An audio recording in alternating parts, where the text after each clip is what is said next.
wasted world of sports, eh? Oh, he's copped a head right to the nuts. Tedesco's butt crack. Ahoy! He's nearly taken security's head off. I have no idea what the wasted world of sports is.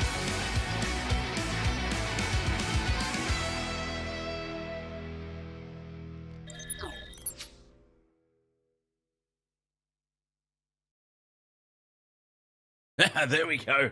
There I am. Wasted world of sports, ahoy. I'm gone again. Good Lord. There we go. I'm back. How's everybody doing? Happy Mother's Day, first and foremost, to all the mums out there. I realise it's probably not a lot of you in the chat room. But still, happy birthday. Good Lord.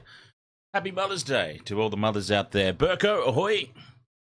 Sky Finks, ahoy. Vopsy, ahoy, mate. Portez, ahoy. Welcome along for this clash. Should be an interesting one. Now, the Roosters have got the wood well and truly on the Warriors, and I expect that to continue today. We're very close to kickoff. So to answer Portez's question, same game multi here.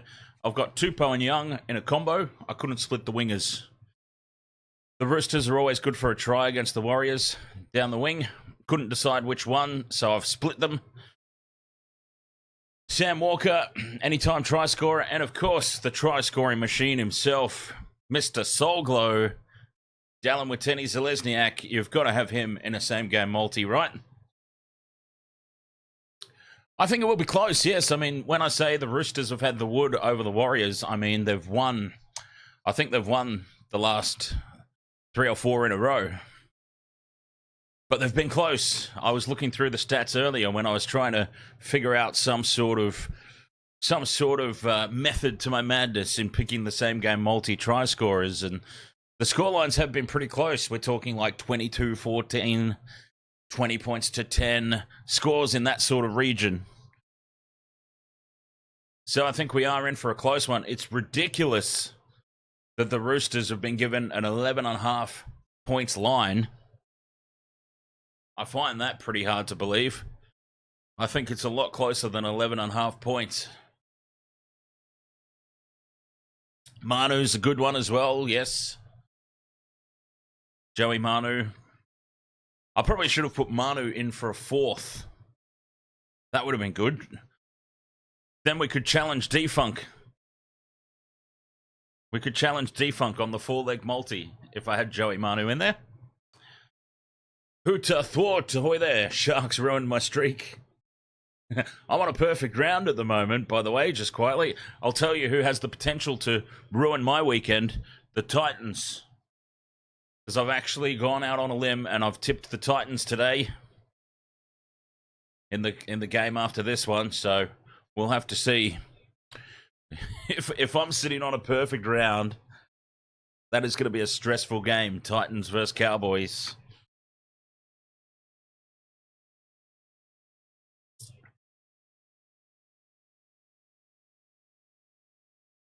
Baz Ellison's got Sean's nickel clock stat, first try. Drizzy Goat says Roosters big W by 40. I hate the Wars with a passion. Wow, that's pretty intense, Drizzy.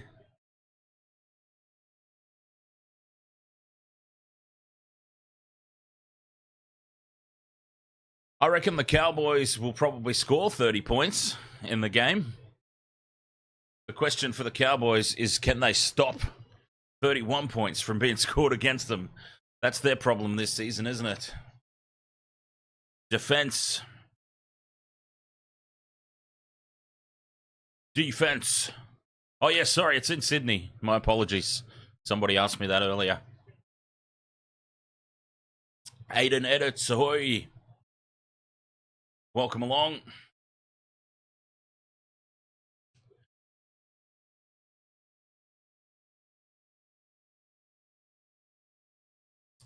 Congratulations, JWH, a true Rooster. Game number 300. That's going to get the Roosters across the line as well. Game number 300 for Big Jared. Hopefully he doesn't get himself sent off.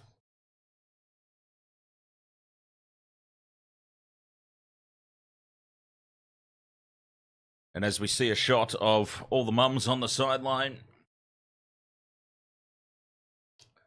happy Mother's Day. Once more, Portez says, good luck, punters. Bertie FN, I'm a Warriors fan, and I know we don't got this. Got Spencer back, and we know how ruthless Spencer is. That's right. That's the other story out of this game. Spencer Leniu back after that ridiculous suspension. And this game's underway. The Warriors with first use of it, wearing their away strip today, a lovely white and blue. But the Roosters at home, I'm thinking they'll be too strong in this one. The real Dark Star, ahoy mate. But it should be a good couple of games, this one. Roosters, Warrior, Titan, Cowboys. Coming up later. I've got to say, I'm not particularly interested in the Titans-Cowboys game, but since I'm already streaming, I may as well do that one as well, as the Warriors get through their first set, and there is Tedesco. I'll tell you what, with all the injuries that are happening, a lot of questions are being answered for State of Origin time, aren't they? The squad pretty much picks itself based on who's left standing. New South Wales might be sending out a true New South Wales Cup team by the time Origin rolls around. Good run there from Jared. And the Roosters are up over halfway. Keary sends it out wide to Angus Crichton. Panther-bound Angus Crichton, in my opinion. Sorry, Vobsy. The real Dark Stars is the same here. Would like the Titans to win, just to get further ahead of Souths. Poor Souths. You've really got to start to feel sorry for South Sydney. Yes, that's a talking point as well. RTS is out with a hamstring injury. Of course it's a hamstring injury. Everybody's got hamstring injuries at the moment. Tupou has suggested he wants to go to Super League. Fair enough. Well, he'd be superstar over there, wouldn't he? Vanua Blake takes it up to halfway for the Warriors. Both teams just trading sets at the moment, early in the game. Feeling each other out. Sean Johnson has the kick charged down by Keary. It sets up. He's only got Nickel Clockstad to beat. I say only. Nickel Clockstad is clearly going to have the pace to run down Luke Keary. But this is front foot ball now for the Rooster. Walker's got it in midfield. Runs across. Sends Manu back inside. Manu almost squeaks through. Golden opportunity here for the Rooster. 6 more. Angus Crichton. I believe that is taking tackle 1. Keary's out here on the left with Tedesco up in the line. Dummies and goes on his own. Let's hope Tedesco doesn't have super glue on his hands again today. Warrior Hargraves with the crash ball. They were waiting for him. It's still on here for the Roosters. Keary, some space out to the right. Walker to Manu. Manu puts the step on. Flick pass out to Dominic Young. And Dominic Young will get our first leg of the multi. Have a swing of that Stein there. Tupou Young combo. And it's Dominic Young over the Roosters. Out of the gates quickly. What a start for the Sydney Roosters. What a start for the same game multi. 4 points to 0, the kick to come. Inside the first 5 minutes. A little bit of Joseph Manu magic, by the way. How good was that from Manu? Summed it up perfectly. The in and away. The winger out there, Edward Kosey. He had absolutely no reason to turn in there. He wasn't trusting his inside defender. And that left Dominic Young unmarked on the outside. Easy try. How about that, Vopsy? What a start for the Roosters.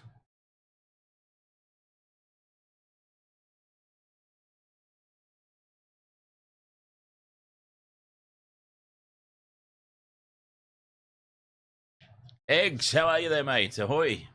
Aiden Edit says, what about Melbourne and Sharks? Sharks didn't even have Nico Hines. Yes, in fairness too, let's not forget. Obviously, Shark supporter, very, very happy. Ecstatic with the win, especially without Nico Hines. But let's not forget Melbourne were missing quite a few players as well.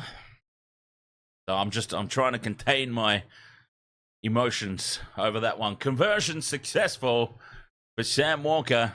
And it's the Roosters up 6 points to 0. A dream start for the Sydney Roosters. Lucas uploading. Ahoy there, mate. Ready for a big doubleheader. Pamela Mano, one more. Dominic Young. He's already done his job for me, Pamela, but let's cheer him on for you. Warriors get us back underway. Very important now for the Warriors to just stem the flow a little bit. The Roosters will have a lot of momentum on the back of this. A few big hits. Oh, no, Dominic Young goes straight through. Here goes Dom Young looking for a second. Well tackled by Rocco Berry in the end. Should be 6 more tackles there. They're up over halfway. Here come the Roosters. Ellis Williams, ahoy.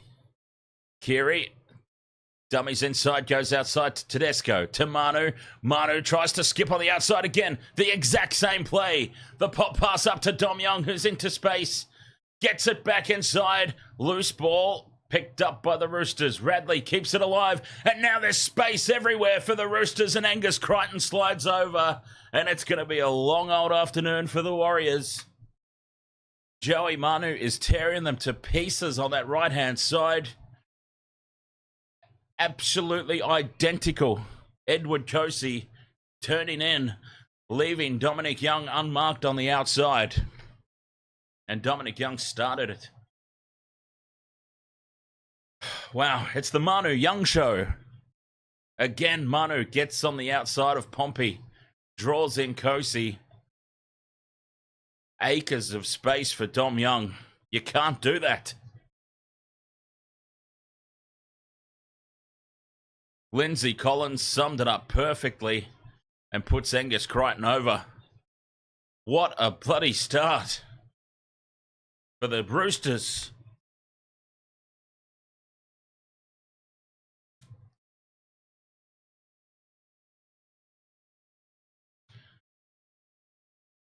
And all the people, honestly, all the people who wrote the Roosters off earlier in the season, for whatever reason, might end up with a little bit of egg on their faces.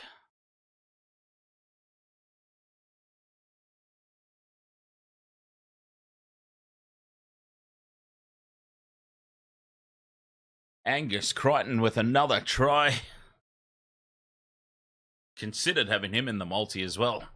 You always consider, don't you? You always consider these people.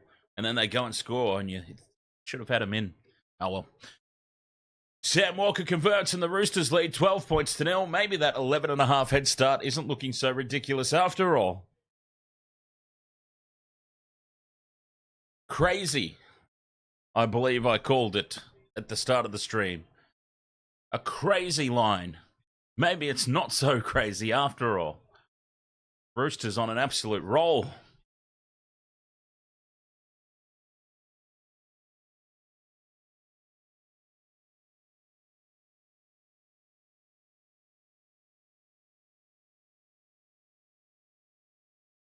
Warriors getting a lot of kickoff practice inside this first 10.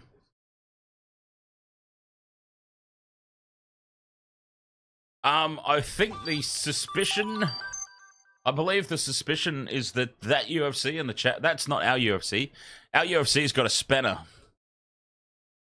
But I think the suspicion is that that's Scrambled Eggs changing his name. Ed Vogel, ahoy there. Lucas uploading says, I feel like the Roosters could score 60 if they keep going like this. Well, they certainly could. If they keep going exactly like this, they could score 80. Michelle, ahoy. Hope you picked the Roosters. Fifth and last, they put it high with Tenny Zalesniak's got it. And the Warriors now finally a chance with the ball. The trouble for them is they're all the way down their own end of the field. Ed Vogel says Nathan's out for Origin. I don't know why I woke up to Sunday morning like this. Penalty to the Warriors. They needed that.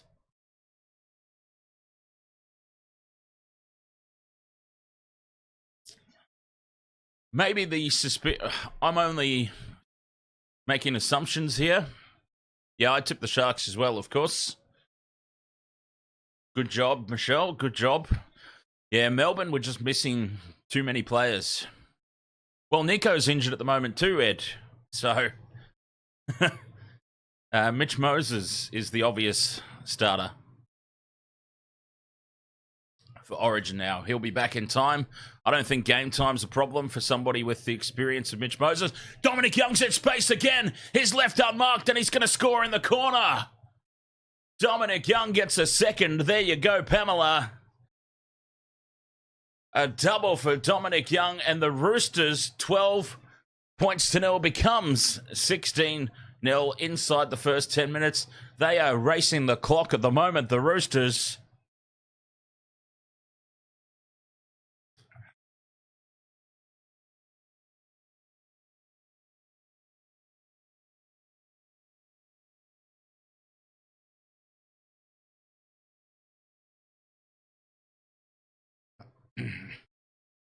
Me personally, Ellis, I would have Moses, Burton, 6 and 7. Burton covers a lot more positions. If Jack Whiten wants to make himself available, maybe Jack Whiten has a bench spot. Because Whiten, the benefit of Whiten is that he can cover the backs and he can cover your edge forwards as well. That's my 2 cents. But at the end of the day, it doesn't matter who plays in the halves for New South Wales if the forwards don't front up. So the forward pack is crucial. This is the year for Payne Haas. Payne Haas needs to step up at Origin level. Payne Haas has never yet stepped up and owned an Origin. This is the year for Payne Haas. It doesn't matter who's in the backs, who's in the halves, if the forwards don't front up. If Queensland do what Queensland normally do and just kill it in the forwards, it won't matter who's there. You could put me out there, for Christ's sake, if the forwards are going well. Sam Walker from the sideline. This one is hooking back. Is it hooking back enough? No, it's not. And 16 points to nil it remains. They are absolutely destroying the Warriors down that edge, and I can tell you,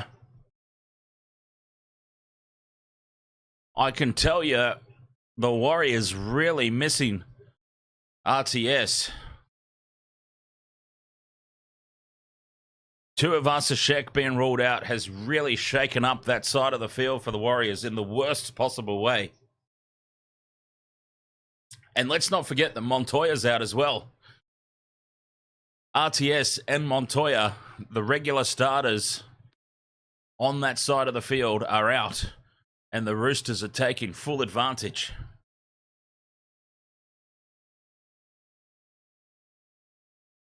Verti FN says we would win if we had RTS. I don't know about that. The Roosters are still red hot.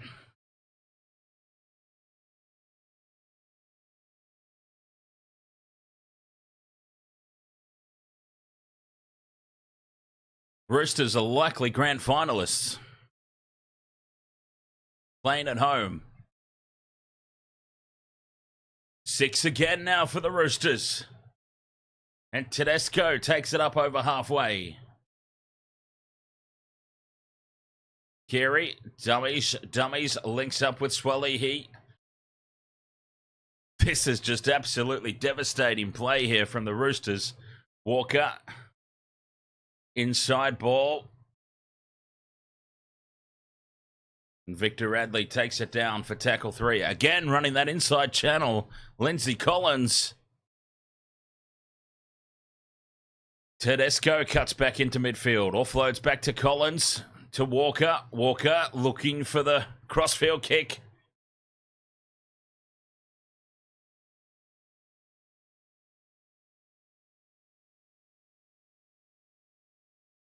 The kick goes into the end goal. Does it sit up? Has Angus Crichton got a double? He has.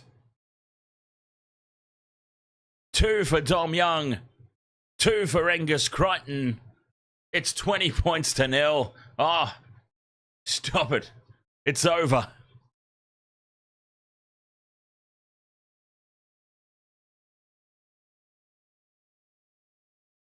Pull the plug.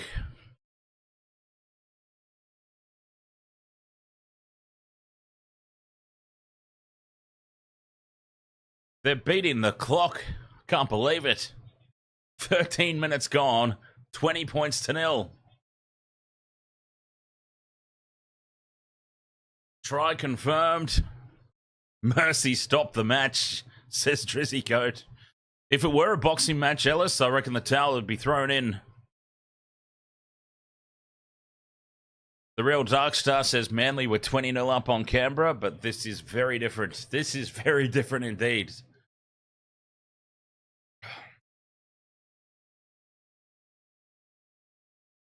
This is just got a horror sense about it. For Warriors supporters, Sam Walker strikes the conversion right down the middle. 14 minutes gone. 22 points to 0. At least we don't At least we don't have to talk about Casey Badger. That's something.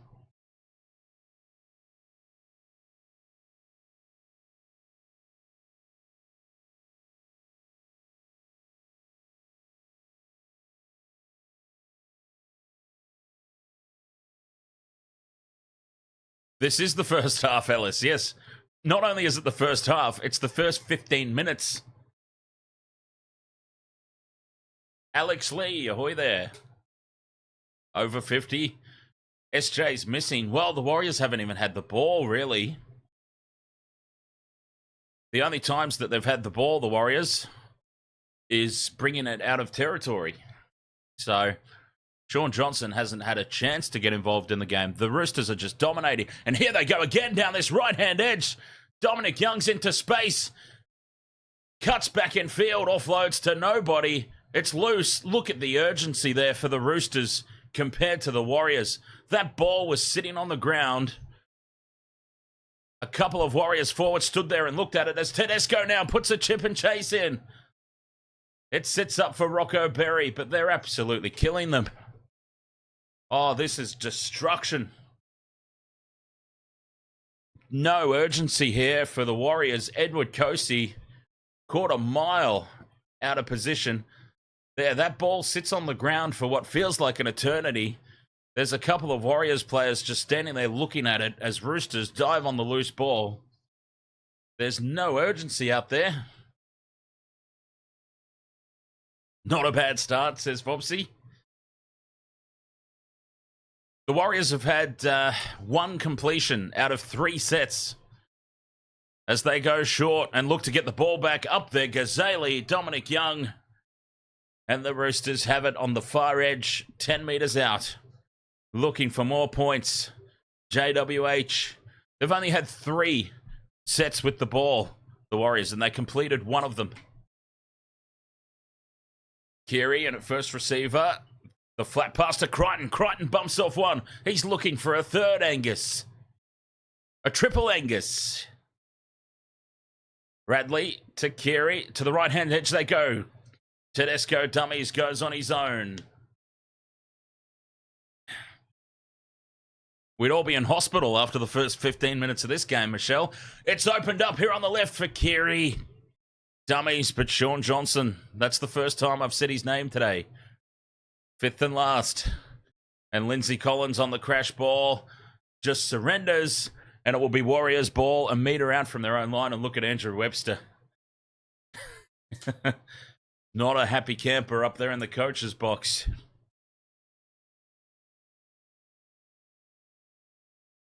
Ed Vogel says, congrats, JWH, on 300 games. I'll drink to that.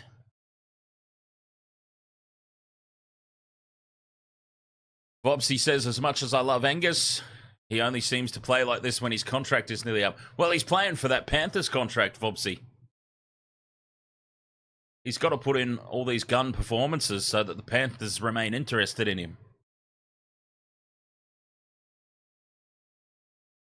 Fifth and last. Johnson from inside the 40 kicks it straight down the throat of Tedesco.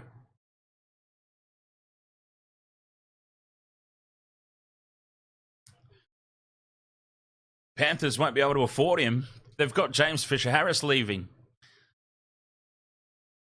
Angus Crichton won't be as much as James Fisher-Harris, I'm sorry. He'll fit in nicely into that cap space that's opened up.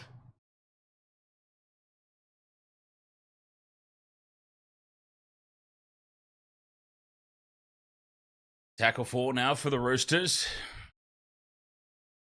Keary, out the back it goes to Swalehi. Great legs tackle there. Rocco Berry it was. Crossfield kick. Looking for Dominic Young. Tapped back by Young to JWH, and JWH spills it. Well, absolutely no NRL club can compete with rugby union money. It's as simple as that. So if Angus wants to play rugby union will get their man. If rugby union wants him and Angus wants to go, NRL quite simply can't compete with rugby union money. Whether you like union or not, it's an accepted fact. All the brown paper bags in the world can't compete with union money. Ed, it's true. It's very true. Fafita has gone to the Roosters next year. He activated a clause in his contract. So David Fafita had a clause in his contract, right, that if the Titans were not in the top 8 by round 10, he was able to activate this clause in his contract that he could leave. One of the most ridiculous contract clauses I've ever seen in my life, by the way. I don't know why any club would agree to such a thing.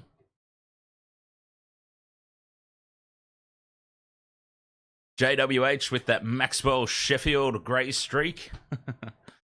Oh, speaking of grey streaks, well, not so much a streak anymore as opposed to the whole thing, but we were, last night, we were sitting around after the show and we were talking about Corey Parker. We were watching those old NRMA insurance ads. And it's like, holy crap, Corey Parker didn't used to have grey hair. It's hard to remember.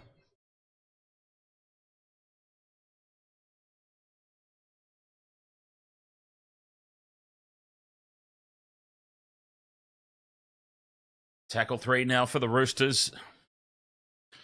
The clock is starting to catch up to them here, the Roosters. It's Roosters 22, game clock 19.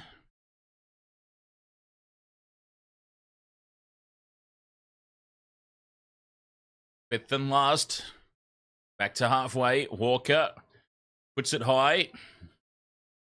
Should be an easy take at the back for Nickel Clockstad, and is.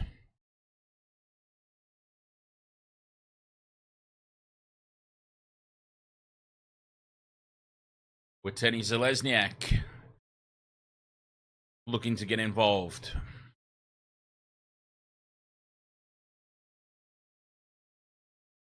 Lucas uploading says, my internet is down because a storm is coming. Well, hopefully it's better than that storm in Melbourne last night, huh?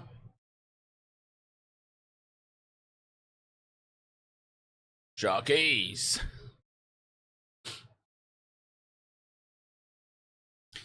Yeah, Vobsy, it's hard to think of... Like, David Fafita's been around for so long, it feels like... It's hard to imagine that he's only 24. He's got a lot of years left. Ollie is the best. Ahoy, mate.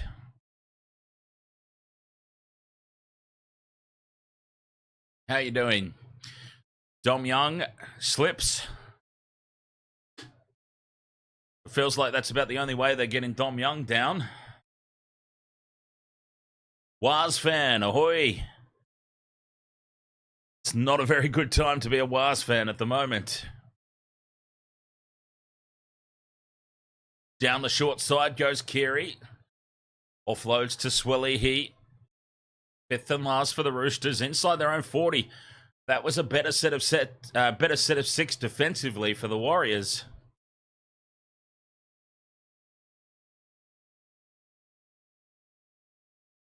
At this stage of a game, it's where you need to forget about the scoreboard. There's plenty of time left on the clock.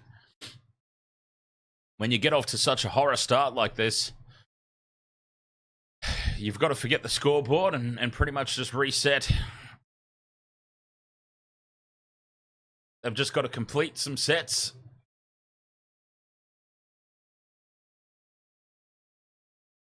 When are you going to make a full prediction Blues lineup, Dan? Well, Mr. Ed's dead. It's a different Ed. Well, Ed Vogel, as I keep saying, anything can happen in the lead up to Origin. And we've seen players dropping like flies that would have been certain starters. Nathan Cleary, the most recent. I'm with Gus Gould. There's absolutely no point even discussing Origin until the week before.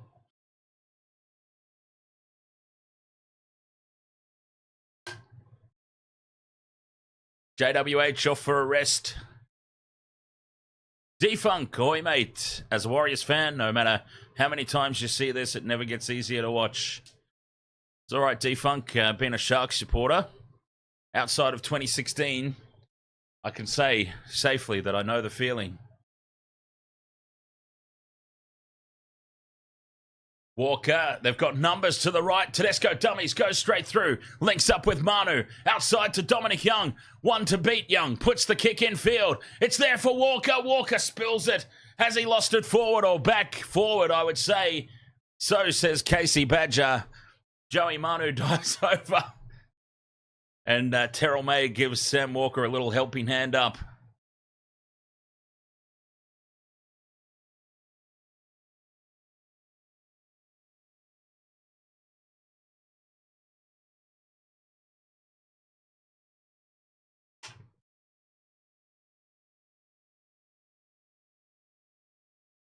I thought we were on for the Sam Walker try there. Would have been the second leg of the multi. Cheers.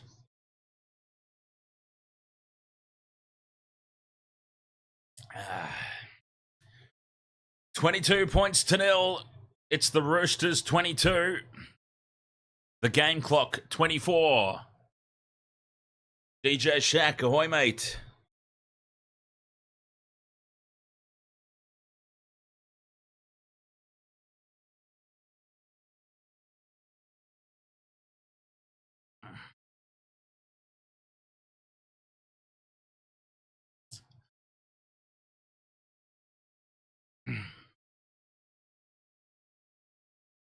No, mate. I was out and about being social last night.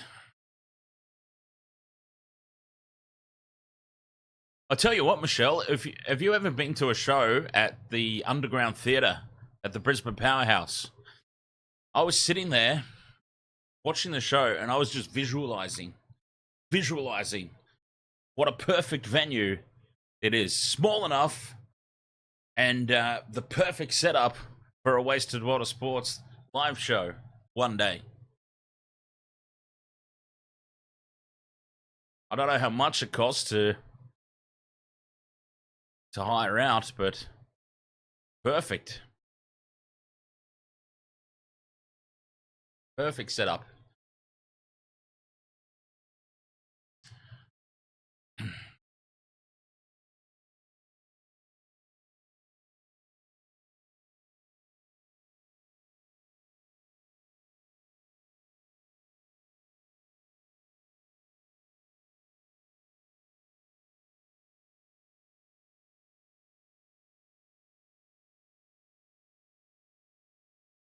Probably does, but I reckon we could line up a sponsorship.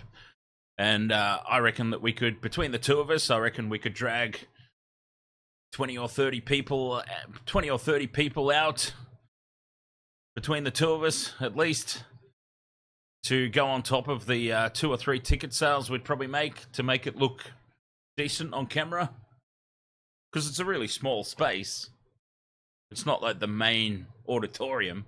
It's literally like a 100-person, probably like 100-person PAX little venue on the downstairs level.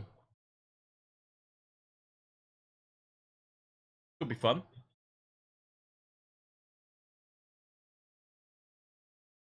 Seven tackle set incoming for the Roosters.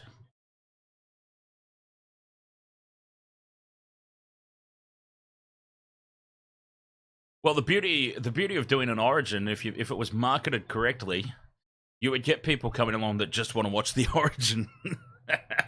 Oh, the main room's massive. This is not the main room. This is a small, very what's the word? Can't remember the word. There's a specific word for it. Intimate shows. A small horseshoe-shaped intimate venue. It's like 100 people packs. I reckon 100 people capacity it was. It was very, very tiny. And all we would need is the central area.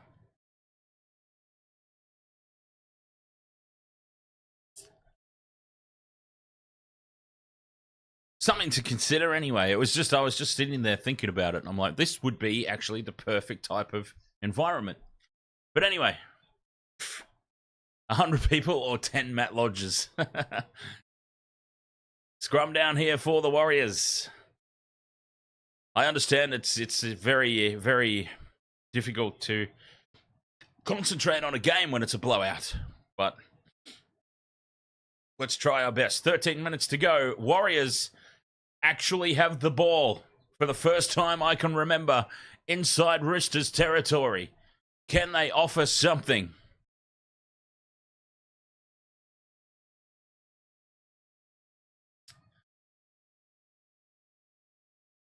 Tackle 3, Egan scoots out a dummy half. Fanua Blake, Sharks bound Fanua Blake. Walker runs it to the line. Here's Johnson to Rocco Berry, running a great line, but what a tackle from Keary. Play on, says Casey Badger. And that's a shocker of a pass. Was it touched? No. Well, maybe it was, but Casey just missed it. Who knows?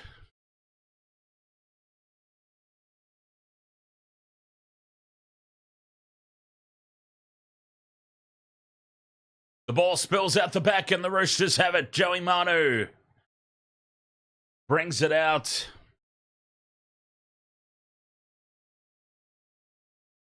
It is not the day for the Warriors.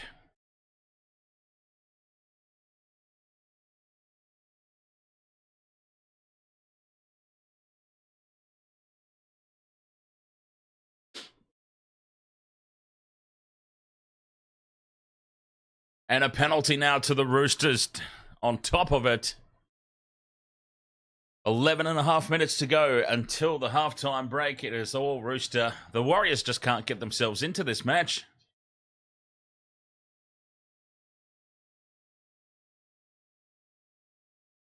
This is the equivalent of getting hit by a truck. So much, so fast. It was really. It was inside the first 15 minutes. They've done all the damage, remember? For the last 13 minutes, oh no, spilt ball on tackle 1 for the Roosters. I'll tell you what, though, the Roosters do need to be careful here. They've just dropped off their game a little bit. Now it's hard, almost impossible, I would say, to keep up the level of intensity that they played that opening 15 minutes. But for the last 13 minutes, they've been pretty terrible, the Roosters. They've gone off the boil completely.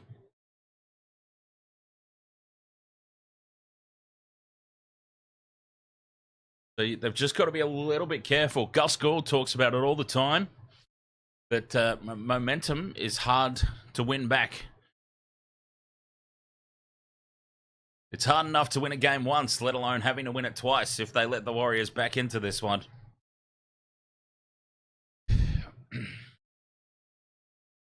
Warriors again on the attack. Tackle 3, 20 meters out. They need to strike now.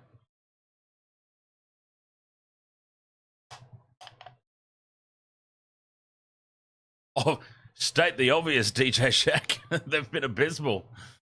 But if you invite a team back into the contest enough, you know what I'm saying? We've seen it. We've seen it happen. Manly have been doing it non-stop for the past fortnight. Fifth and last. And a crash ball on the fifth and last again. What in the hell? 2 sets of 6. 22 points to 0 down. On the attack inside the Roosters' 10-meter zone. And their fifth tackle play is a crash ball. Am I missing something here? A crash ball through the forwards on the fifth and last. Twice in a row. Trailing by 22 points. Rod, ahoy, mate. Oh, look at that. 1,250 Filipino pesos. Rod. Whoops. I wore half of that. Oh, well. Cheers, Rod. Some for me, some for my t-shirt.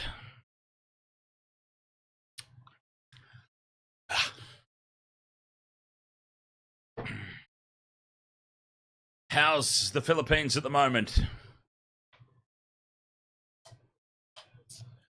Lost forward there from Teddy in the kick chase.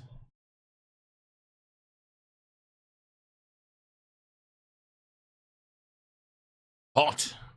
Hot in the Philippines.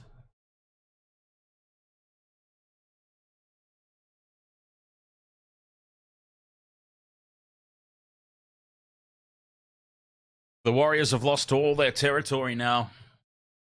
Another grinding set out of their own end.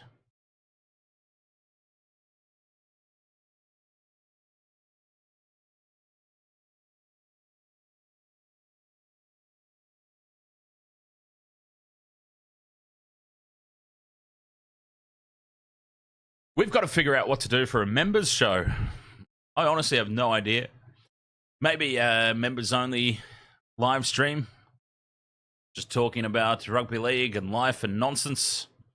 Conspiracy theories. No, conspiracy theories is too niche a thing and not really suitable a lot of the topics for YouTube. But there's enough channel members now where we can actually have a dedicated channel members show. The Warriors still on the fifth and last. This is a bit better. More enterprising. Sean Johnson puts the kick in for Watene Zelezniak, who simply had to collect the ball and dive over the line. And he's dropped it cold. It was a tough pickup, in fairness. It was a tough pickup. But we were on there. The second leg of the multi was on. This is painful. It's Mr. Soulglow himself.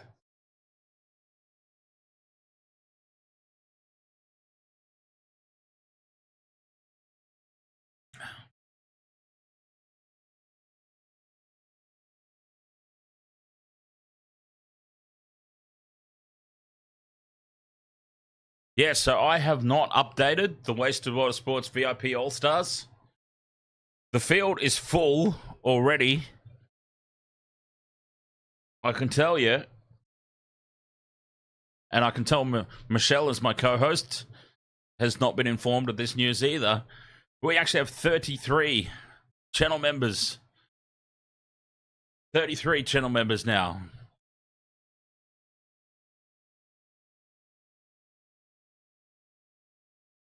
At least a third of those are gift memberships from the Knee Crumbler, of course. But that doesn't matter. It's still 33. The number is still 33, which I find absolutely insane.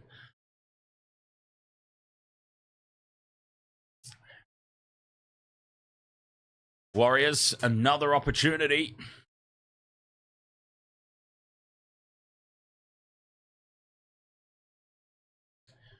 Tohu Harris is down. Was he caught high?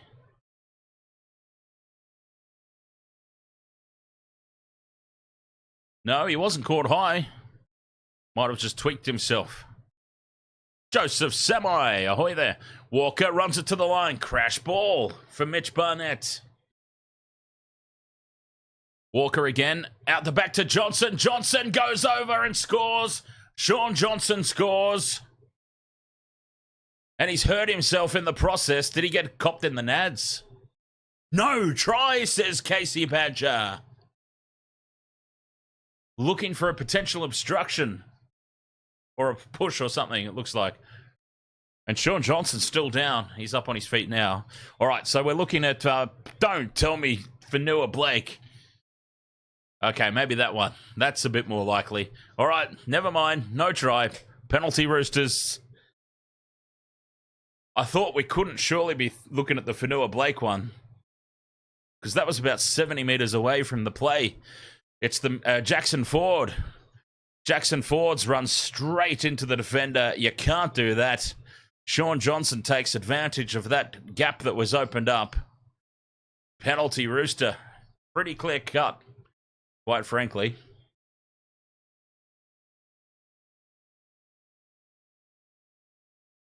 I love the field though, Michelle. It's so cheesy and corny. I love cheese and corn.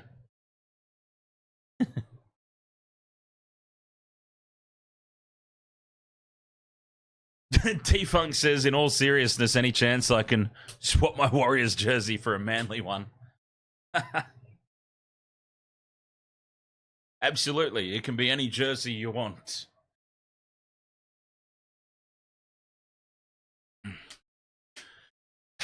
But no, in all seriousness, if the channel does continue to grow at the rate that it's growing, we are going to have to ditch the field.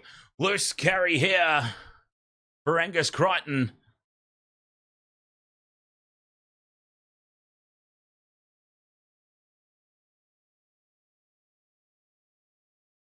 He feels like it's been stripped out.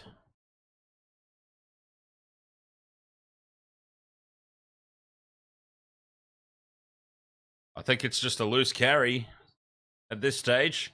Oh, yeah, cheeky little strip there from the Warriors.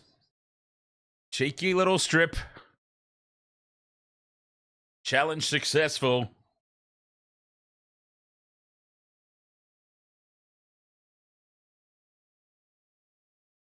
Michelle asks if anyone tipped the Warriors. You would certainly...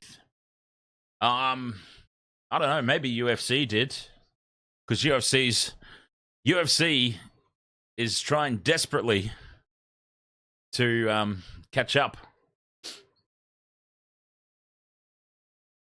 So desperate is UFC to catch up to me on the tipping contest that he's making some odd choices in attempts to back against what he thinks I would be backing. And he's just costing himself even more points. But outside of that, I don't think too many people would have.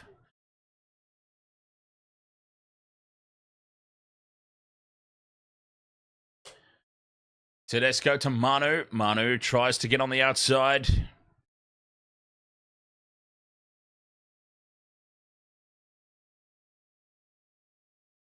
Watson to Tedesco. And Nat Butcher is taken fifth and last.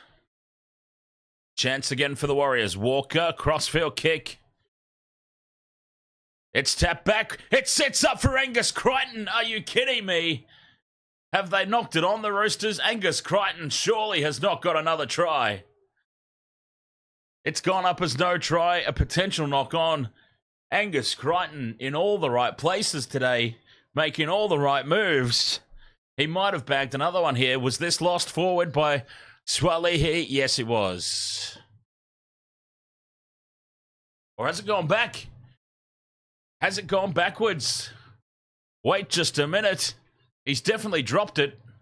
He's dropped it forward.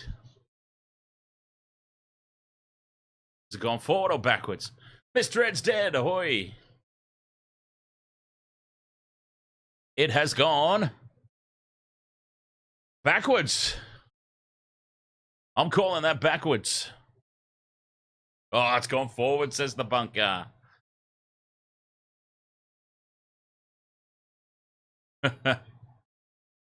Angus Crichton nearly gets another one. Just before the break. But the pressure is still on here for the Warriors. They'll have the ball, but 10 metres out from their own line.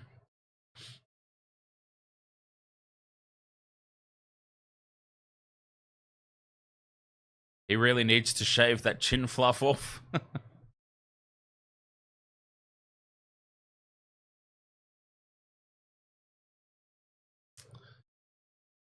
Angus Crichton back to Origin type of form.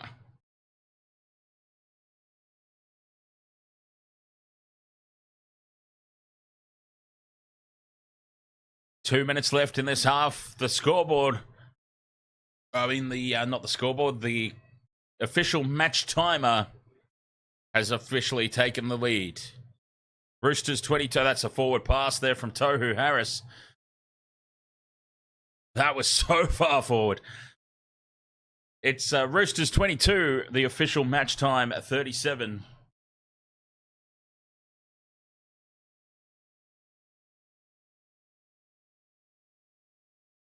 Could we see a game of two halves, as they say? Imagine if the Warriors came out in the second half and put on a similar performance that the Roosters.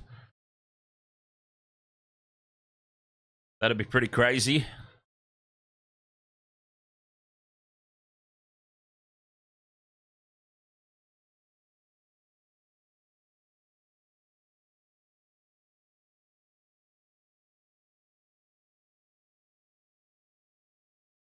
It'd be wild. Through the hands now, the Roosters. Tedesco bobbles it and loses it. It sits up now for Watene Zelezniak. Puts the step on. Swally, he brings him down. The Roosters will be pleased as punch with their start, but the half overall, they really let it drop off, didn't they? I don't think they're happy at all. The talk in the halftime sheds would be, we started so well, but we can't be dropping off against teams like this. The last play now of the first half. The Warriors are 15 out. Goes to Walker, out the back to Johnson. Inside ball. Oh, they might get one more play in. One more play. If they go quickly. Yes, they do. Walker again. Goes on his own. A nothing play right in front of the posts.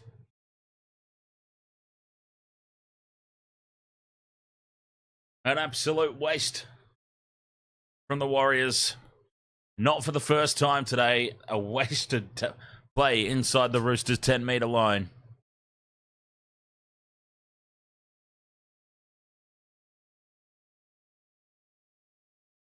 $22-0 at halftime. A really dire old end to the half. An electric and exciting first half start for the Roosters. First 10 minutes. But the other 30 minutes of that half was abysmal from both teams, quite frankly.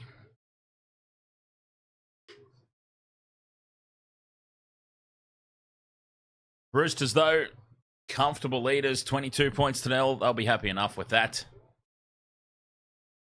Plenty to work on, though, for both sides.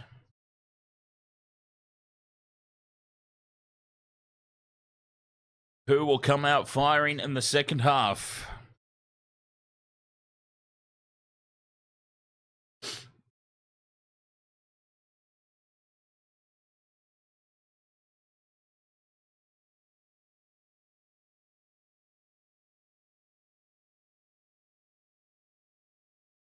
Who, I say? We'll find out very, very soon. Waste of World of Sports, halftime break. I'll have myself a very quick rest. Be back for the second half right after this.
Yes.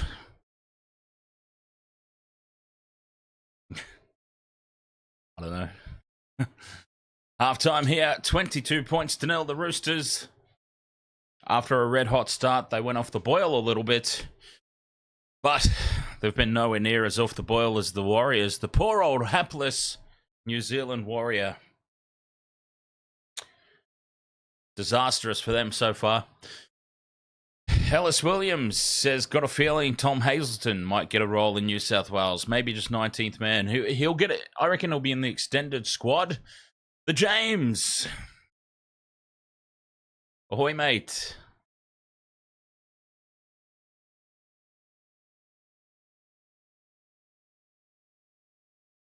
I reckon he'll be part of the extended squad, as will Jesse Ramian, but largely both players will be released for club duty. I don't think they'll be needed, although who knows? The way that the Blues players are dropping like flies at the moment.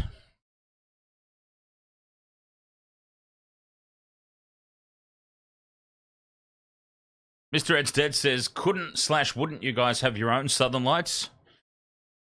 I'm pretty sure we've got... Maybe there's like a Southern Lights beer or something. Do we have our own of?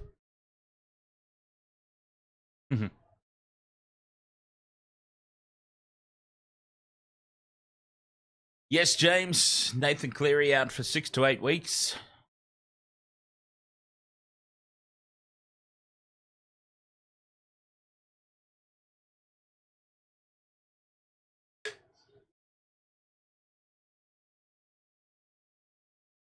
It's got a little bit of the Alfie Langers about it, I reckon.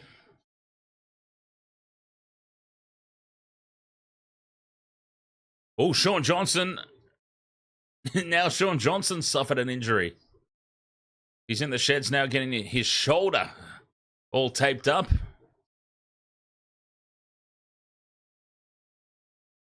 So many injuries this weekend. Obviously, a Sean Johnson injury doesn't affect Origin in any capacity, but still, another player injured. Wade Egan wasn't healthy either. Jeez, it's round 10.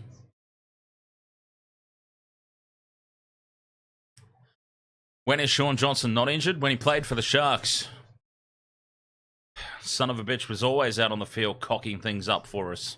I wish he got injured when he was at the Sharks. But anyway, get over it, Dan. That was years ago.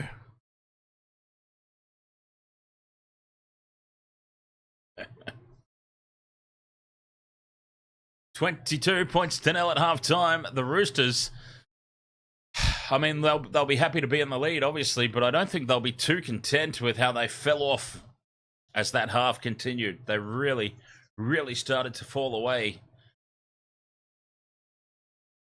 Just imagine if they did that, say, against the Panthers. Could be a very different conversation. The Warriors, though, they really have been terrible. Imagine if this game ends 22-0. Oh, no.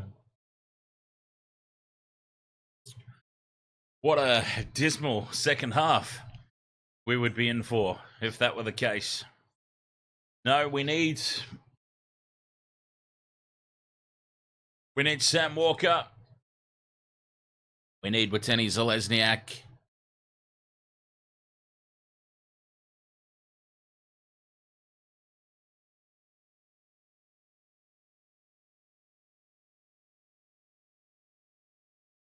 We need a little bit more excitement in the second half.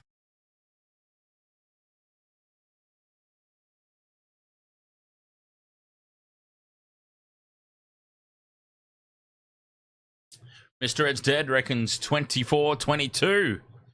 Go Warriors, go. Bobsy says, hoping for a 23-22 Roosters win. JWH kicks the winning field goal. I don't know that I'd be hoping for that, Vobsy, like, as a Roosters supporter. I thought you might have wanted it to be a tad more comfortable.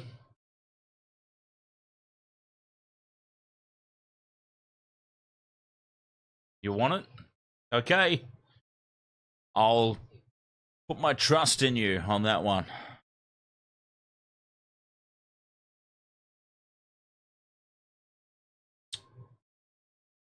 Okay.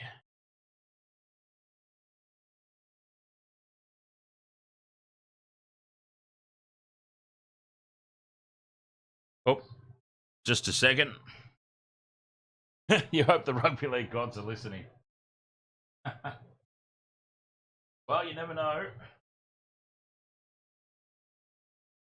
Never ever know, do you?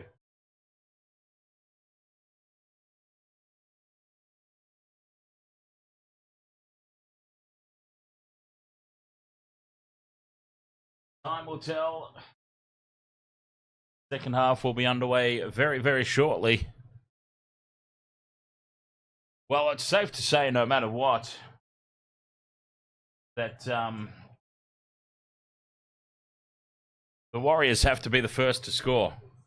It's as simple as that. I mean, that pretty much goes without saying. Got to be the first team to score second half.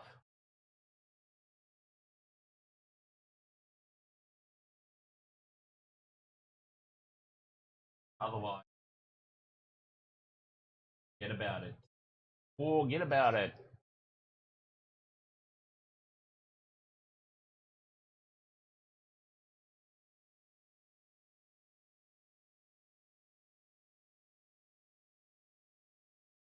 Right. Seconds. Something here. Might be long.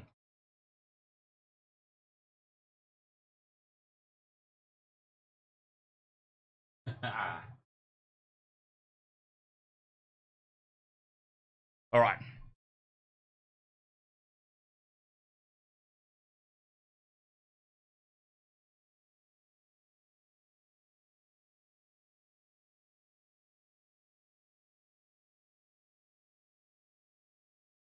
Team's getting ready for the second half. Here they come. And there we go. Defunk. There you go, Defunk. Look at that. Over on the far side there.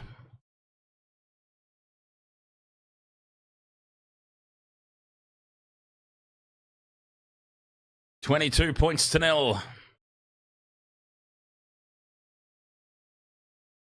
The Roosters leading the Warriors. Now, Defunk, if the Warriors come back and win this game, somehow, do you want the Warriors jersey back?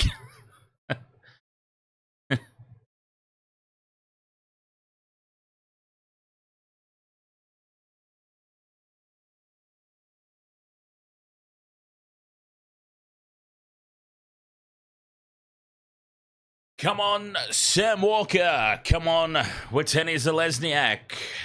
Let's get another multi up.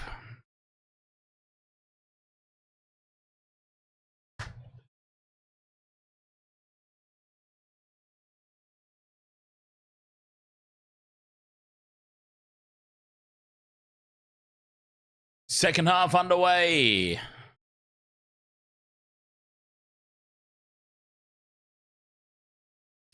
It's the Roosters with first use of the footy.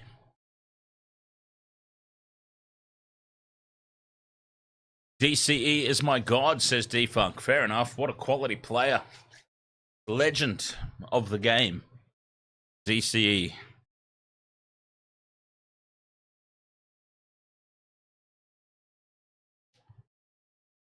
Just don't let Michelle hear you say that.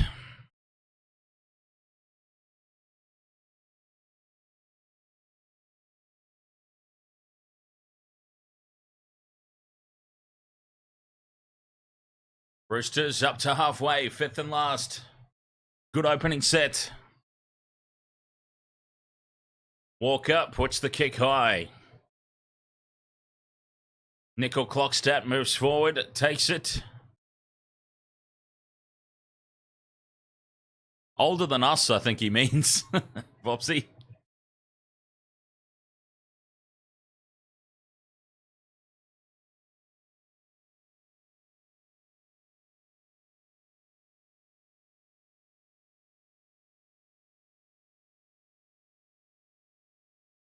Warriors up to halfway. Harris, my hair twin, and my headband twin today as well. Tohu Harris. We've definitely got a little bit of the twinsies going on today. Fifth and last, Warriors. Johnson puts the kick up. Taken well at the back. Was that Tupou? Secure under the high ball. It was Terrell May. Terrell May it was. No, Vopsy, that's her name for DCE. That's her affectionate nickname for Cherry Evans.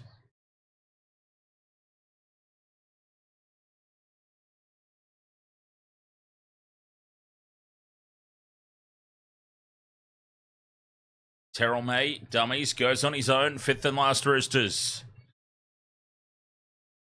The feeling out process of the second half begins. Keary gets the kick away. Nickel Clockstat at the back. A wall of Roosters defence to meet him.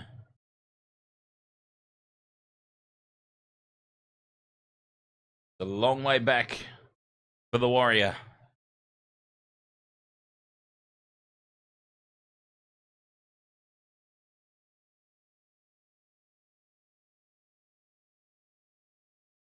Barnett wrapped up, racing up out of the line, and he might have hurt himself here. Somebody's down in back play for the Roosters. Who was that? They went racing up out of the line. Getting back into position now. Oh, it was Egan Butcher. The kick in behind the line. Sits up for Tedesco. And Tedesco secures it and slides across the sideline. That's a result for the Warriors, though. No, it's all good, Fopsy. It was only Egan Butcher. Only Egan Butcher. Sorry, Egan. This will be Warriors ball, full set of 6, 10 metres out from the Roosters line, but this is where they've looked the least threatening, to be perfectly honest.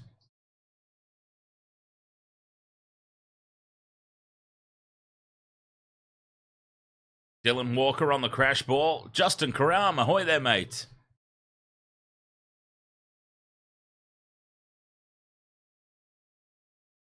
Exactly, Fopsy. Not even the better of the Butcher brothers.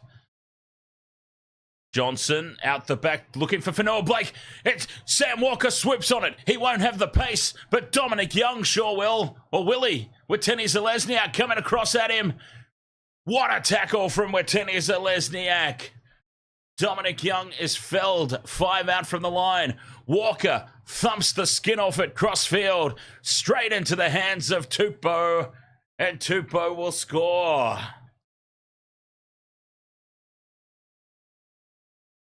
What a kick pass from Walker. 26 points to 0.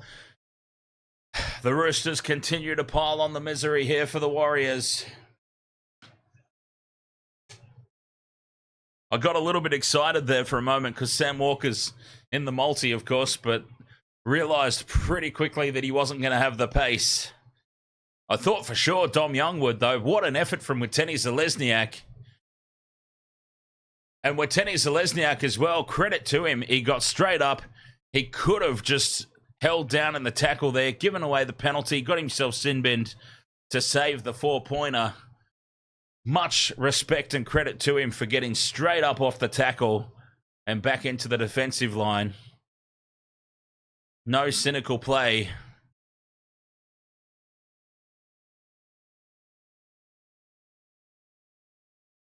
And the crossfield kick from Sam Walker.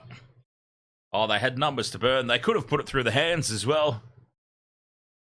It was a 43-on-1 overlap to the left.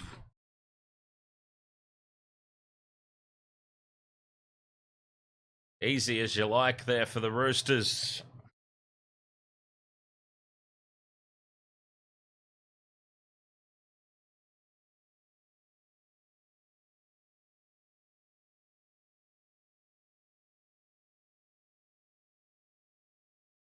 Walker moves in, strikes the conversion, pushes it out horribly to the right. It's a shocker.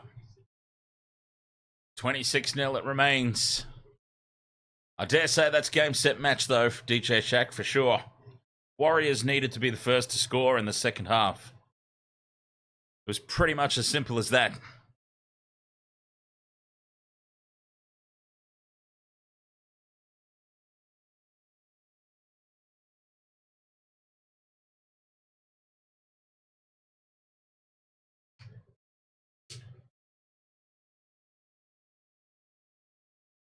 $26 points to 0. Okay, so it looks like I'm sitting on a perfect round. We've got the Titans Cowboys coming up next, which is going to decide whether I have a perfect round or not. I've gone with the Titans at the moment. Do I stay with the Titans? Risk staying with the Titans? Or do I go Cowboys and the Cowboys the safe bet for that perfect round? I'm going to be so torn now for 33 minutes as I contemplate that. My gut says Titans get up today. Of course I tipped the Sharks, DJ Shaq. I had to back my team against a severely depleted Melbourne squad.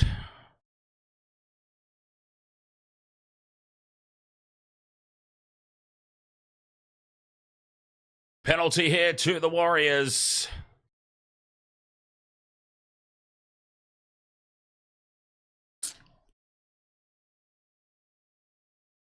Any outs for the Cowgirls?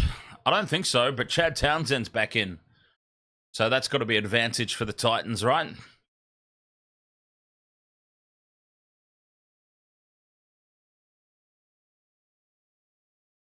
Harris off the back of the penalty for the Warriors.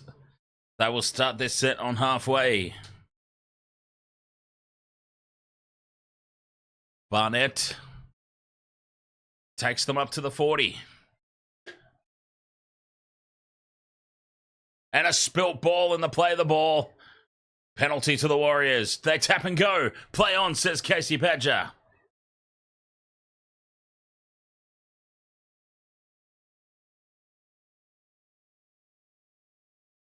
Six again for inside the 10. Surely professional foul territory if that's the case.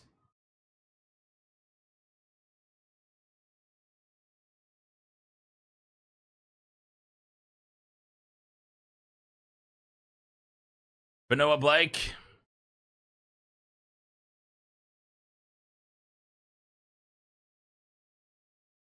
Ten out from the line.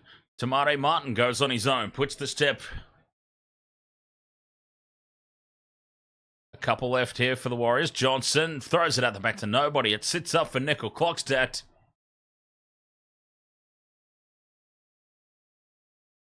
And Rocco Berry cuts back in field for tackle 4.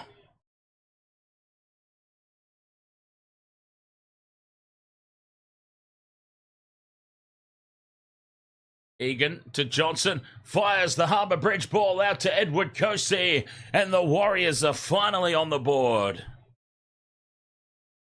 They score at last.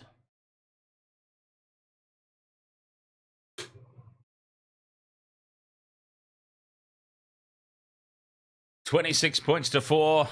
Not a lot of celebration from the Warriors, as you would expect. But Edward Kosey finally has something to be positive about after a nightmare day in defence.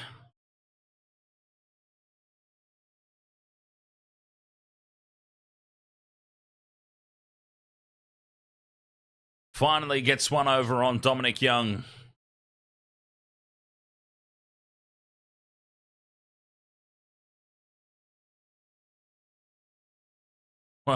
The James says Warriors come back. It's on. Well, look, I'm not saying it's going to happen. All I'm saying is there's plenty of time. There's still plenty of time. I mean, they would need to go back to back a couple of times.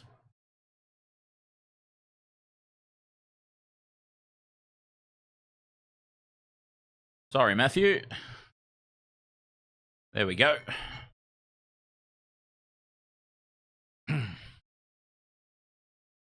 Conversion from the sideline. It's hooking back. It's on target. Oh, it's over. 26 points to 6.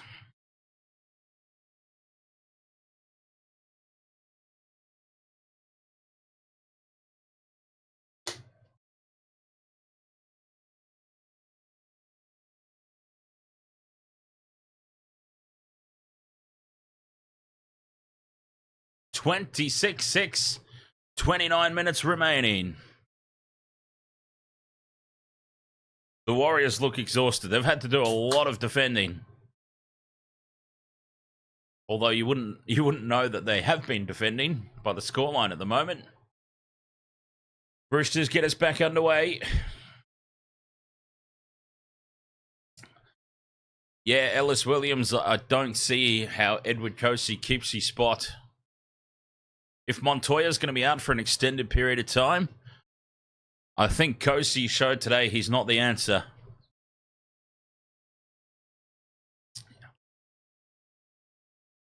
Bobsy says a Bunty Afoa masterclass incoming. Even the Rooster supporters are going for the Warriors right now. That's how bad people are feeling for the way they started this game.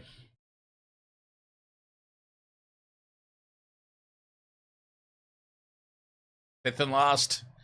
It's all good, James. No need to apologise, mate. Through the hands they go. The kick will sit up for Sam Walker at the back. Or is that Tedesco? Sorry. Tedesco collects it. Roosters ball. 10 out from their own line.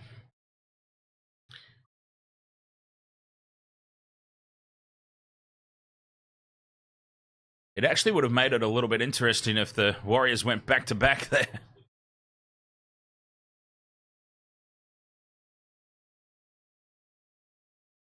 And now a loose ball here from the Roosters and a small opportunity for the Warriors, although we're playing on. Be interesting to know how that ball came free. I guess they're saying it was knocked back by the Warriors and not knocked on by the Roosters. Interesting. I'd have to see a replay on that one to know, but I thought it was dropped ball from the Roosters. Casey Badger had another opinion. And now, straight through goes Swalihi. Puts the step on. Support from Tedesco. And Tedesco will score. And that snuffs out any thought of a comeback. Any little hint of a comeback. Swalihi says, no way. Tedesco scores 30 points to 6.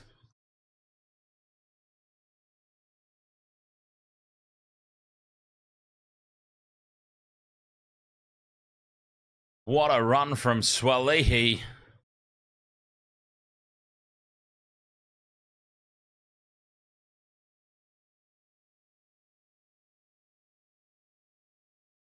Well tackled from Nickel Clockstadt, but the perfect support from Tedesco, where every good fullback should be. Up the inside in support.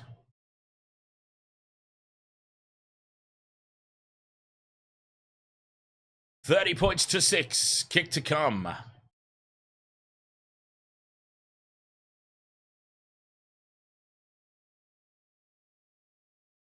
Roosters.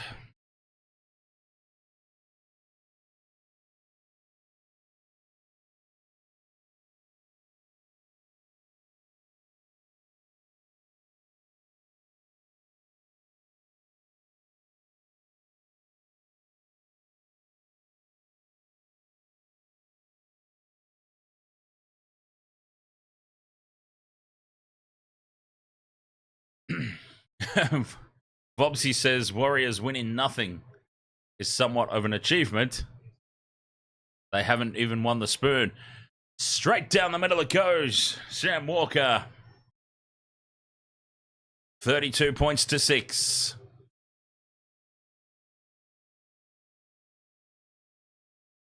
And DJ Shack, I support the Sharks. So I completely understand as well, 2016 aside.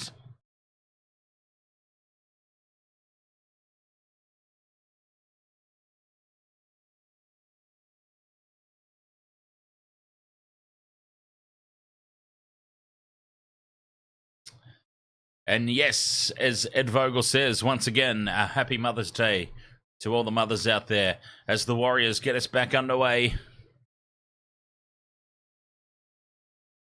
Spencer Lenu's on. We've been waiting for that.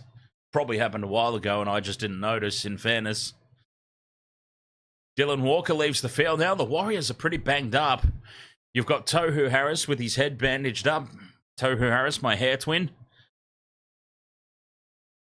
Offload now to Tedesco up the middle. You've got Wade Egan, who's bandaged up. Sean Johnson's got his shoulder strapped. Dylan Walker's now left the field, injured. 6 again for the Roosters. Angus Crichton stands in the tackle, looking for a quick play of the ball. They go down the blind side. Teddy cuts back open, back to Crichton.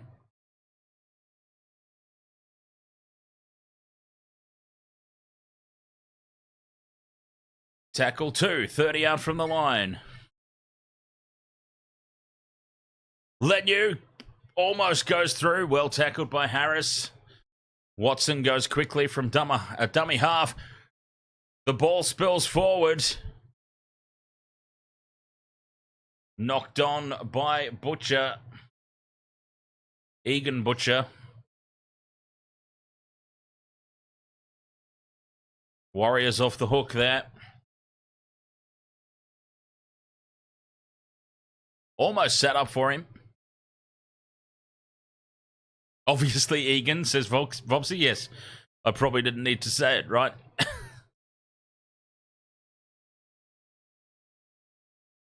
Nat Butcher would have scored that. Nat Butcher would have scooped that up with one finger and planted it over.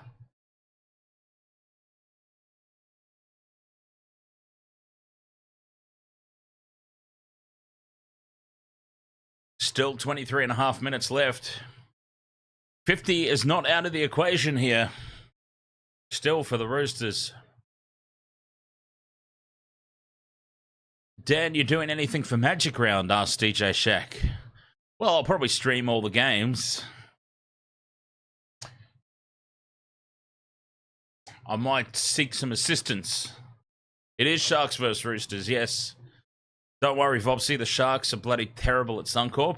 Whether they're playing the Broncos, whoever they play at Suncorp, they just can't play at Suncorp for some reason.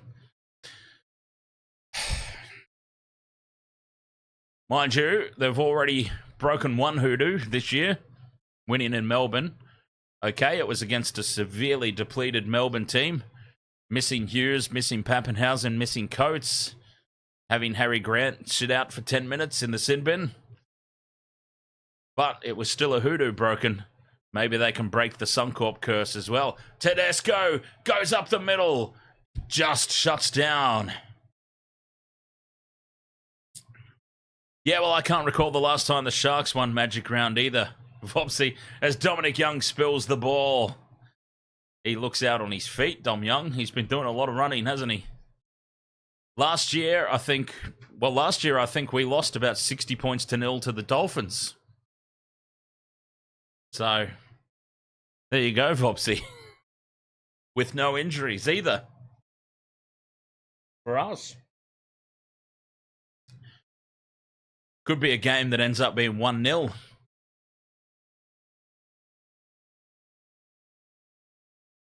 (1-0) in Golden Point.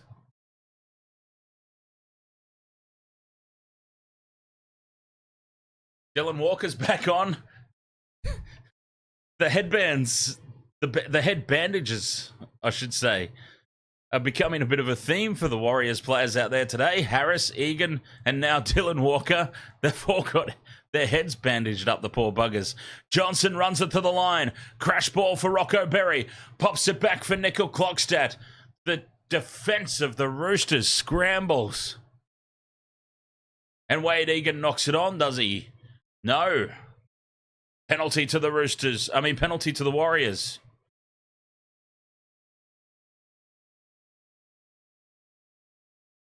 Take the 2.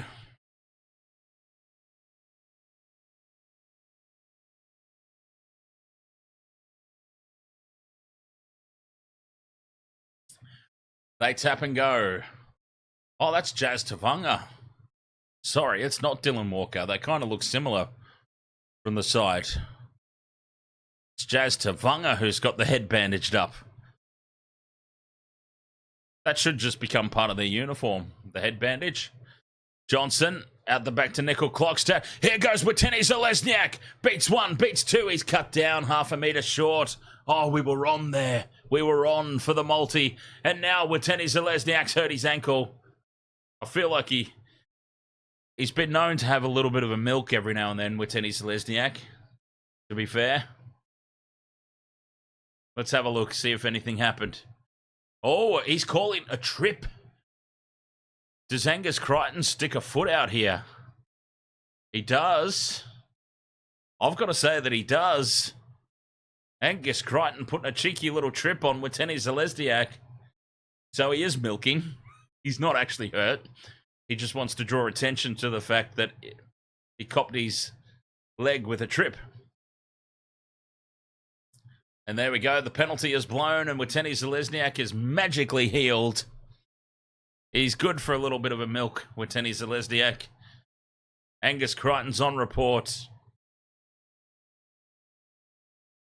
And the Warriors have a full set of 6. Tohu Harris on the crash ball. Harry Grant wasn't sin bin for a trip. He was sin bin for contact on the kicker's leg. Completely different. Completely different scenario. And another penalty here to the Warriors. Angus Crichton, way offside.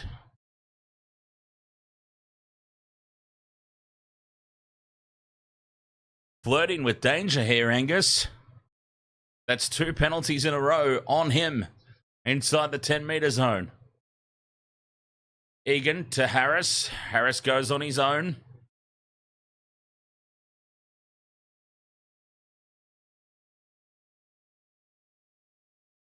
Johnson, nowhere to go on the right, nowhere to go on the left. Surrenders. Roosters wrap him up.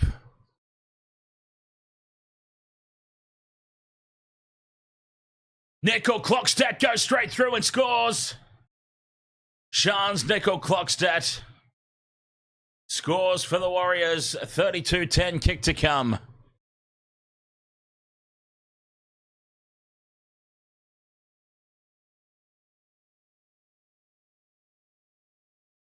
Oh, hang on. This is a defensive read, but let's see. It was a defensive decision by Keary to turn in and make contact, which bumped the Warriors player into Angus Crichton. They cannot possibly even look at that. Surely. This is a try for Nickel Clockstad.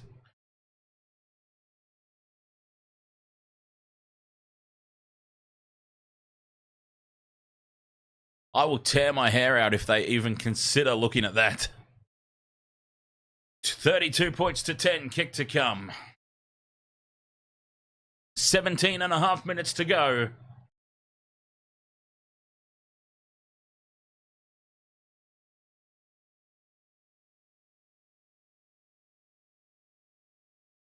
A try to Watene Zalesniak would be nice.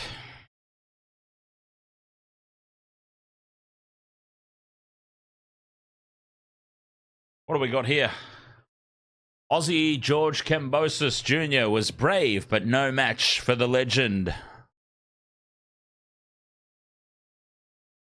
Vasily Lomachenko in a world title war. There you go. Defunk says if the Wars can score 20 and keep the Chooks under 40, that would be fair loss.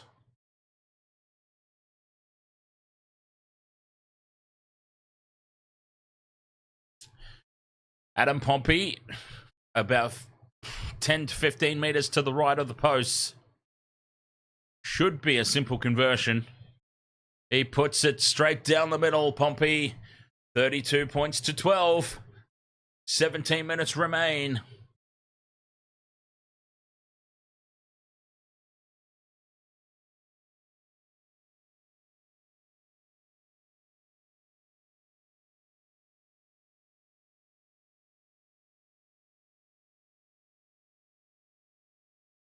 Sounds like Defunk has Roosters 1 to 12. I honestly thought it was going to be Roosters 1 to 12. Right at the very top of the stream, I called the 11.5 line, but Sportsbet had given the Roosters ridiculous. I thought it would be a much closer match than 11.5 line.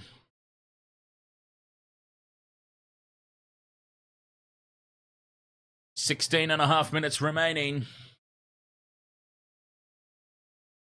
Warriors with the ball. Barnett takes it up to the 30-metre line. Their own end of halfway. Short side play for Nickel Clockstadt.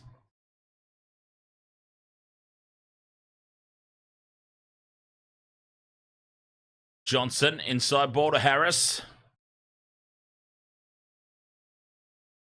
Harris takes it up over halfway. 5th and last.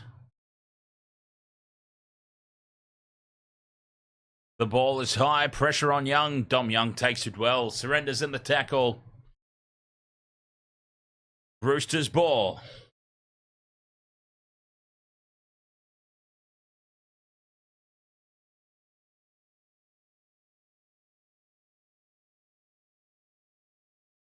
Tupou on the charge.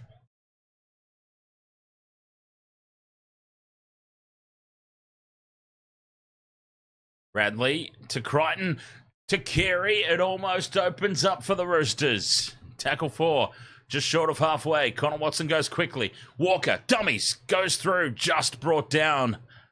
In a great tackle from Jackson Ford. 5th and last, Roosters.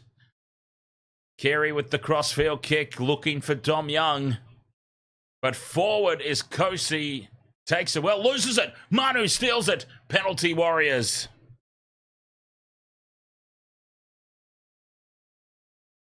Hard luck there, Joey Manu. Thought he'd stolen it. Matthew Williams asked, what's the line mean in betting? The line is either a points head start, or a points deficit for one team. So the Sydney Roosters odds in this game were -11.5 line. A handicap, thank you, Defunct. That was a much simpler way of explaining it. One word summed up what I was about to blabber on for about 5 minutes with. Thank you, Defunk. Yes, it's the score handicap, Matthew Williams. So essentially, at the start of the game, the bookmakers are saying Warriors start the game at 0, the Roosters start at -11.5 points. Penny Yaboa, ahoy there. Joseph Swalihi bursts through some feeble defence, and it's another try potentially here for the Roosters, although Casey Badger says no try, potential obstruction. Let's have a look. Oh, yep, running back on the inside shoulder and straight into the defender. Angus Crichton. Razor, ahoy there. Yeah, this will be no try, penalty to the Warriors. Angus Crichton, he's been giving away some penalties here this last little period of play. Keeping that contract value down for the Panthers.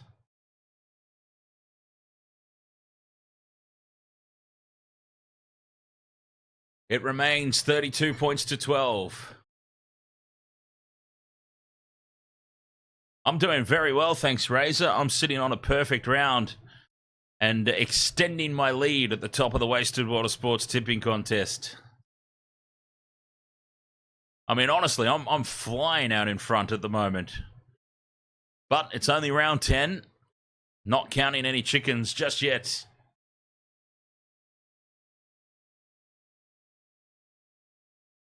Penalty now to the Warriors.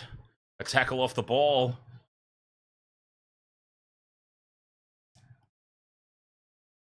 Oh, late tackle. Yeah, late tackle. Tackle off the ball. Same thing. Razor says, what's my thoughts on Fafita going to the Roosters? I'm somewhat surprised he didn't choose the Panthers, quite frankly, but it's a great pickup for the Roosters. And he'll be there for a long time now, too, I would dare say. The Red Knight just need DWZ. I would like DWZ as well. 12 and a half minutes to go. Tom Ale puts the step on. Angus Crichton should be in the bin, absolutely. He gave away 2 penalties in essentially 2 sets back-to-back inside the 10-metre zone. About, what was that, about 5 minutes ago?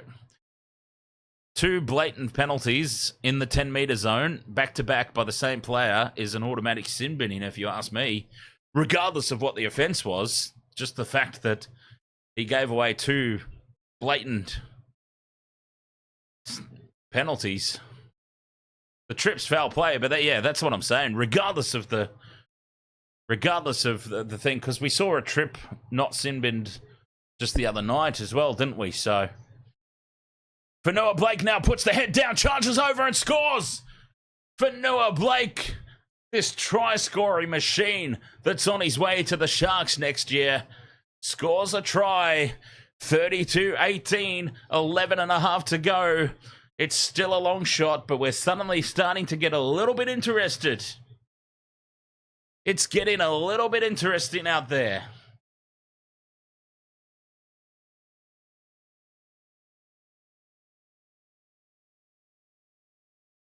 But anyway, at the end of the day, James, absolutely, in my opinion.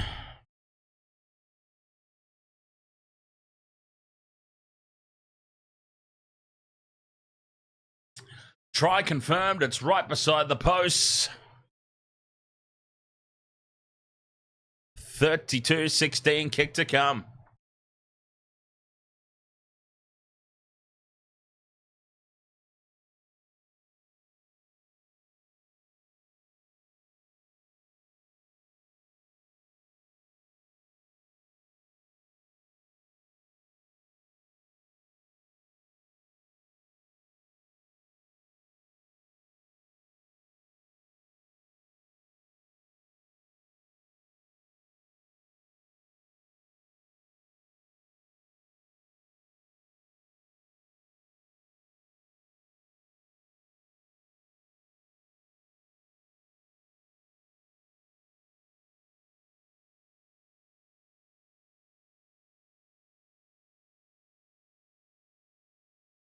Conversion successful. 32 points to 18. 10 and a half minutes remain.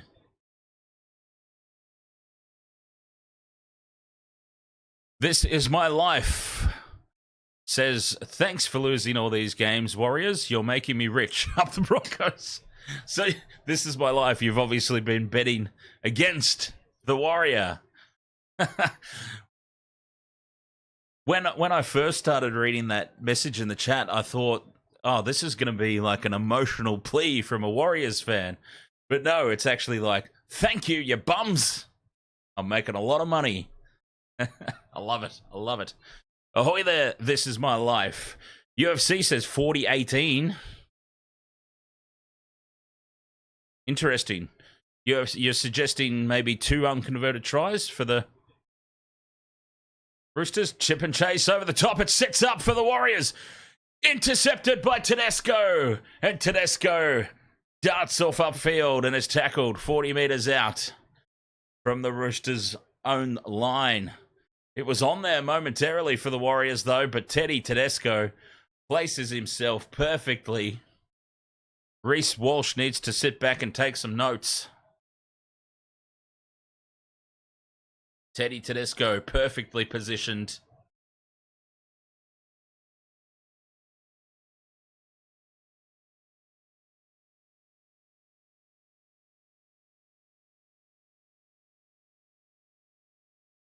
Up over halfway now, the Roosters.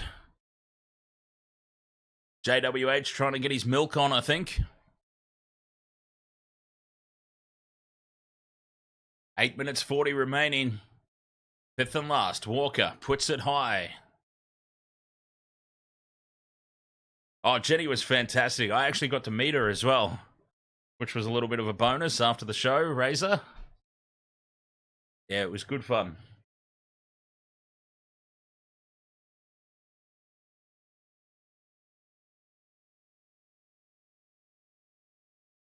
.25 out from their own line here, the Warriors.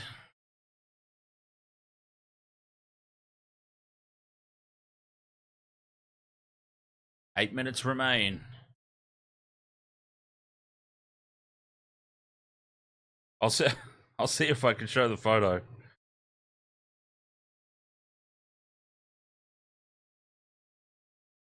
I'll see if I can put the photo up. I was like so just... You know, like when you meet somebody that you're a big fan of and you sort of go up to them and you like, don't be awkward, don't be awkward, don't be awkward. I ended up standing there next to her for this photo looking like I'm being held captive.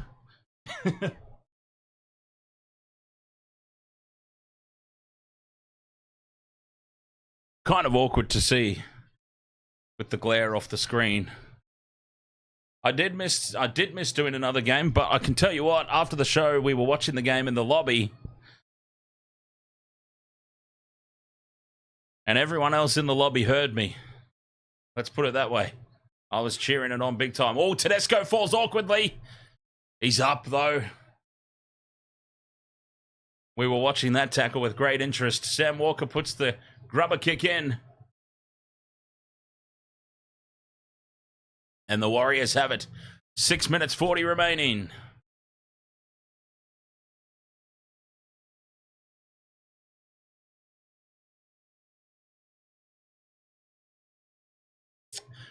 The bloke standing to my right is a character.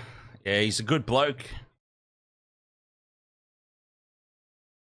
I especially admire his 10 Commandments of party when he transforms into his alter ego, the Brisbane's Party Jesus.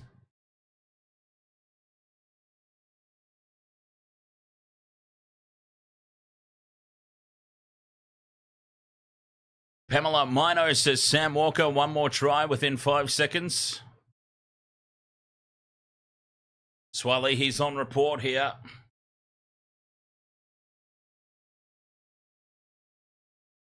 No sin bin.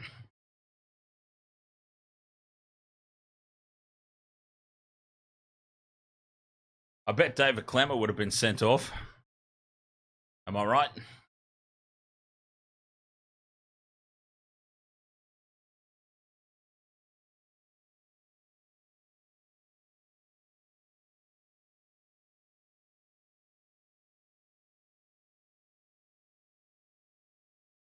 And Victor.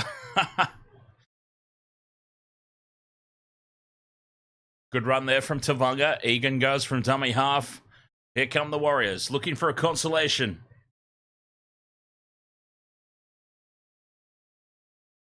Tamate Martin to Harris. Walker's back on the field. Links up with Nickel Clockstad, and Berry is rocked in a tackle by Swalehi. Fifth and last for the Warriors. Crossfield kick. Was it touched by the Roosters? Never mind. Roosters have it anyway. Now Walker's down, clutching at an ankle. Got to call time off here, surely. Dylan Walker can't move on that ankle, and he's in the way, you would think. Just behind the play the ball, I suppose. Tupou with 4.5 left. Short side they go. Tapped on from Tedesco. Back inside to Manu. Manu's close to the sideline. How has he managed to stay in the field or play there? Oh, now Wateni Zalesniak's busted as well. A chip in over the top. It's going to sit up here for Sam Walker. No. Yes, it does. He's got it, Sam Walker. Sam Walker scores. Oh, get out. Sam Walker has scored. We have got 4 minutes for Watene Zelezniak to score a try. Do we have an Olam moment incoming? The trouble is, Watene Zelezniak looked busted back there after the last play of the ball. Sam Walker with the try. 2 legs of the multi down. 4 minutes for 1 to go. Is it possible? Can the Warriors get a consolation through Watene Zelezniak?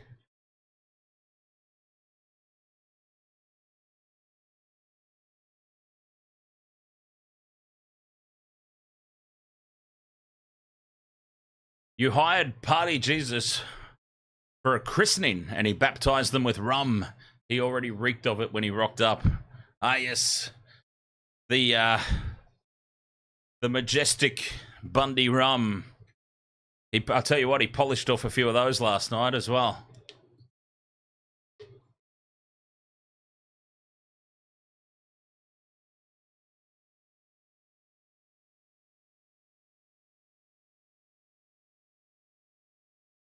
Try confirmed. Try confirmed. Yes.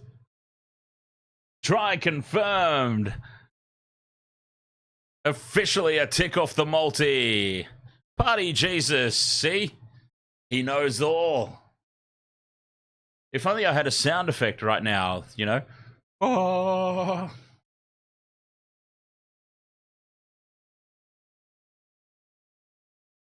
Sam Walker with the conversion. It's on target. It stays just inside the far upright.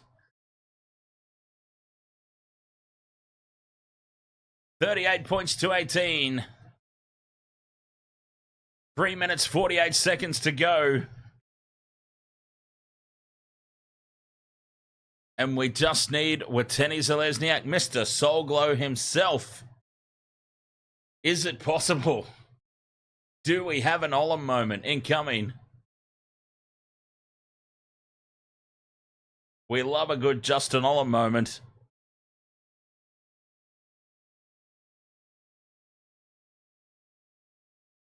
Two legs down, 1 to go.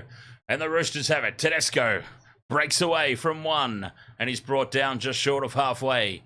3 minutes 30. The Warriors should get at least 1 attempt.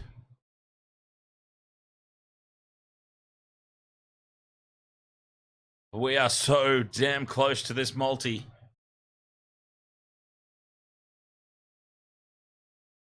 Trouble in back play now for another one of the Warriors. Freddie Lussick, I think it is down. Oh, head clash. He's out cold.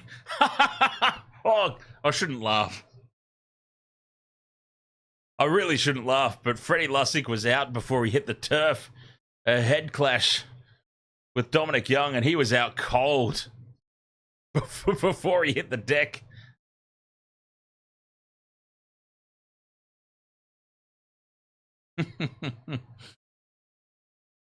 Quaid, ahoy there, mate. Quaid says all the Roosters. Coming up next, Titans, Cowboys. I'm sitting on a perfect round, and I am risking it all by going Titans.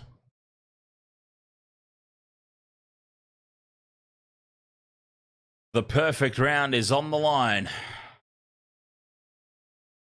And I've gone Titans. Because honestly, I don't even care. I'm so far ahead on the Waste to Water Sports tipping contest that it doesn't even matter. I'm so far out in the lead. It's worth taking the gamble to go even further ahead. Ed Vogel says, if I ever become a ref... Stop boasting, Dan. Never. Never. Never, James. Ed Vogel says, if I ever become a ref, I'd probably be way too excited for someone to score a try and forget all the rules.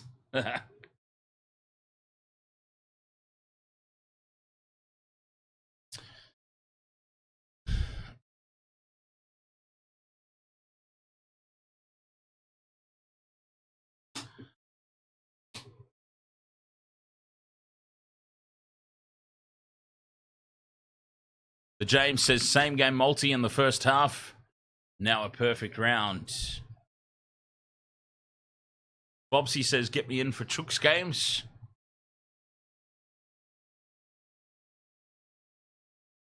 Challenge inconclusive. I don't even know what the challenge was for, to be honest.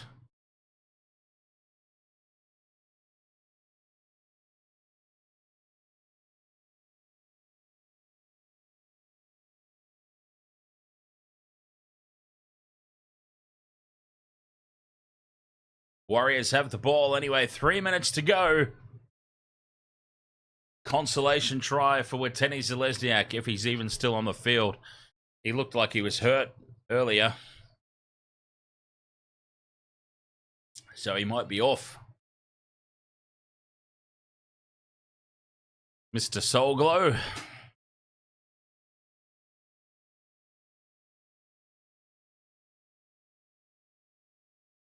To the right-hand side they go. Tamate Martin, crash ball for Rocco Berry.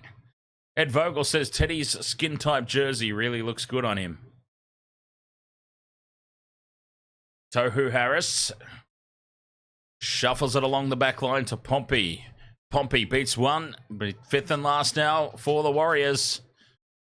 10 metres out, Egan. To the open side they go. Tamate Martin kicks in field. It's tapped dead by Swalehi. Easily defended by the Roosters there.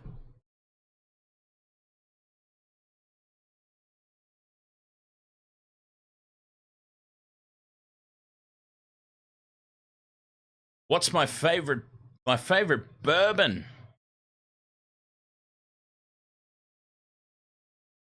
I'll show you my favorite everything. My favorite everything.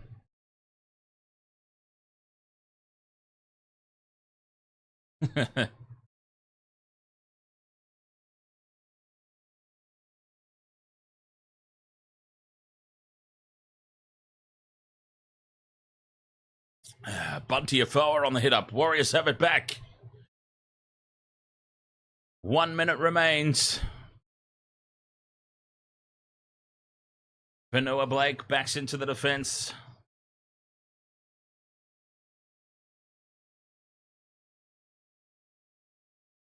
Oh no, crash ball from Barnett leaves it behind. And the Roosters hold on. 38 points to 18. Looks like that's how this match is going to finish up. I really don't think Watene Zelezniak's still on the field. So we had no real chance there of an Olam moment. Let's see. I'll see if I can confirm that. No, Watene Zelezniak is still out there, apparently. I just haven't seen him for a long while. Not that it matters. There's no Justin Olam moment. We've got two legs again. I'm bloody sick of getting two legs. They're not even going to pack the scrum. No chance of a miracle. There he is, Watene Zelezniak. Favouring that left shoulder, though. He obviously hurt himself. Clearly not at 100%.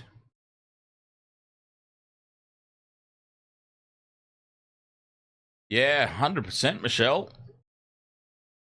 The Warriors, well, did the Warriors do well to not let it blow out, or did the Roosters just completely go off the boil? It was probably a little bit of both, in fairness.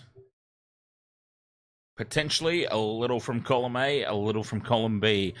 All right, let's get a multi sorted for the next game. Titans, Cowboys coming up in 10 minutes. 38 points to 18 here.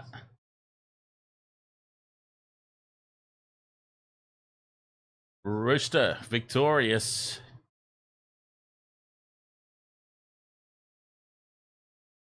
Titans, Cowboys coming up.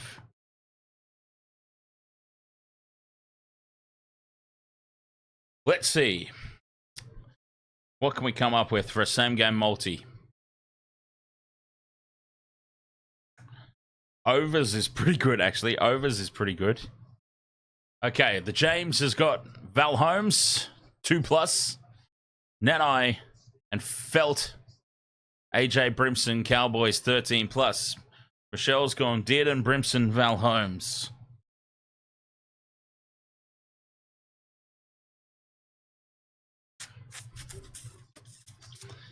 Defunct says Granville to score.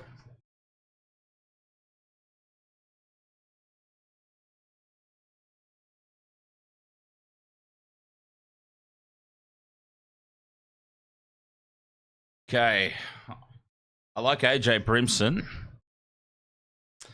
Val Holmes isn't having the greatest of years. So, I mean, he's still scoring tries, but...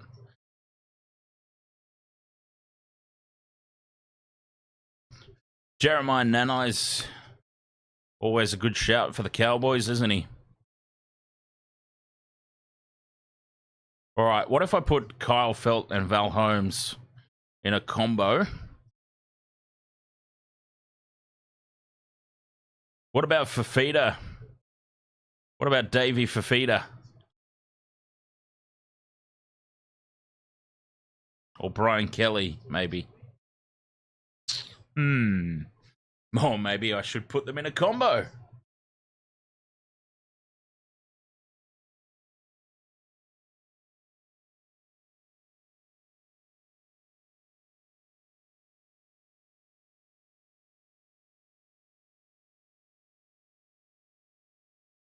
Player A or B to score a try. Let's see, who have they got? Who have they got David Fafita with? They've got David Fafita with Kyle Felt, Semi Valame, Philip Sami, Fafita and Fafita, David and Jojo.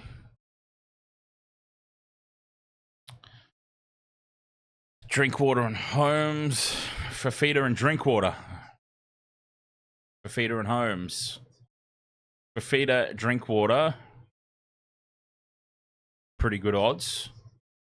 Covers up a couple of bases there.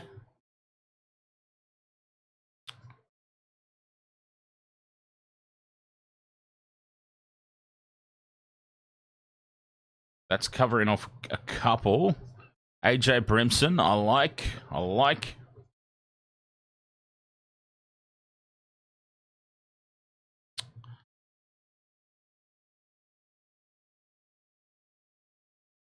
I need to get this sorted out quickly. Mitch Vella Sports says, if the Cowboys win, I get a perfect round. Hey, if the Titans win, I get a perfect round.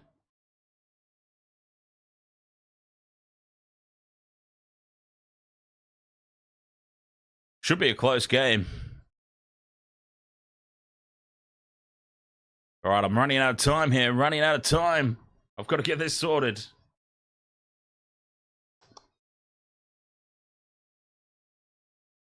There we go. That's what I was looking for. Player combo. Where I just was. Oh, geez. That's not very good payout. All right. I might go David Fafita solo.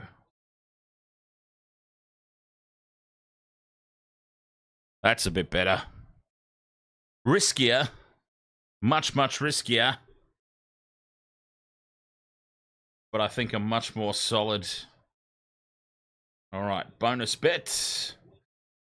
$10 bonus bet expiring 16th of May. Let's go. All right.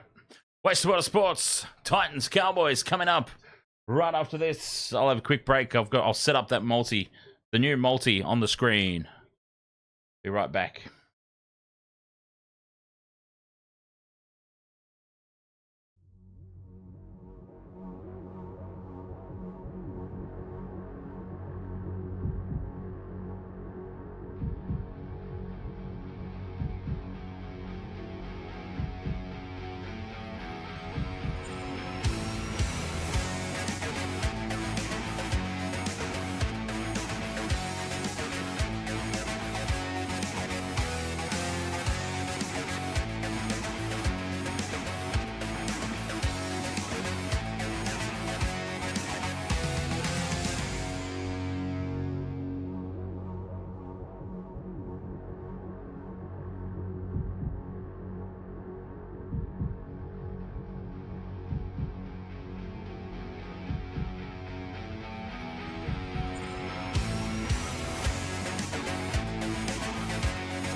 Jesus Christ, I've been talking for about the last 5 minutes with the microphone turned off.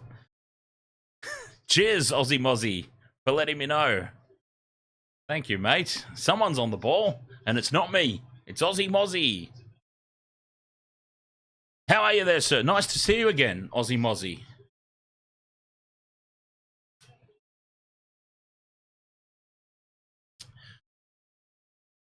The Cowboys negotiate the first set of 6. The Titans have it. Yeah, doing very well, thanks, mate. Doing very well. Am I mistaken? Or has it been a red hot minute? I mean, I clearly remember your username.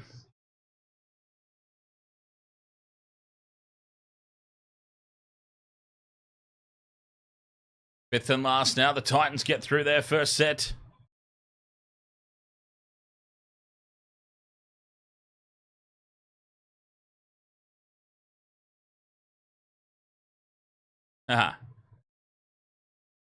Awesome. Well, welcome back, Aussie Mozzie.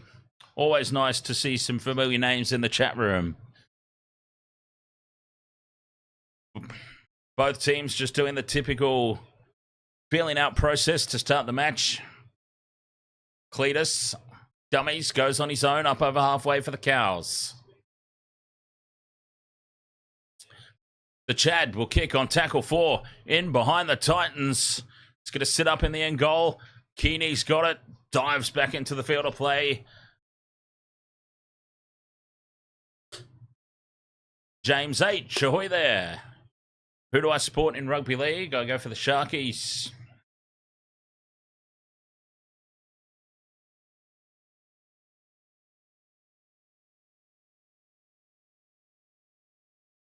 Penalty here to the Titans. The Cowboys too slow to get up and release in the tackle. Cletus can't believe it. Cletus is offended by that penalty. That was a much needed one for the Titans. They were under the pump there on that set of 6. Kieran Foran thumps it into touch up towards halfway here for the Titans. Mitchell Vella Sport says, what's my thought on getting rid of the kickoff next year? That's my incredibly childish response to a terrible idea by the NRL.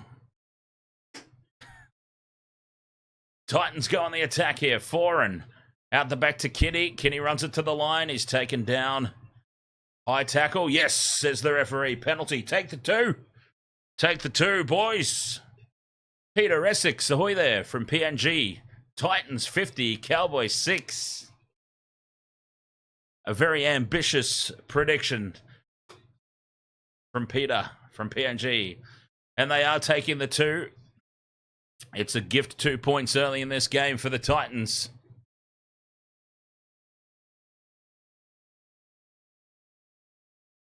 Not much of a high contact, but high enough, I suppose, in the current interpretations of the laws.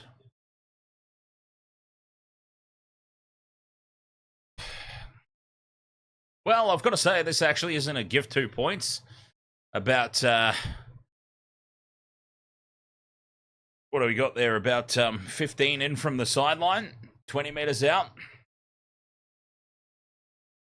Certainly not a gimme, but should be put over for an early Titans lead.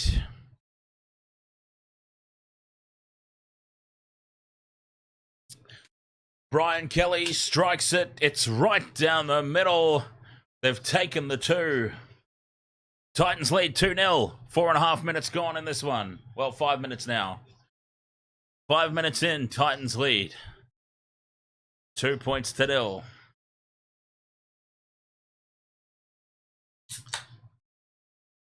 Norman Anthony says Titans to win 1 to 10 points at full time. Norman, I've got a perfect round on the line here in the tipping. Need the Titans to win, so I'm hoping it's closer to 10 than it is 1. I don't think my heart could withstand that close a game. I don't support the Titans, but I do need them to win for the tipping contest this week. Whoops. Spilt my drink everywhere. Fodawaker goes on a good dart. Foran shuffles it on to Smith Shields. Tackle 3 now for the Titans. They need some go forward. There's the man that could potentially bring it. David Fafita, Roosters bound. Bobsy says 22-16, Titans win, Fafita and Drinkwater score. I've gone Brimson, Holmes, Felt, Fafita. Fifth and last, on halfway, Titans put it high. Drinkwater sits under it, loses it backwards. Lucky. That could have gone absolutely anywhere. And now Valame shrugs off one. Almost gets the arms free, loses it. And the Titans come away with it. That's a huge mistake there from Valame. And the Titans can go on the attack. 0 tackle here. 25 out in midfield. Fodawaker stands in the tackle. Backs into the defense. Quick play the ball. Foran out the back to Brimson, to Kelly. They keep it through the hands for Feeder. The pass just wasn't crisp enough. Dean, love stuff. Ahoy there. Foran inside ball to Fodawaker. Still on here for the Titans. A couple of tackles left. They go left. There's Brimson in at first receiver. Puts the kick into the end goal. It sits up, though, for Felt, who dives into the field of play. Cowboys ball, a metre out from their own line. Right idea there from Brimson, I think, but well positioned from Kyle Felt, the veteran. Perfectly placed himself there on defence. Now the Cowboys release it out to the left, and it almost opens up for Lukey. A good tackle there from Smith Shields brings him down. 30 out from their own line now, the Cowboys on tackle 4. Titans defense standing up and being accounted for at the moment. Fifth and last on halfway. Here's the Chad. Keeps it low and flat into the corner. Sits up for the Titans at the back. Kinney puts the step on and goes straight through. Brings it back to the 20. And a penalty now to the Titans for pressure on the neck.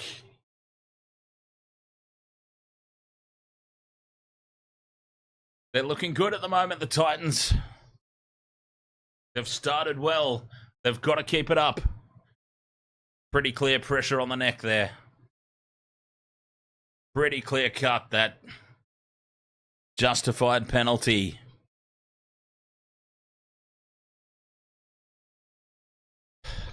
Titans put it into touch. 40 out from their own line. They've started well.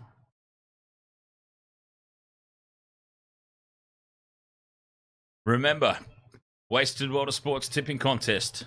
Perfect round is in the balance on this game. Up over halfway. Go the Titans on tackle 1. Good field position here. They need to take advantage of it, though. Crash ball for King Jaffe Joffa. And now Beau Fermor. Foran runs it to the line. Off the shoulder is Haas. Racing through this set here, the Titans staying on the left-hand edge. Foran goes for the kick in over the line. It's played up by the Cowboys. 6 more for the Titans. Oh, they absolutely have to make them pay here. Undercover 685 is Jason Taumalolo playing. He's on the interchange bench. He's in number 17 today. Undercover. Down the right side they go. Kinney runs it to the line. Bobsy says, I feel like the Titans are much better without Tanner Boyd. Yeah, Kieran Foran in at 7. Brimson in at 6. Although he's got the number 1 on his back today, Brimson. He's playing 5/8. Wearing the number 1, but playing 6. From dummy half. Scooting out. Chris Randall. They're so close here. 5th and last. Titans. Foran. Dummies inside. They go outside. Brimson puts the kick in. It's a little too heavy. And that'll be a 7 tackle set for the Cowboys. Just as I'm talking up AJ Brimson, Desi Hasler whacks his head on the back of the coach's box. He can't believe it. What a gift for the Cowboys. 7 tackle set.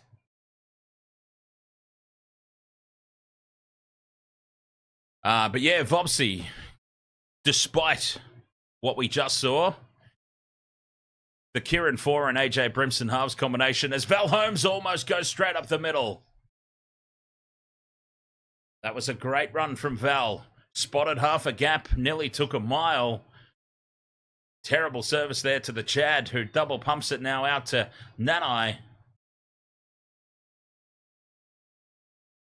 The Chad now staying on this short side, trying to draw a 6 again. The ball is stripped out. That'll be penalty Cowboys.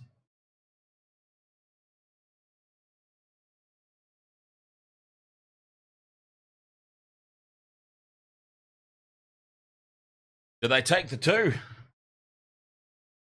T-shirts now available. Wasted Water Sports, take the 2. Do they look to square things up here? No, they tap and go. The Cowboys don't want the 2. Loose pass out the back.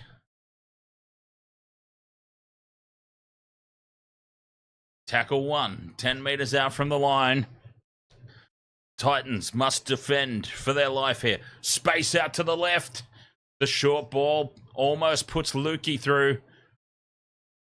Dearden goes from dummy half. 6 again for a ruck infringement. And he's held up over the line.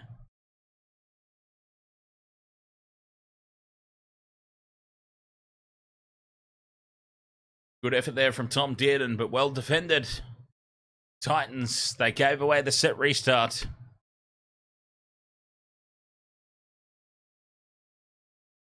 Chad, out the back to McKaylee. Goes on his own. Couple of metres out now, the Cowboys. Staying on this right-hand edge. They're liking this. The short ball for Nanai almost goes through.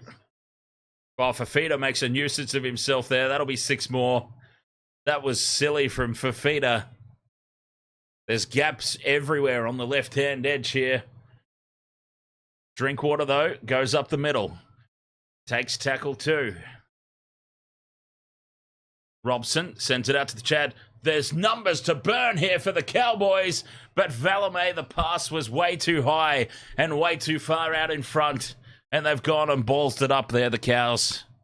It was on. It was the right idea. The execution, though, was just atrocious.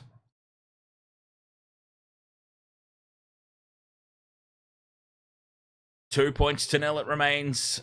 Titans.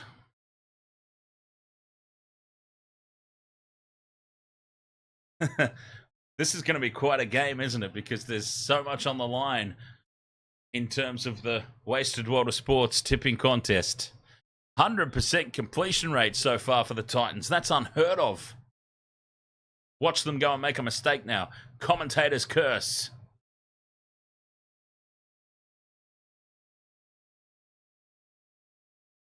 The commentator's curse is a real thing. Through the hands now, Kyle Felt races up out of the line. Had to make the tackle. Did just enough to slow Brian Kelly down. Botawaker on another good run. 5th and last for the Titans on halfway. Brimson on the short side puts it high. That's a good looping kick. No kick chase, but it's a tough one for Drinkwater. He does well. And he's got Valame. Valame slips. That makes him a very easy target for the tackle. He still manages to get the arms free. Can't offload, though. The Titans wrap him up. Val runs into a brick wall. Belt in midfield. Good leg drive. Tackle 3, Cowboys. Up to the 40-metre line. Cletus. Inside it goes to McKaylee. Back to Cletus.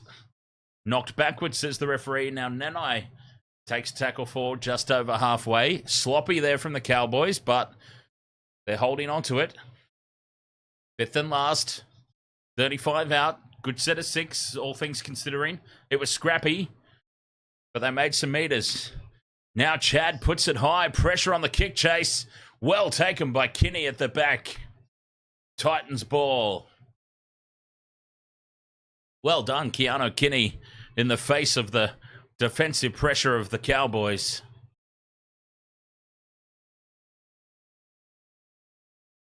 It opens up now and straight through goes Jojo Fafita. One to beat. He goes on the outside of Drinkwater. Drinkwater does just enough to slow him down. And Kyle Felt's there in support. That's got to be 6 again, surely. Flirting with a professional foul there. Brimson now steps back in field. Takes on the Chad. Front foot ball here for the Titans. They're 10 out. Foreign to Haas. Haas just backs into the defence. Takes tackle 5. 10 out in front of the post. Quick play the ball. Here they go. Left. Foreign to Fafita. Fires it out wide. They've lost all the forward momentum. Kelly will now grub a kick in, and it sits up for the Cowboys.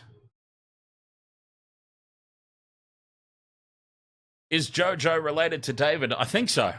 I'm fairly certain. Drinkwater now goes on a dart for the Cowboys.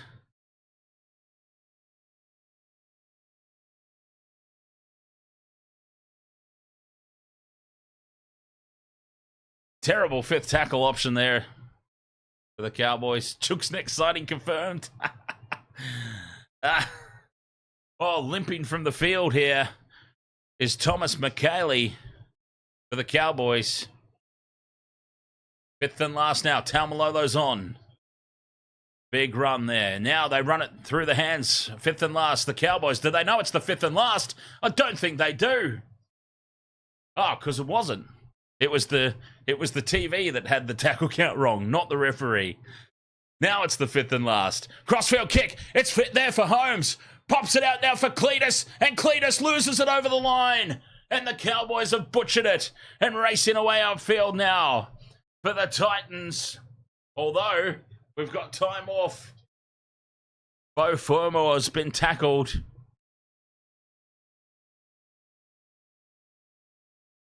We want to check the try.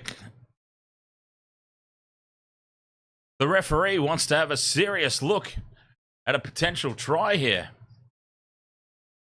I thought for sure Cletus had dropped this over the line. Val Holmes has done extremely well here to take this ball. Gets the offload to Peter Griffin-Neame. You thought Neame was going to score. He's got Cletus there on support. Cletus takes it. He's knocked over in the tackle, Cletus. And loses it. Why are we even looking at that, for God's sake? My initial instinct was correct. He's lost it over the line. Beau Fermor picks it up. Runs it back to the 20-metre line. Why did we even look at that? Crazy.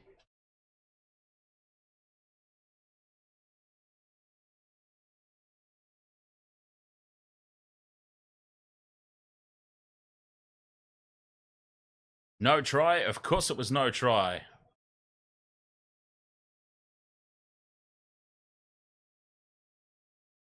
Some interesting refereeing there.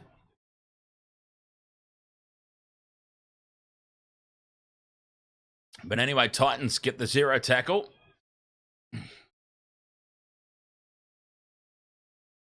.30 out from their own line.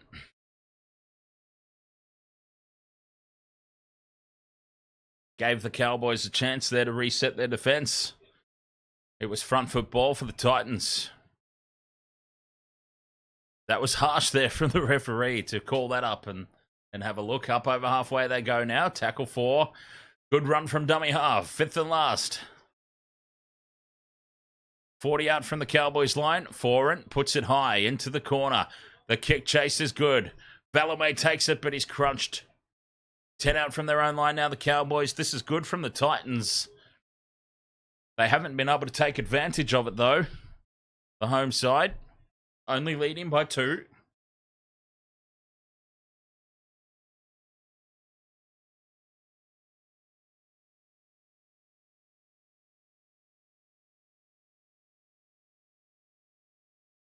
I think it's been exciting enough, James.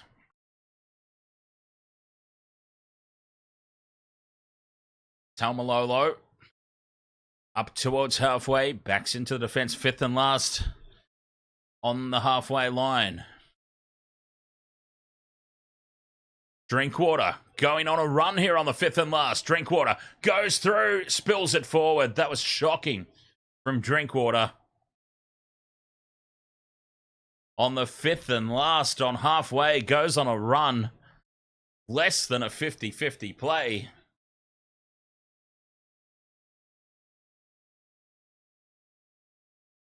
Then spills the ball.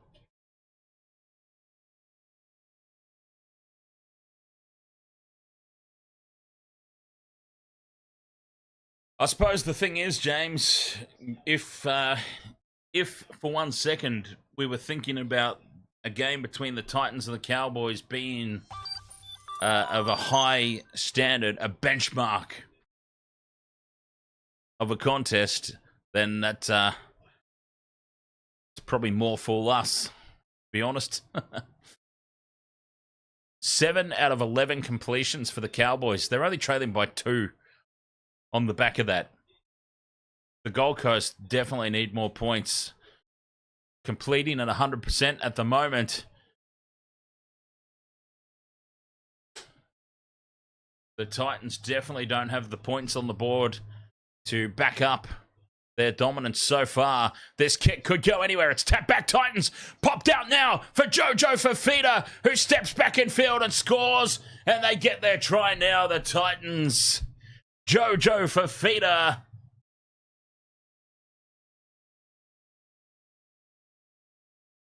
The Titans score first. The kick from Foran. It was perfectly placed. It's tapped back by the Titans, and it's Fafita to Fafita. 6-0 should become 8-0, and that's a little more reflective for the Titans.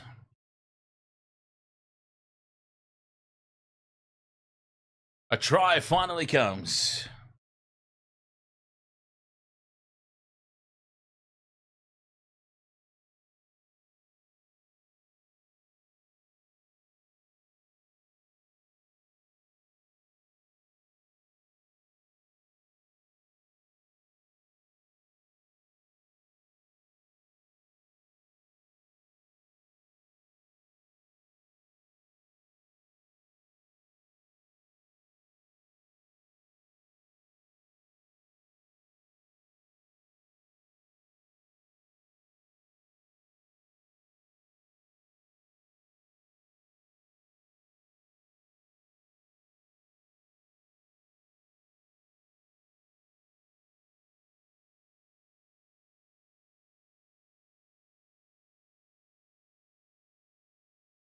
Brian Kelly with the conversion attempt. He's pushed it out. It hooks back, though, and it's 8 points to 0, Titans.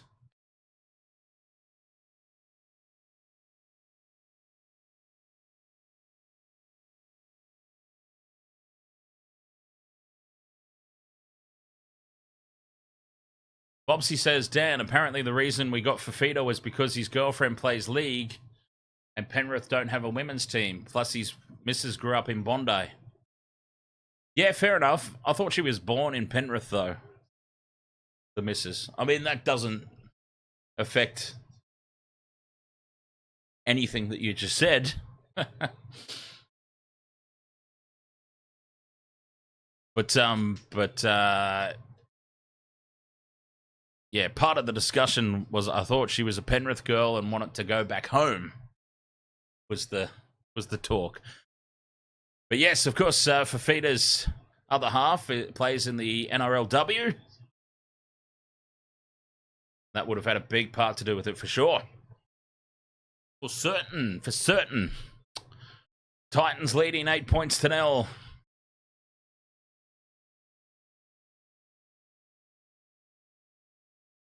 Game of Mel, ahoy!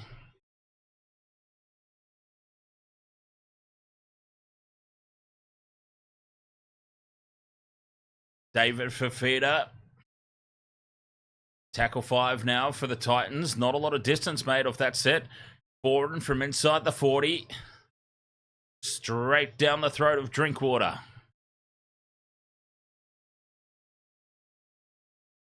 Cowboys ball. Trailing by 8. 17 minutes to go in this first half. Oh, Valame's dumped in a massive two-man tackle there by Fomore and Clark. Put him on his backside. This is big defense from the Titans. They've just lifted a gear here, the Gold Coast. They've got their tails up. Spilt ball now from the Cowboys. Titans will have it on halfway. Oh, the Cowboys are just destroying themselves here with these errors. Unforced errors. 0 tackle for the Titans on halfway. Good defense there, though, driving him backwards. Keeping the Titans on halfway. Fodawaker, another good run. He's put in some meters in this first half. Mo Fodawaker. Through the hands to the right now, inside line for Beau Fermor. Fermor bursts through. Where's his support? He goes on his own, Fermor. Lyrics, Ahoy mate. Tackle 2, front football here for the Titans. David Fafita back in field. 6 again. Oh, they must score here, the Titans. They have to. What a statement it would be. I'll come back to that. Rod raises a very interesting and often underlooked point. Brimson on the inside line, held up.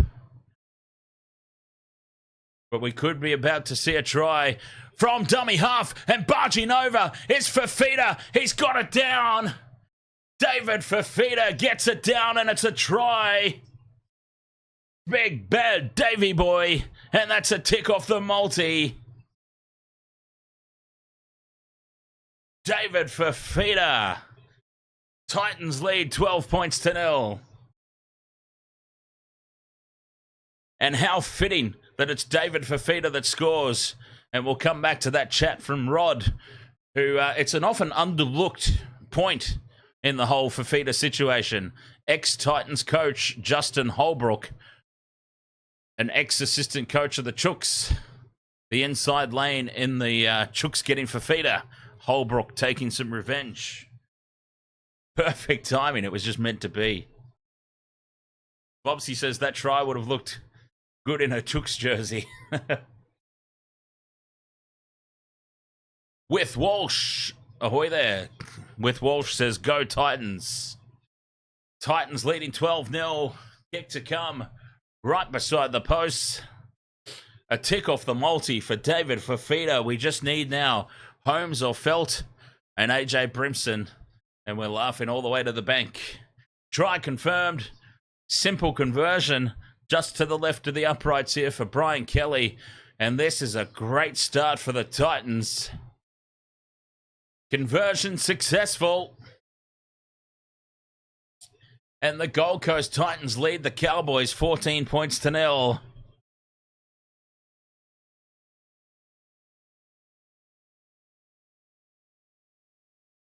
There's a long way to go. But there's a certain Drizzy Goat in the chat room that's suddenly a little bit quiet.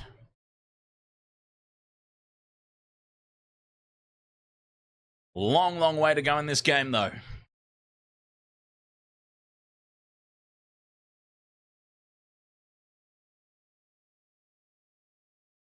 "14 minutes to go till halftime. Titans have played really solidly in this first half, though. Credit where credit is due. And the Cowboys have been completely clueless. Oh, no! I've broken my stubby cooler. Tackle 2 here for the Titans. Off the kickoff. Wow, I've got to say, I wasn't expecting the Titans to be leading by 14 at any point in the game. Up towards halfway they go, appealing for a penalty. Brimson spots half a gap. Cletus shuts him down on the 5th and last. Foran has been kicking well. Much better than Tanner Boyd. Pressure on Valame. Takes it well, scoots away, Valame. Play on, no. Held, says the referee. I think that was a little harsh. I think Valame actually had every right to play on there.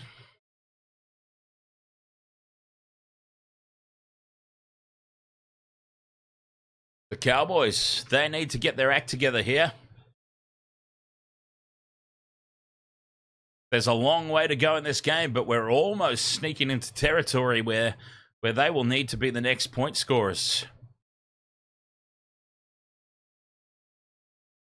Cletus takes tackle 5 on halfway. And a penalty late in the tackle count to the Cowboys. That's going to help. That's a huge help to them.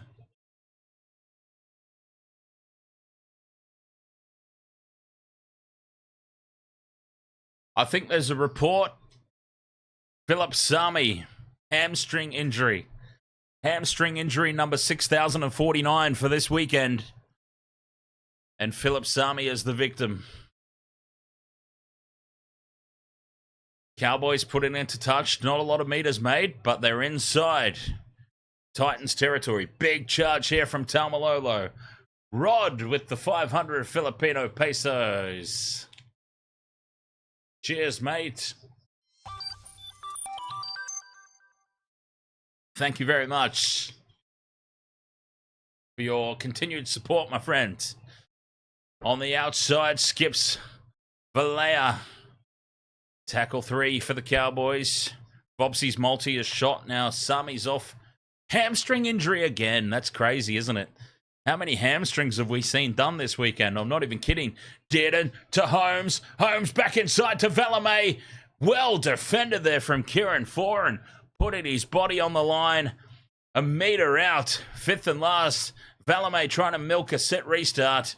And gets it. Oh, come on. The Cowboys back to their milking ways of a couple of seasons ago. That's a shocker, that one. What was Foran supposed to do in that situation? Valame had him pinned down underneath him. Anyway, through the hands now. And Dearden spills it. Oh, the rugby league gods are smiling upon the Titans tonight. Tom Dearden spills the ball. Cold. Yeah, it's all good, Rod, because I've got another stubby cooler sitting right here. And actually, I'm going to get some Wasted World of Sports stubby coolers made up. And I mean, I'm actually going to do it. Because I know that last season we were talking about stress balls and key rings. I actually think a stubby cooler is the perfect addition to the Wasted World of Sports merchandise family, and one that's very realistic for me to get done in a short turnaround time. Tupou Harwood, ahoy, mate. What a blunder by the officials last game. Which blunder was that? The non-sin binning of Angus Crichton? Perhaps? But yes, the Warriors were truly awful. As the Cowboys now through Robson. Tackle 3, 40 out from their own line. 9 minutes to go. Townsend runs across field. 9 minutes of the half, I should say, not in the match. Cowboys playing much like the Warriors here, must be said. Dearden runs across the face of the defence now. Inside line for Valame. Penalty to the Cows. Oh, no. The referee just blew the ever-loving piss out of his whistle for a HIA. They don't usually blow that aggressively just to call time off, but it's Sam McIntyre off for a HIA. Leo Francis Roika, ahoy. Your last leg for the multi is Titans winning by 11-20. Well, that's looking good at the moment. Long way to go, though, of course. My day's been going very well, thank you, Tupou. I need the Titans to win for a perfect round in the Wasted World of Sports tipping contest and extend my lead on top of the table, which is already pretty comprehensive. My lead in the tipping contest is 6 points. I think I'm 6 points clear of second place. A perfect round here would put me 8 or 9 points clear with the bonus points that you get for a perfect round. So I'll be sitting pretty on top of the table. You're in 9th and you just joined a couple of weeks ago. Are you suggesting that everybody else apart from me is just that terrible? Everyone else is so crap that you're already up to 9th spot after 2 weeks. I love it. 5th and last here, Titans get the kick away. Valame runs back to take it for the Cowboys. He runs across field and they line him up for Feeder and Kelly. Put him down inside their own 20 here, the Cowboys. Big defense there on Kyle Felt.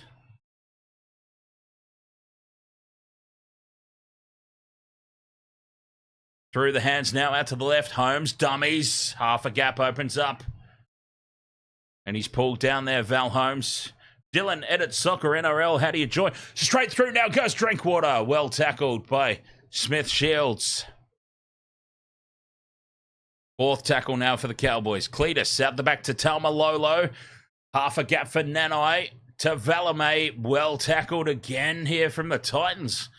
They're manning up on defense here, the Gold Coast.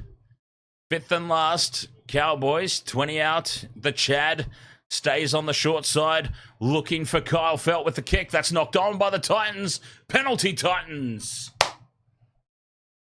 And this game is now threatening to blow up. I'll grab a link for you, Dylan.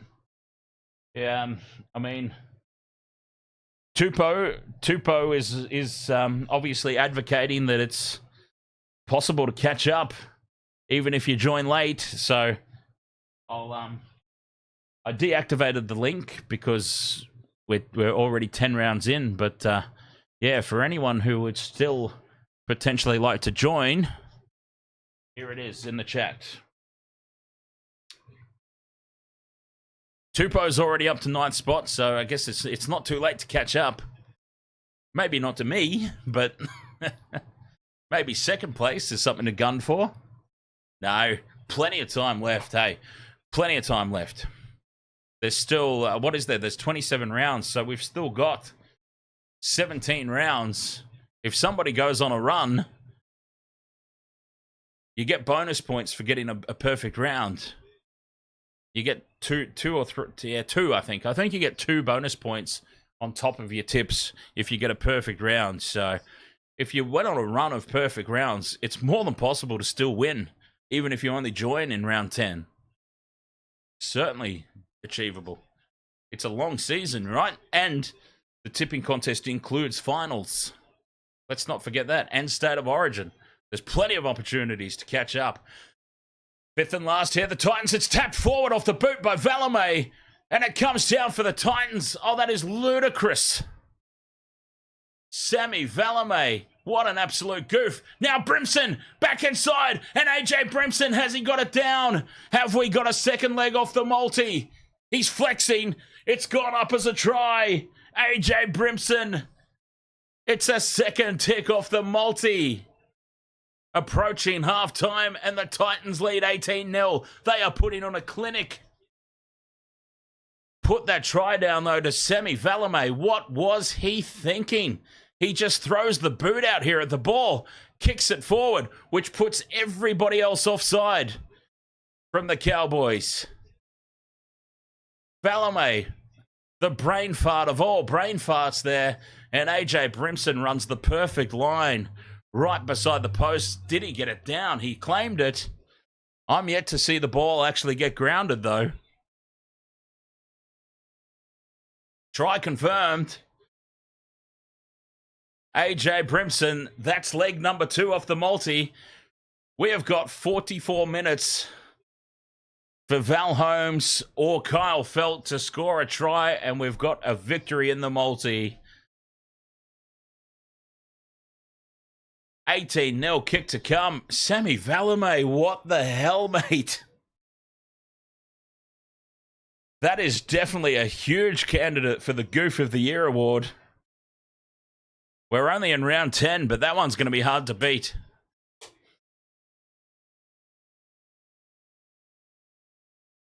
Brian Kelly from right beside the post puts it over, and the Titans lead 20 points to 0.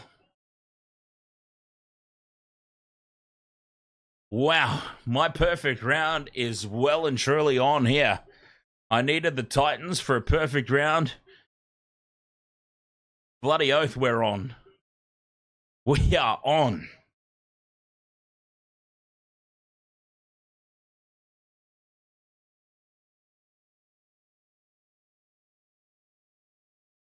Tupo Harwood says that's definitely a demotion to reserve grade. That's a demotion to unemployment, in my opinion. That was so bad.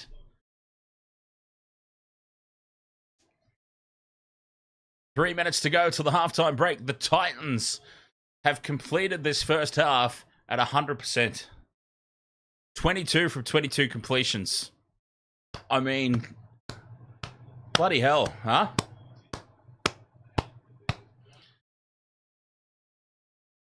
Am I right? Not even the Panthers have gone 22 from 22 completions this year yet, I don't think. Well, just as I say that, the commentator's curse strikes and David Fafita throws the 100% completion rate away.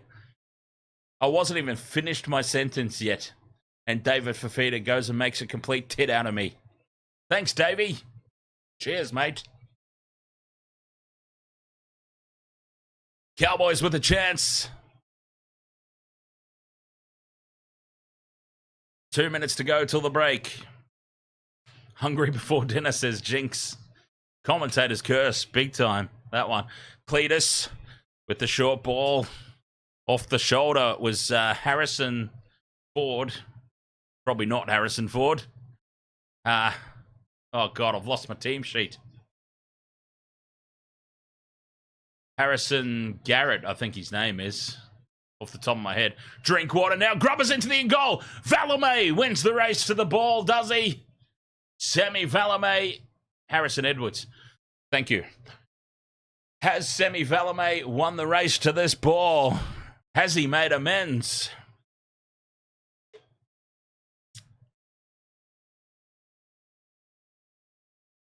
Dearden out the back to Drinkwater. Well, that's an obstruction. That's an obstruction there on Kieran Foran. And this will be a penalty to the Titans.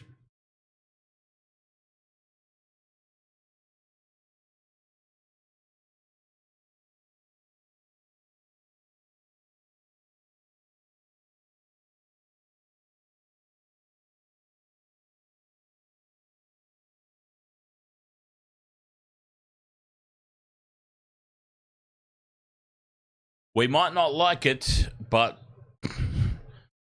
them's the rules, and that was pretty blatant. A minute and a half to go until the break. Does anyone know what happened to Drizzy Goat? Drizzy Goat was getting very chirpy earlier on, but he's suddenly very quiet.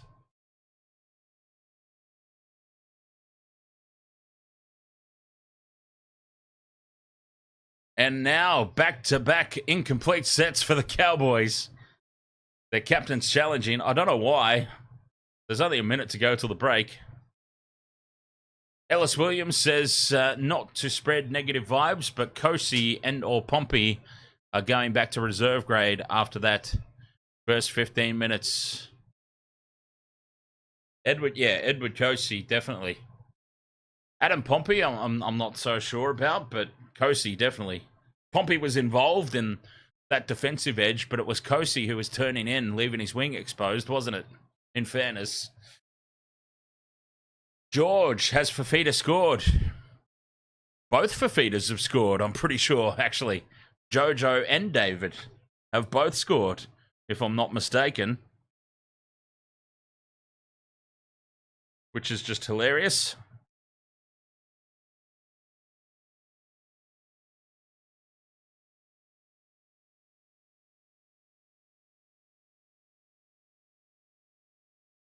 Yeah, Jojo Fafita and David Fafita have both scored. Well, honestly, the Titans have just challenge successful. Oh, I thought they had burnt their challenge here right before the halftime break, but it is a successful challenge.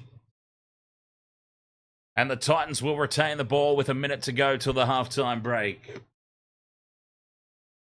With Walsh, I thought you were already subscribed, mate. Aren't you Scrambled Eggs? And you very briefly changed your name, but not your avatar, to UFC? You changed the name, but the avatar didn't change. And now you've changed it again to With Walsh. George says, do you think that Fafita will go to the Roosters? Well, he is going to the Roosters, George. It's already been confirmed. Contract signed, sealed, delivered. So, yes, I do think he will.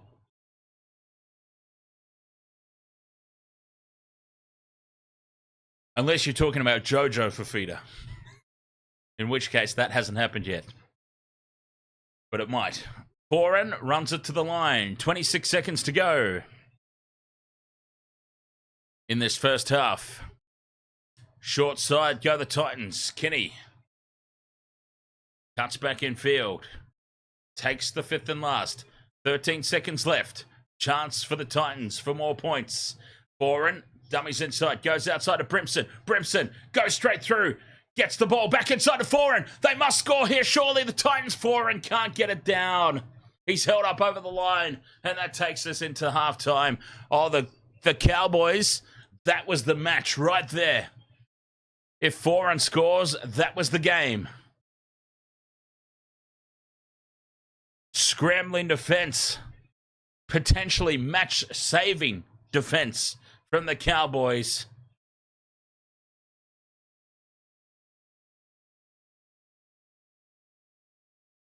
Match-saving defense right on the stroke of half-time.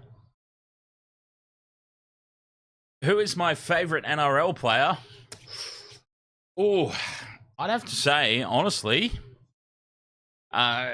somebody who doesn't get the accolades that he deserves, but is just a consistent... I mean, he's good every single match. Very rarely makes a mistake, ever. And just doesn't get the credit that he deserves. Dylan Edwards. Dylan Edwards is the first... If I'm starting a new NRL club... All right, let's just say the NRL expands. Another team's coming into the comp, and for whatever reason, they're off chops and decide to put me in charge. First name that I want on the recruitment sheet, Dylan Edwards. Best fullback in the game. Most consistent player in the game. Just a quality player. Nothing fancy about him. He just does the hard yards. Always on point. Quality player, Dylan Edwards. All right, Wastewater Sports halftime here. 20 points to 0. The Titans over the Cowboys. I'll have myself a quick break, and then we'll be back to recap that first half and lead into the second half right after this.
UFC only fans, ahoy, mate. The one, the only, the real deal. I really should be a ring announcer at the UFC, right? I'm so much better than Bruce Buffer. You know what I hate? I hate how Bruce Buffer, like, why does Bruce Buffer, when he's announcing the matches, get in the faces of the competitors? Standing in the ring, weighing 300 pounds, the Cuban assassin. I'm like, personal space, mate. Personal space. But anyway, look, he's got his style and he stands by it, and he's obviously doing quite well at it, so I'll stay in my lane. The Red Knight 47 says, is Semi off for the rest of the game? Yes, he's done his hamstring, Red Knight. Hamstring injury number 4069 of this weekend. Seriously, how many hamstring injuries have we seen in round 10? It's insanity.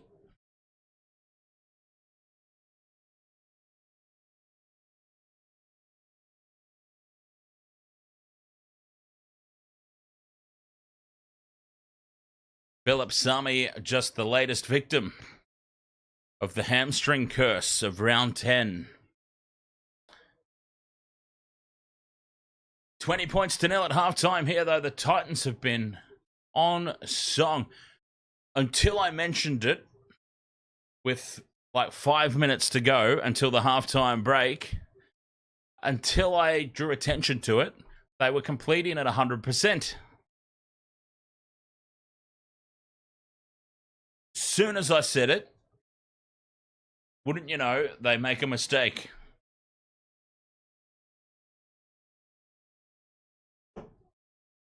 They've still been completing incredibly highly, though.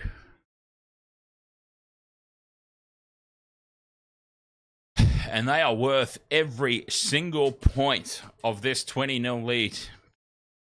Perfect round was in the... I just had a feeling. I can't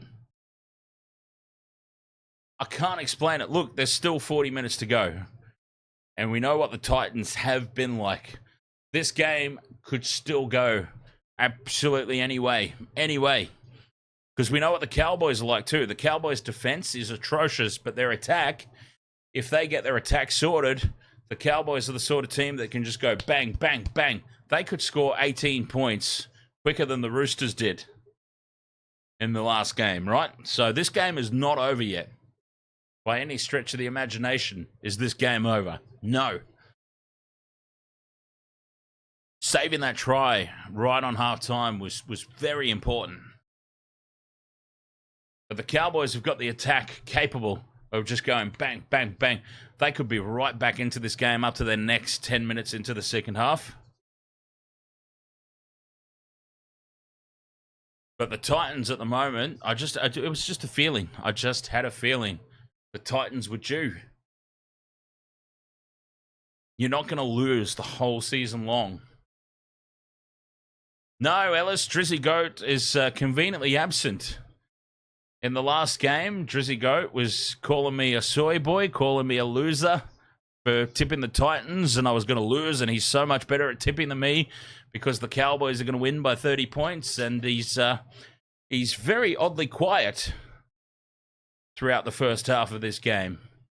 I haven't seen his name anywhere in the chat room. So...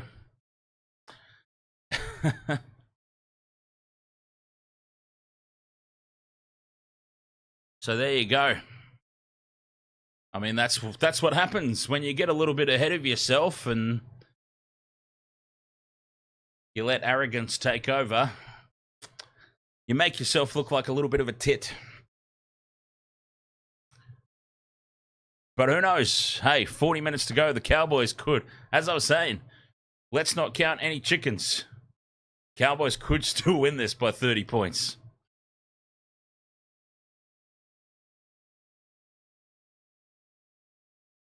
Tupou Harwood. Ellis Williams, absolutely. I don't understand why Montoya... Did Montoya get dropped? I thought Montoya was out injured. Did Montoya get dropped, did he? Okay, if Montoya got dropped, that's ridiculous. I thought he was injured. If he got dropped, then that's just craziness. He'll be back next week then. He'll be back next week for sure. I didn't realise that. I thought Montoya was injured. I really did.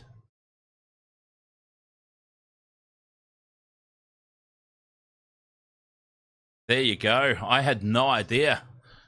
That is ludicrous then. That's crazy from Webster.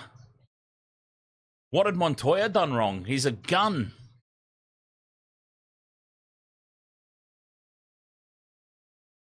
I honestly did not realise that. I thought Montoya was injured. There you go. Crazy stuff then. Kosi was a disaster. He scored a try, but I would have scored that try. So open was the line. So, wow. I don't think Montoya... Hashtag justice for Monty. Yes, I'll drink to that. I'll drink the hard stuff for that. Justice for Monty. I really legitimately thought he was injured. He was just dropped. That's crazy.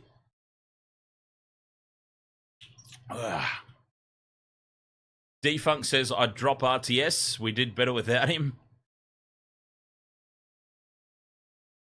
Well, if that was the Warriors doing better, Defunct, it's going to be a long old year.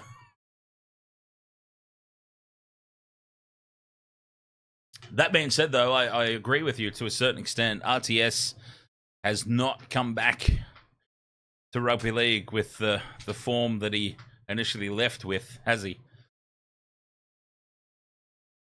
Notice this says, I'd drop Webby. He's a square.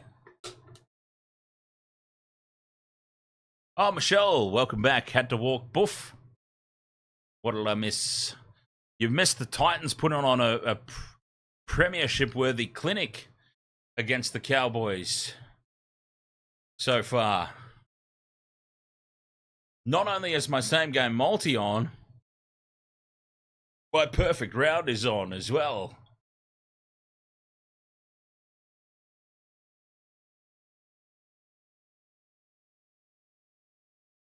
You know what? This could actually be one of the most perfect weekends of my life if this game carries on the way that it's going.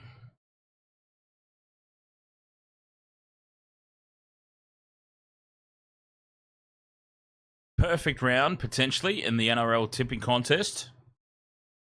The Sharks beat the Melbourne Storm. Okay, the Melbourne Storm was severely under strength, but the Sharks weren't without injury concerns themselves. A win in Melbourne is a win in Melbourne. The same game multis have been going great. I got to meet one of my favourite comedians last night. It could be a perfect weekend. Teams back out here for the second half. Anyway, long way to go in this game. Let's not get ahead of ourselves.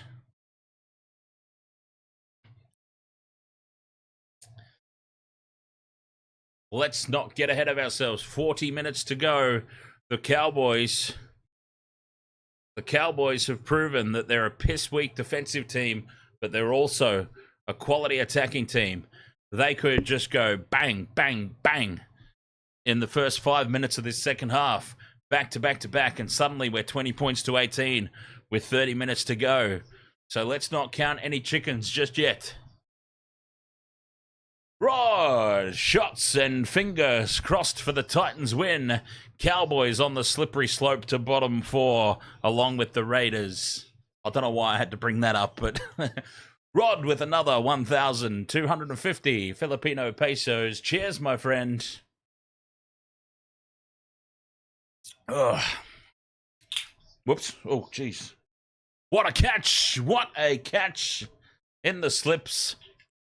Bobbled it out of the hands there momentarily. Sorry, I'm just getting ready for the T20 Cricket World Cup coming up. Got to get my terminology down for the T20 World Cup just around the corner. Second half underway. Cowboys with the kickoff.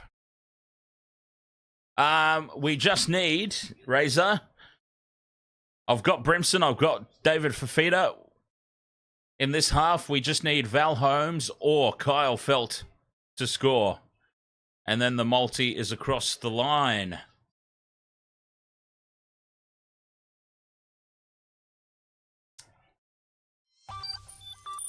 And if the multi gets across the line, it means it's going to be a very, very big night out for myself and Party Jesus at Akmal in a couple of weeks.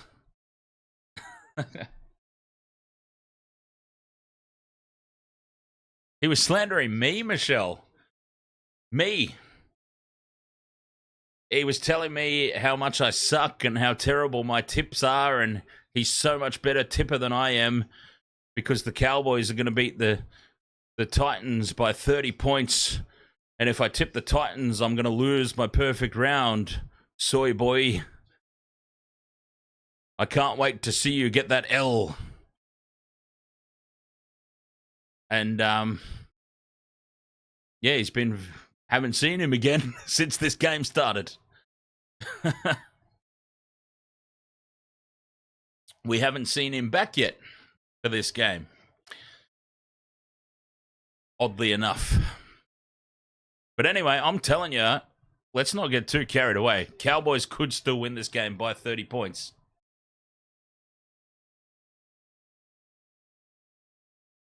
Fifth and last, Cowboys put the kick down.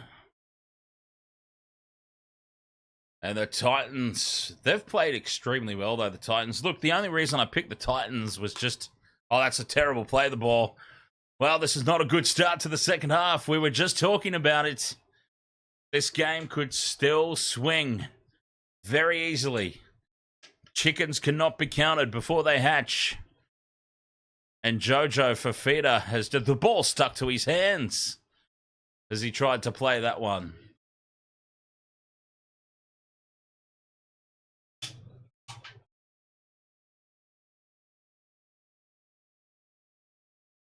This is just what we were talking about. She's not over yet. That tackle, I still say that try-saving effort on Kieran Foran right on the halftime break was so critical because 26-0 at halftime, you're probably thinking game over. Just psychology. Scoreboard psychology, right? 26-0, game's probably over. 20-0, there is still that little... There's just that little glimmer of hope, isn't there? It's just that psychology of the points.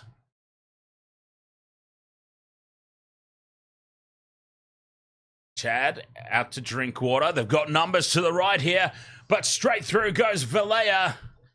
Oh, they had unmarked players to the right there, the Cowboys. Valea goes on his own. Tackle 4. 10 out. It's critical that they score early in the second half here, the Cows. Lukey cuts back in field. Fifth and last. 10 out, they stay on the short side. Dearden to the line to Val Holmes. What a disaster of a fifth tackle option there from the Cowboys. Absolute tits.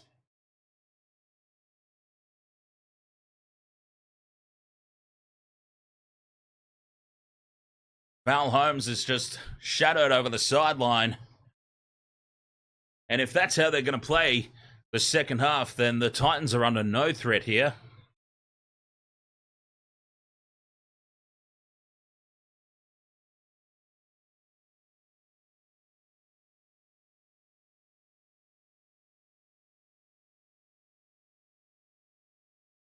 Offering nothing in attack there, the Cowboys. We already know that they can't defend North Queensland.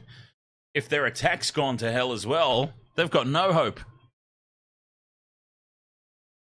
Now the Titans spread it wide. David Fafita puts the cutout pass right onto the chest of Jojo. Back inside to Kelly.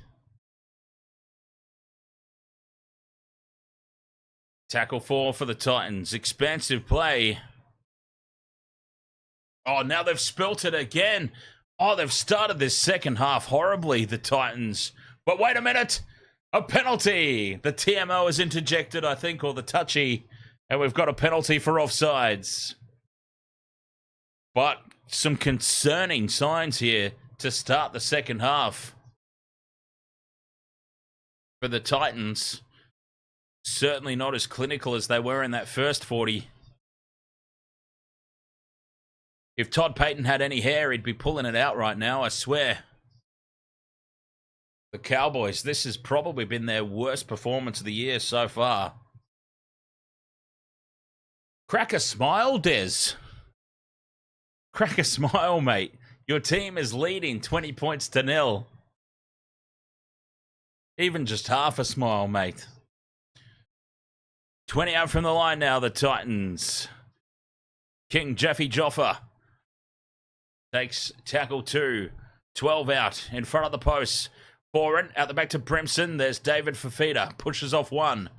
He's wrapped up now. Oh, he's caught high there, Fafita. And going through with the tackle. That is surely a penalty. Credit to him. He gets up and plays the ball, but the Chad should be on report there for that act of cowardice. Attacking Fafita across that big block face of his. 5th and last now. 10 metres out from the line, the Titans. It's the last tackle, do they realise? Yes, they do. Foreign. They keep it alive. Oh, that's forward. And that'll be a handover. Forward pass there from Kinney. And the Cowboys will get it under no threat, 10 metres out from their own line. But a familiar sight here for the Cows. They've got to go the length of the field if they want to score points. Starting another set, 10 out from their own line. 2,554 subscribers on the Waste of Water Sports. Thank you so much, everybody. Very much appreciate it. It's really, really blowing my mind with how quickly this channel is suddenly just kicking on, right? I feel like it wasn't that long ago. It popped up in my Facebook memories, right? It popped up. I had made a post about celebrating 600 subscribers. It really wasn't all that long ago. And now 2,500 and whatever I said. Crazy. Thank you so much, everyone.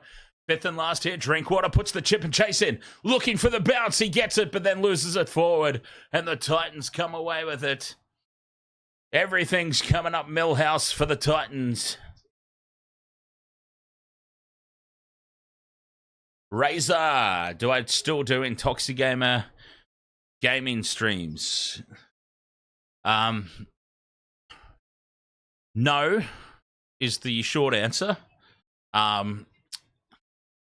Yes, I will be again, is the slightly longer answer. Definitely will be again. It's just a matter of fitting it into my schedule. If this channel continues growing at the rate that it is, though, in all honesty, I can quit my job soon. I'm not going to lie. Like, at the moment, I basically pay everything forward, essentially. Everything that the channel earns, I just pay forward. I donate to a charity called Destiny Rescue. Destiny Rescue do a lot of work rescuing children from sex trafficking and whatnot in other countries. But honestly, if this streaming, Waste of Water Sports, Intoxigamer, if streaming were to become viable, I would love to seriously consider making something of it as my actual job, if that makes sense. But I also would have to have a long, hard think about that, because I don't want to take away from what I'm doing with the donations and whatnot. I want to keep supporting Destiny Rescue as much as I can, obviously. So I'd have to have a serious think about it. But yeah, if the way that I look at it, though, is if I got to a point where that was a viable option, I would have more time to do more content and more things. And who knows, in the future, if I took that step, maybe it becomes even more money for Destiny Rescue. You know what I mean? But anyway, it's it's definitely all on the cards. It's just a matter of time, fitting things into my schedule. We all know how life is, yeah. We all understand. Cowboys here, trailing by 20. Almost 10 minutes gone in the second half. They need to be the first team to score in the second stanza. They've got themselves a chance here. Townsend with the cutout pass. Here goes Kyle Felt for the corner. Loses it over the line. The multi was literally right there. The same game multi was in Kyle Felt's hands over the try line, and he loses the ball. I can't even comprehend. It was right there. He was over the line. He was over the line. He was right there.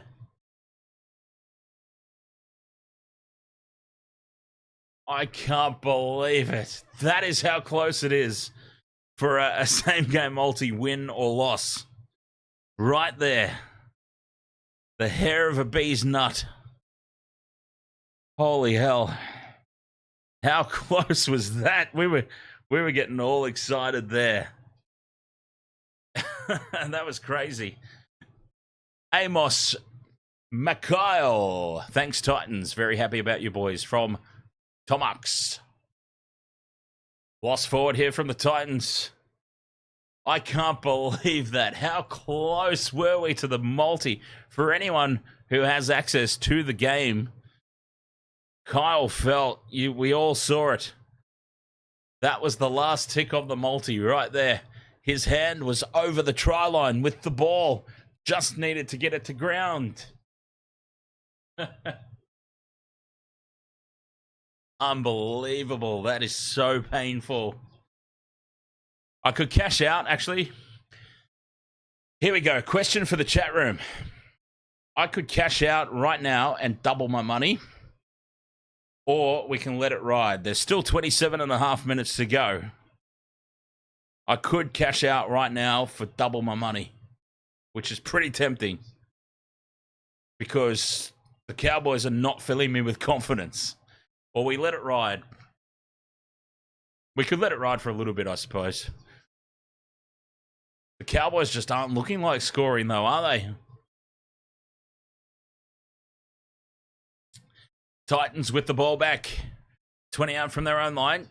Still 27 minutes to go. It's a long time. But the thing is, those cash-out offers, they drop very rapidly. I'm happy. I'm actually pretty happy doubling my money. I'm not going to lie.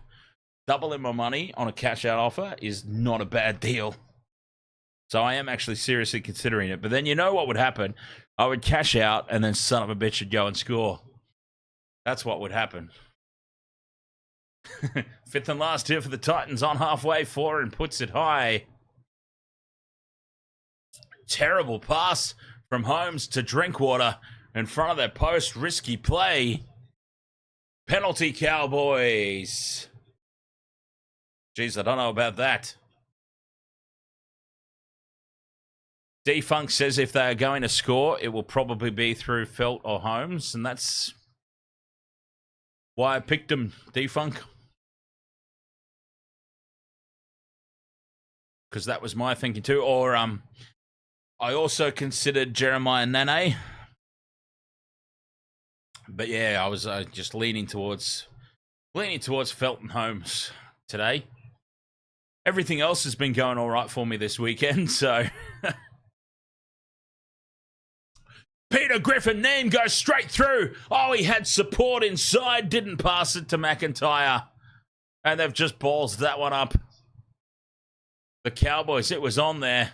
Now they go left. Here's Drinkwater to Holmes. Holmes out to Valame. Valame's bumped into touch. Semi Valame is bumped over the sideline. They have just got themselves a set restart as well, the Cows.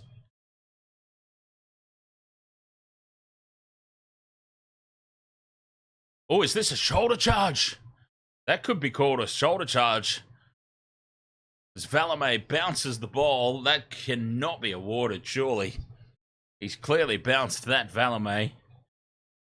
But if this is no try, we've got to be cautious of a shoulder charge here. He's got no grounding or no control over that, but shoulder charge. This could be a sin bin here on the Titans, and that's going to make things mighty interesting.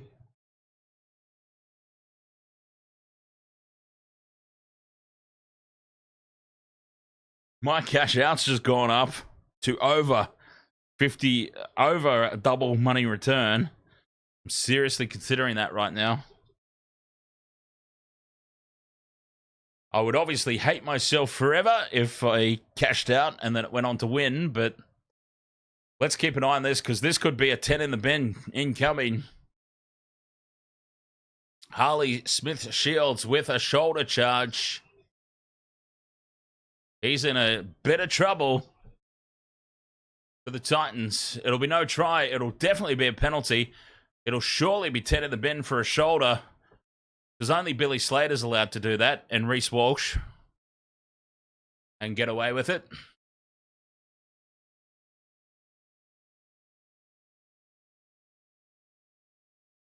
And Harley Smith-Shields too.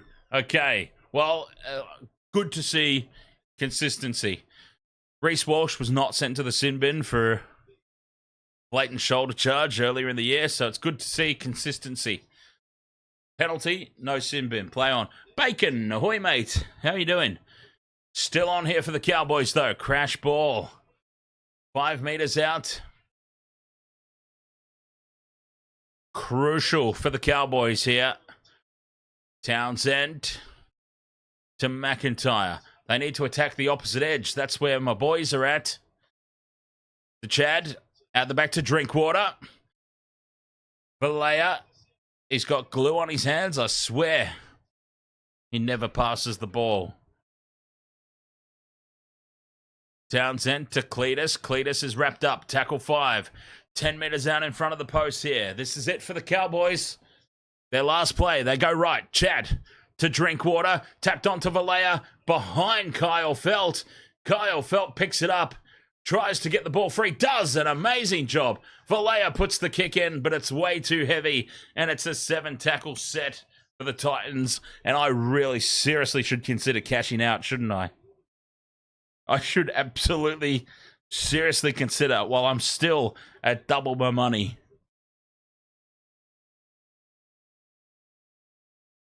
Nah, you know what? I don't care. Let it ride. I don't care. It was only a small wager anyway. Let it ride. 23 and a half minutes. The Cowboys could still get a consolation. I mean, honestly, it was a $10 bet. Okay. I'll throw that out there. I'm talking about it like it's a huge, huge outlay and a huge profit. It was honestly a cheeky $10 bonus bet. I don't care. I'll let it ride. Forward pass there from David Fafita. And the Titans, they have just been abysmal in this second half, haven't they?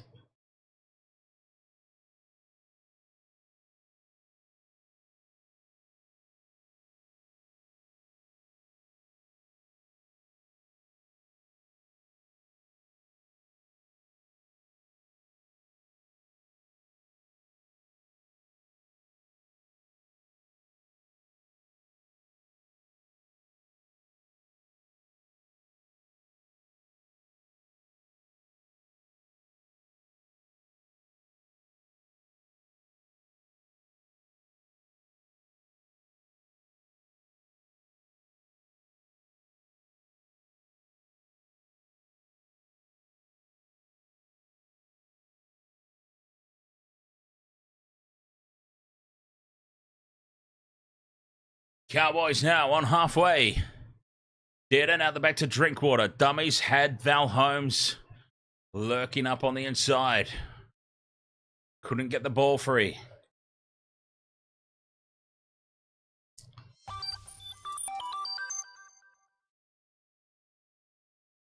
Nicholas Mayella. Here goes Val Holmes. He's chopped down. Okay. I got way too excited. Val Holmes, 5 out on tackle 5. Chad with the crossfield kick, looking for Kyle Felt, but it's taken by Jojo Fafita. 7 tackle set for the Titans. 21 minutes to go. I thought we were on again a couple of times there. Kieran Foran's now leaving the field. The Titans are falling apart here. Slowly but surely. The real Darkstar says as long as they win, even only by a point, Souths are lone basement dwellers. Unbelievable. I mean, honestly, it's crazy to think, isn't it?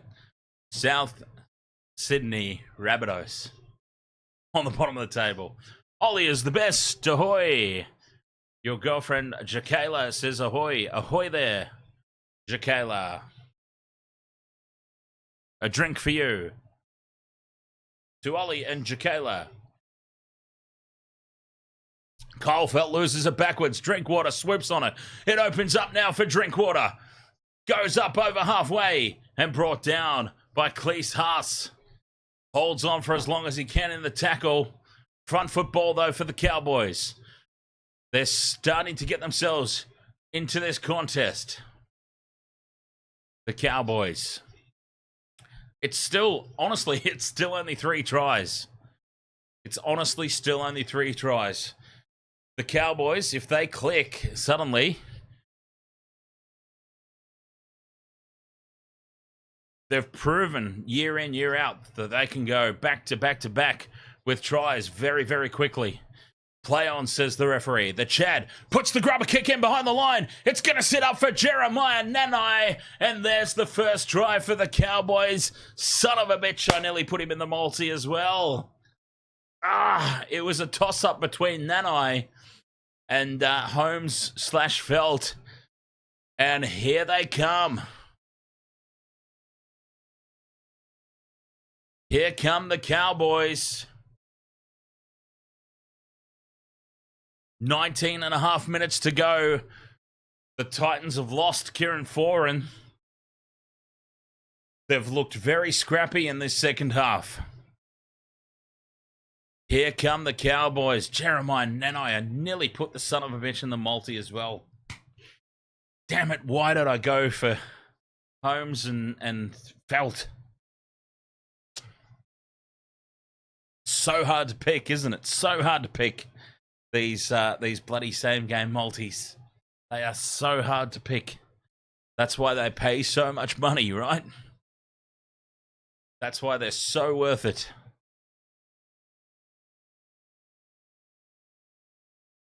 The Cowboys, they are suddenly right back into this game, up to their necks. 18 and a half minutes remaining.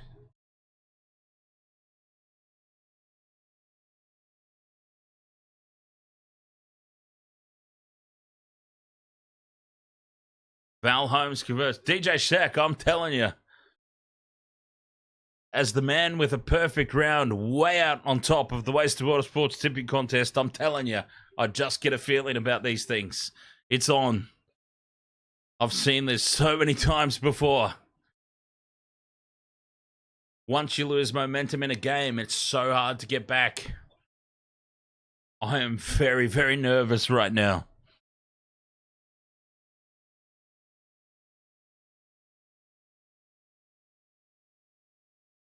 $20 points to 6.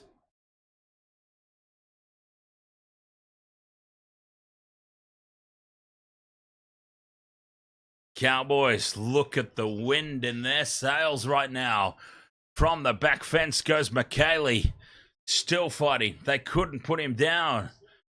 Kieran Foran's wrapped up in bloody cling wrap on the sidelines.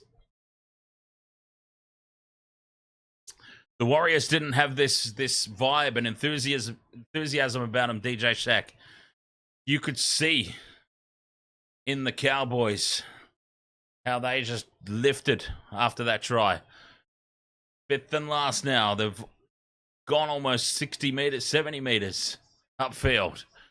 The Chad crossfield kick. Felt taps it back. Cowboys ball. Still fifth and last. Penalty. Titans. They just got themselves caught offside there.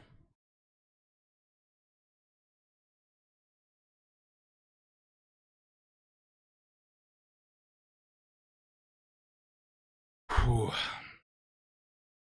That was a huge set after points there from the Cowboys.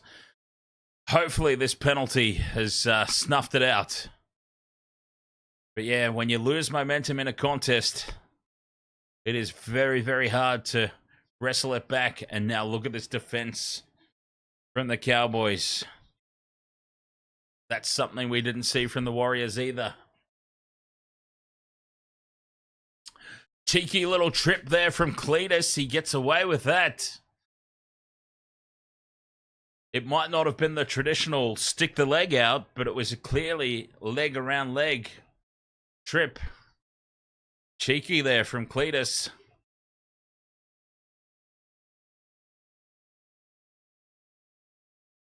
"16 minutes remain.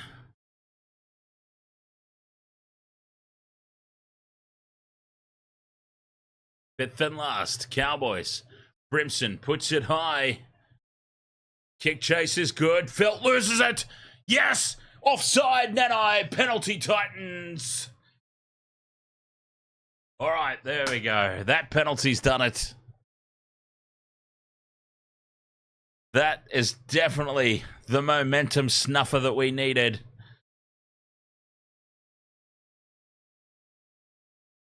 "15.5 minutes to go. Titans ball. Full set of 6 on the attack.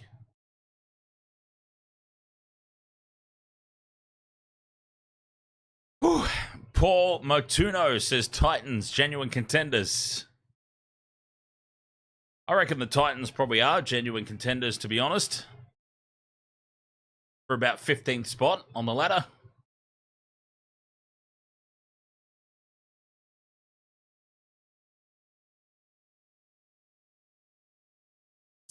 Nah, James. Moses 7, Brooks. Moses 7, Burton 6. There you go. Brooks can't cover anything but 6. Burton can cover the centres if needed.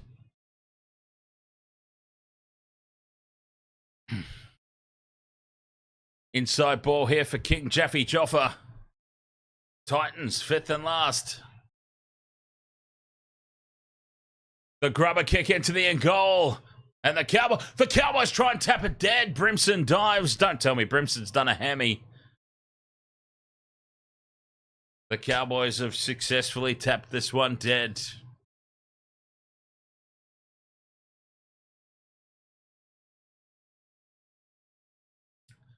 Cowboys go short with the restart.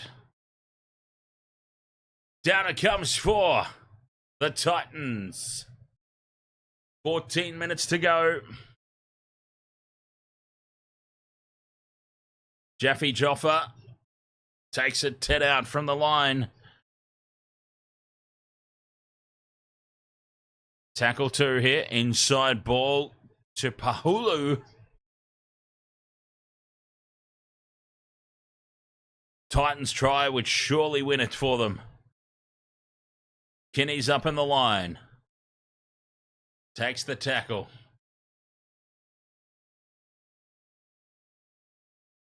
Fires it over to Randall in midfield. Inside ball to Fodawaker. Fodawaker takes tackle 5. 10 out in front of the post. Quick play the ball. And he's lost it, Fodawaker. Mo Fodawaker's lost it. He wants the captain's challenge. Well, why not? Why not with 13 minutes to go? No. The captain wants no part of it. Well, Kieran Foran's the captain. I would say, I'm assuming Brimson would take over in Kieran Foran's absence, but wants no part of that. They're happy to just defend. 20 points to 6. 13 minutes to go. Give the Cowboys the scrum feed. 10 out from their own line. Let's not potentially burn a challenge. Yes, DJ Shack says, never trust the front rowers with the captain's challenge. And I'm making the assumption that the Brimson is the captain in Foran's absence and probably made the right call there.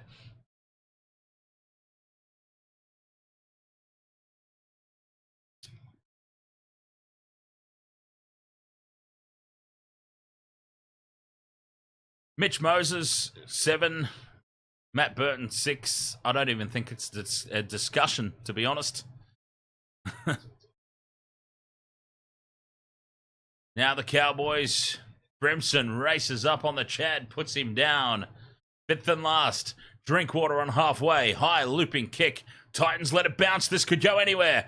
It's now lost. Here goes Val Holmes. Inside ball to Valemay. Valemay puts the step on. It goes back to Holmes. And Val Holmes loses it over the line. Are you kidding me? Are you joking? Kyle Felt has lost it over the line. Val Holmes has now lost it over the line. Are you kidding me? Do they have something against me personally? I swear to God right now. Are you serious? Kyle Felt and Val Holmes have both now dropped the ball over the try line. Are you joking? This is unreal. This is the most insane same-game multi ever. Val Holmes could have scored that 3 times.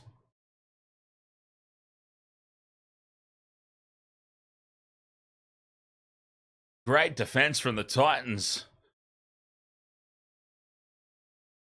Kyle Felt's already dropped it cold over the line, and here's Val Holmes, line wide open. Oh, you're kidding me. You are joking.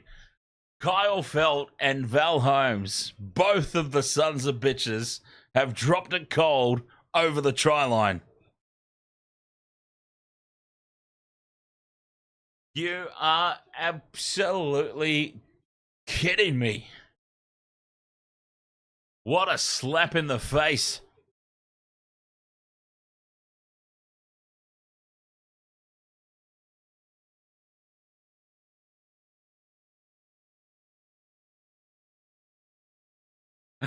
I cannot believe it, honestly. Kyle Felt over the line, just needed to put it down, drops it. Val Holmes over the line. All he needed to do was put it down, drops it. It's the last leg of my multi. These sons of bitches hate me for some reason. I don't understand what I've done to get this sort of life karma.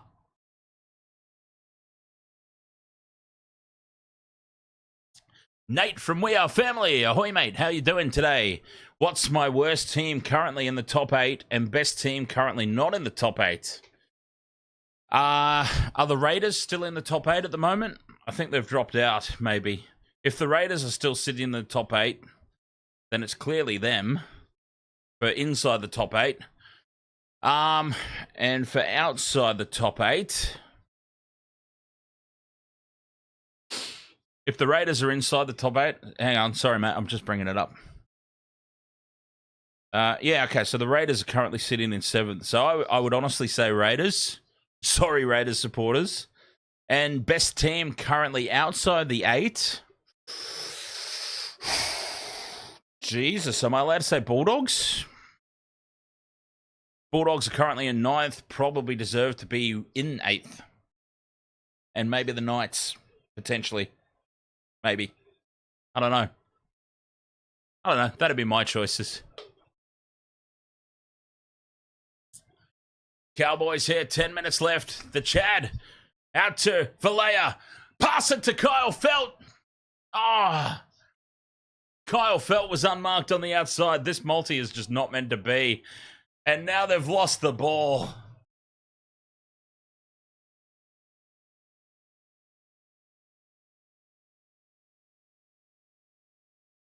Valea, what has he done?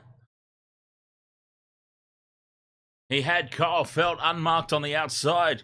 His first mistake was not passing it. And then he drops the ball in the play the ball. Knights without Ponga are not top 8. I don't know, man. That Armstrong kid's been doing very, very well in Ponga's absence.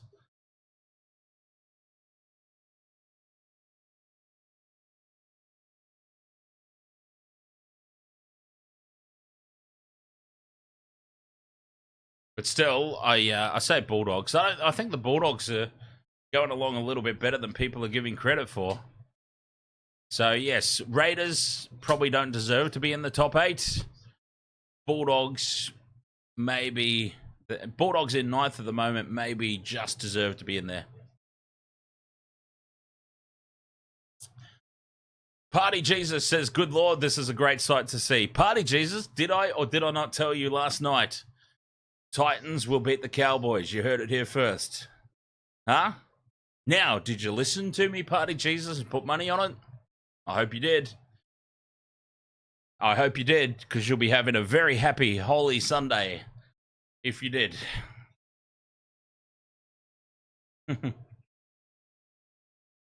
Most disappointing team so far, I'd say Cowboys easily. 100%, man. 100%.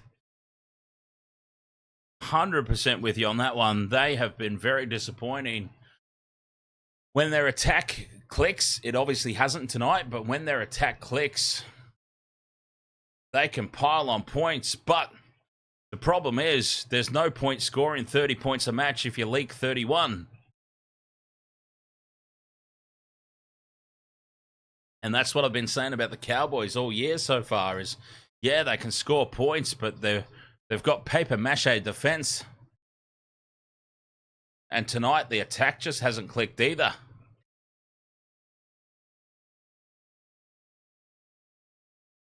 Seven and a half minutes remaining, though. We still need Kyle Felt or Val Holmes. I guess the only thing about the Eels, DJ Shack, is, this one's tapped on to Valame. And they wrap him up and put him down. Well defended again from the Titans. I guess what I can say about the Eels is exactly what you pointed out there. The Eels, it's understandable given how many players they've lost. The Cowboys don't really have that excuse. They've had some injuries throughout the course of the year, but nowhere near the extent of the poor old Eels.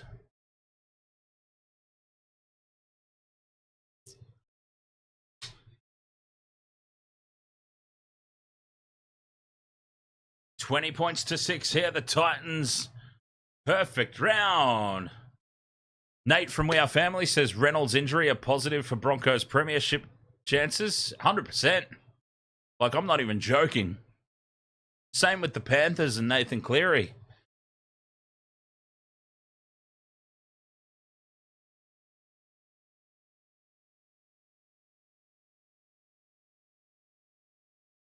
And it's a great opportunity, like just in case something does go tits up at the back end of the season, right?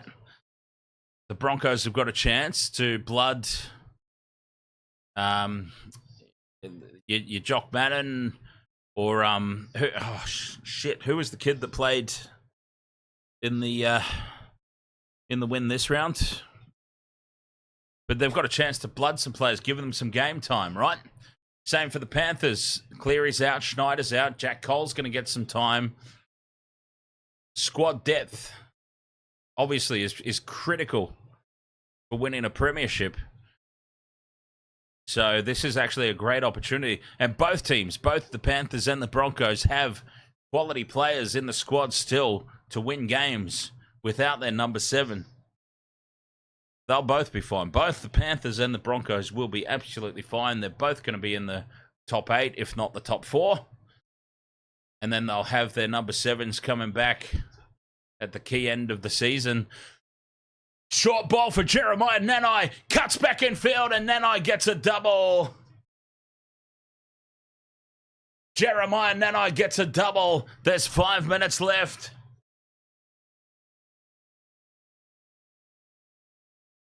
$20 points to 10, the kick to come. They might have just left the run a little bit too late. The Cows 2010 kick to come. 4.5 minutes. It's been a dead set shocker of a second half here for the Titans. They played so well in the first half, but they've completely fallen off in the second. Losing Kieran Foran certainly didn't help. Holmes puts the conversion over. 20 points to 12. 4 minutes remain.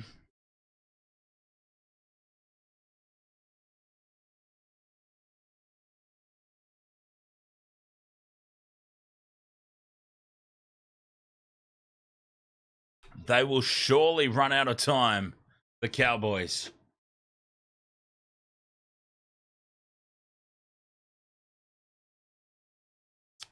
Should the Titans be remotely shocked that Fifita has zero loyalty? Absolutely not. Loyalty is a very uncommon thing these days. The nature of professional sport.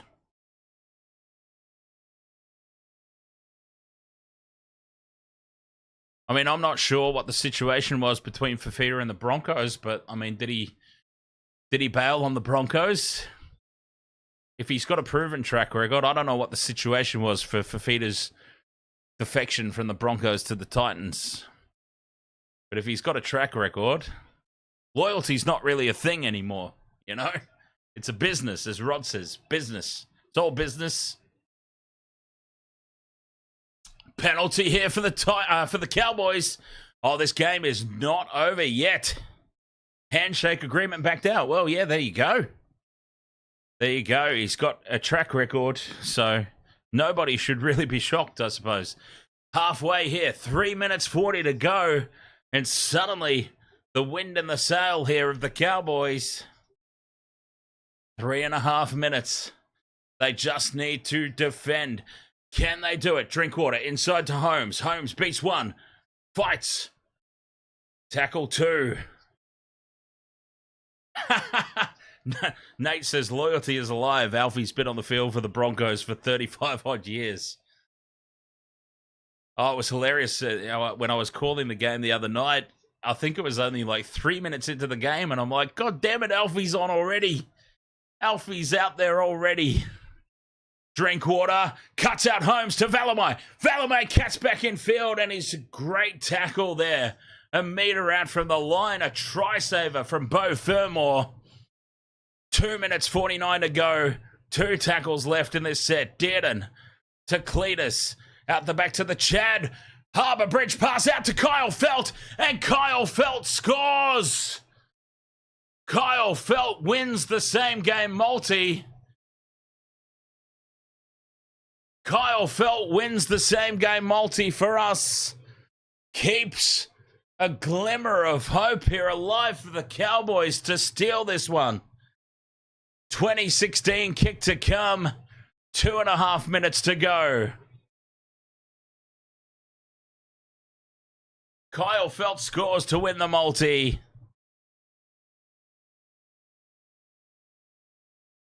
But the Cowboys could still steal my perfect tipping round, because the Titans have completely gone to sleep here in the second half.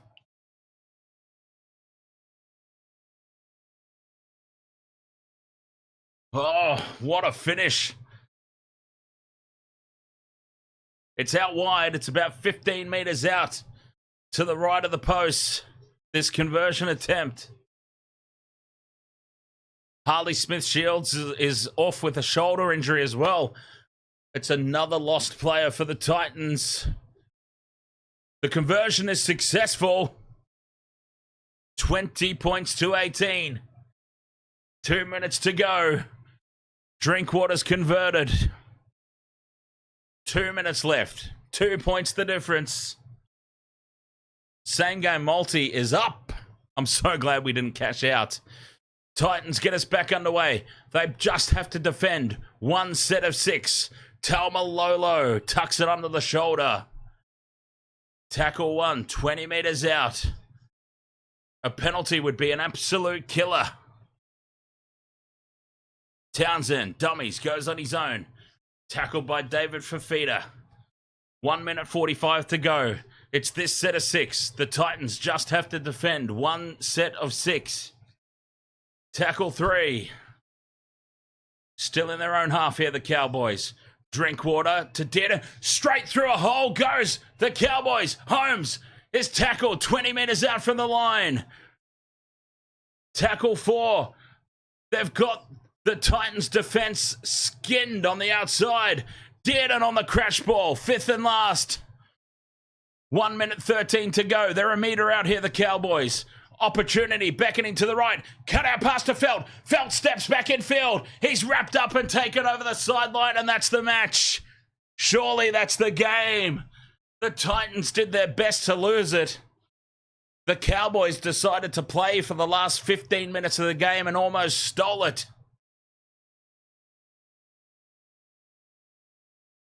"47 seconds remaining. The Titans can just wind the clock down here.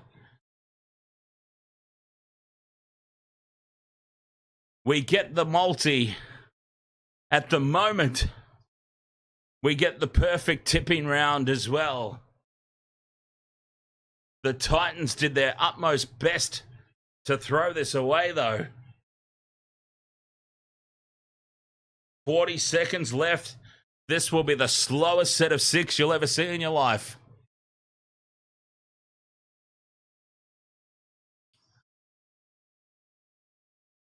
Everybody is suddenly cramping up.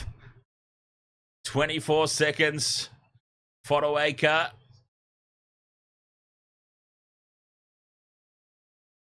"16.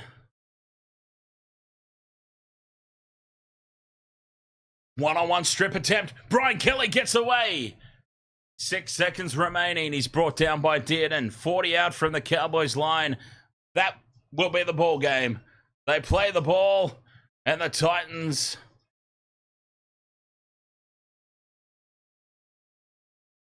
Somebody in the chat room said the Titans are a one-half team. Holy hell, did they prove it tonight, because they won off the back of that first half. Wow. 20 points to 18. The Titans take the victory.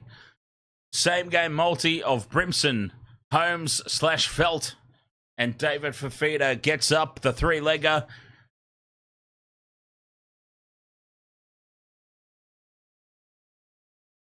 The Cowboys, though, that's exactly what we were talking about.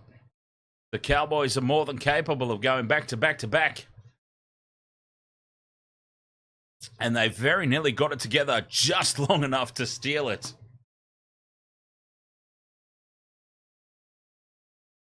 Oh, wow.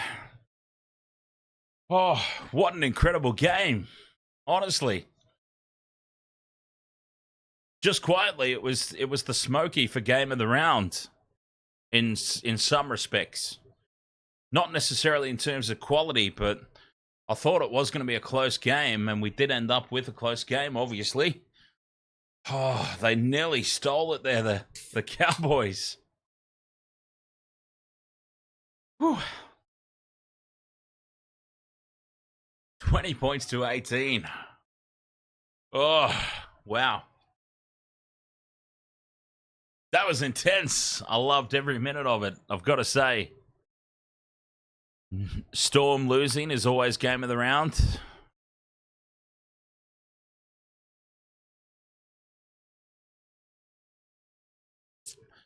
In fairness to the Storm, they were obviously without some key players. They were a little bit under strength.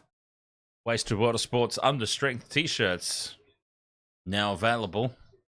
Still available. Whew. That was a hectic game. It really was. Eurovision final tonight. Fully expected a drunken stream.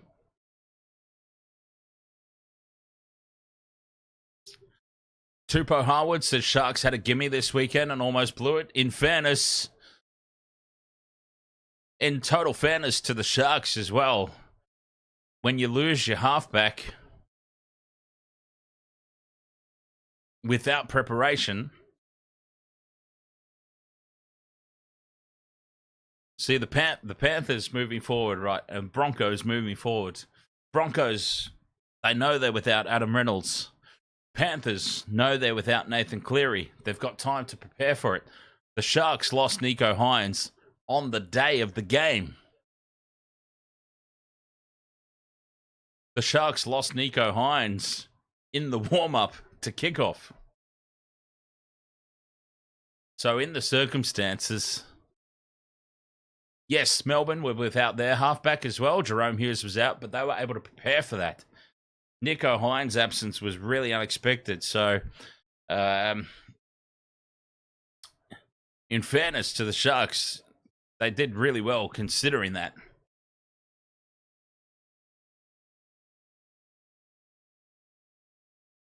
Rod says, never a premiership contender when you can't defend and put 80 together. And that's been the Cowboys' problem this year. Their defense has left them. And this is what I've been talking about a couple of times, is the Cowboys, what's the point of scoring 30 points a game if you leak 31?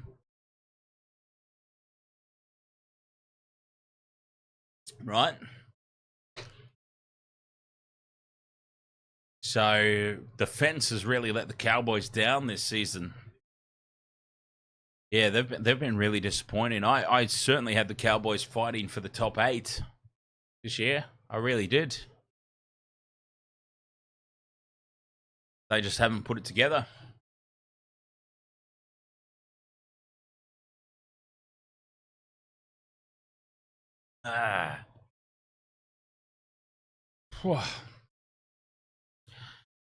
All right, Wasted Water Sports. Thank you so much for your company here. I think I will tap out now. My big belly is starting to rumble. Starting to get a bit hungry. Nate from We Are Family says, long term, I feel Walsh isn't a fullback, not defensively. He might make a Lockyer, I'm assuming, Lockyer move to 6 eventually. Well, yeah, I said something very similar the other night. Nate, don't think he's ready for it yet, obviously. But the thing is, though, like, Reece Walsh, he's obviously still young. So with the right coaching and the right training, he'll learn those defensive positions. And what I was saying in the Warriors game, the Warriors-Roosters game earlier, Teddy Tedesco, on defense, he was just always in the right spot. And I actually made the reference of you would hope that the Reece Walshes of the world, these young fullbacks, the Kinneys from the Titans, you would hope that they're watching and taking notes. Because, yeah, one of the, apart from the errors, one of the big negatives on Reece Walsh's game is his defensive positioning. He's just always caught out in defense. Selwyn Cobbo, I think, would make a great fullback. He's not only has he got the size, but he's got the athleticism to back up the size. I think he would be a great fullback. Selwyn Cobbo. I think he, personally, I don't know if you agree with me or not, but personally, I think Selwyn Cobbo's wasted in the centres. He's a winger or a fullback. An absolute waste in the centres, in my opinion. Sky Finks, welcome back. Very tough game. Fantastic first half for the Titans. Disaster of a second half. Oh, Rod, more shots and question time. Well, how can I go? Honestly, how can I leave when you've just gone 2.5 Filipino pesos? 2,500 Filipino pesos to Rod.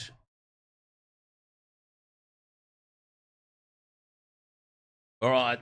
Well, how can I say no to that, Rod?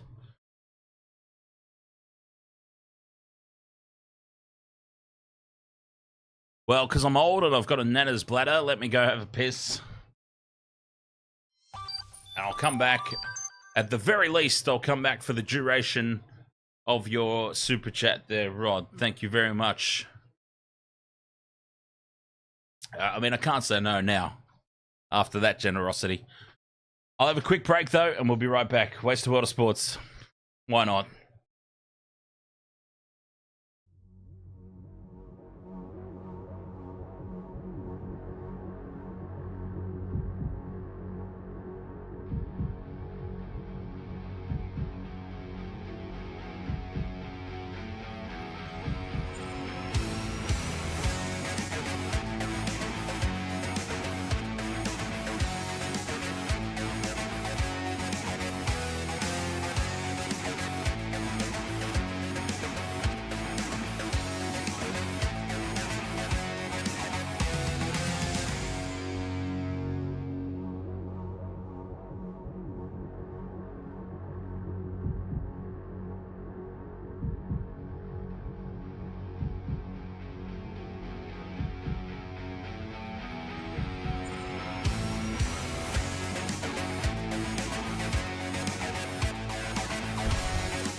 All right. Okay, I'm back. Grab myself another drink too, because I'm almost out. All right, Rod. Well, I'll tell you what. I've got a question for the chat room. I'll kickstart this. I'll kickstart Q&A. Waste of Water Sports. Obviously, we have built this channel around NRL and Rugby Union. Is there any interest at all in the T20 Cricket World Cup coming up? Because we are contemplating doing it. So ultimately, I suppose the question is there any interest from the chat room out there, from the subscribers out there, our friends out there in the chat?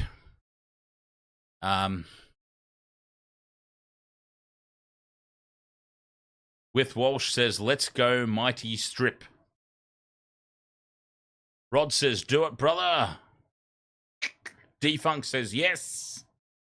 I reckon India win the T20 World Cup, personally. That's my early call. India to win the T20 Cricket World Cup. Heard it here first. Anyway, so, Rod, this is your show now, sir. 2,500 Filipino pesos to keep me around for more shots and question time.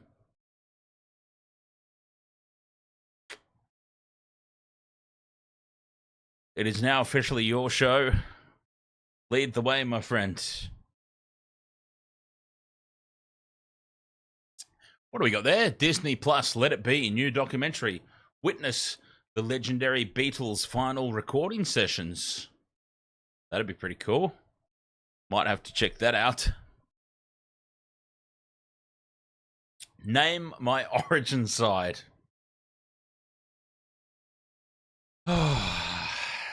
Really? Okay. Given current available players. Yeah, see, it's still too early. There could still be so many more injuries. Well, I'll run through it quickly, I suppose, without... We won't necessarily do the full squad. Is that a fair compromise?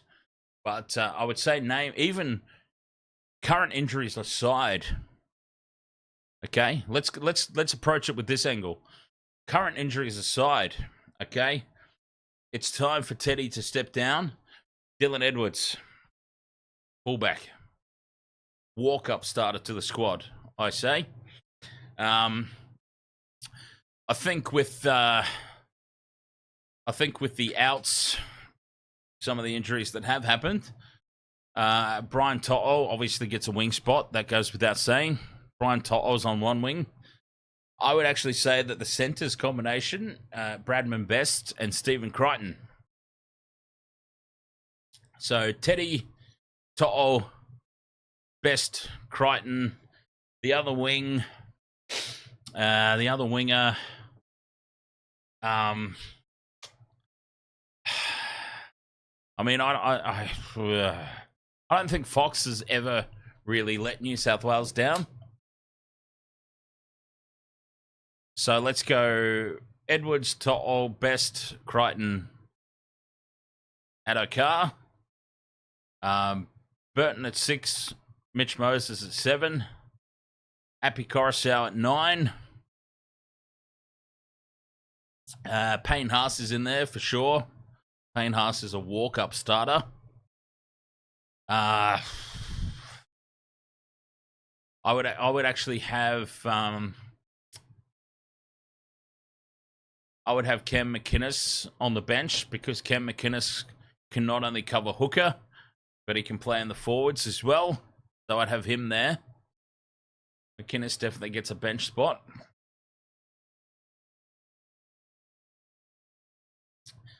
Yeah, the forwards are a little harder to pick at the moment, in all honesty. Queensland squad's a bit easier to pick. You got Munster at 6. Easy peasy. That one.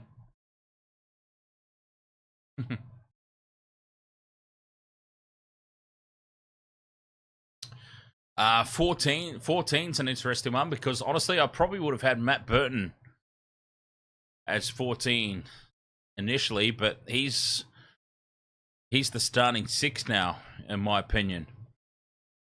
He's got his boot. Can you honestly? This is what I'm thinking: a halves combination of Mitch Moses and Matt Burton is an absolute kicking machine.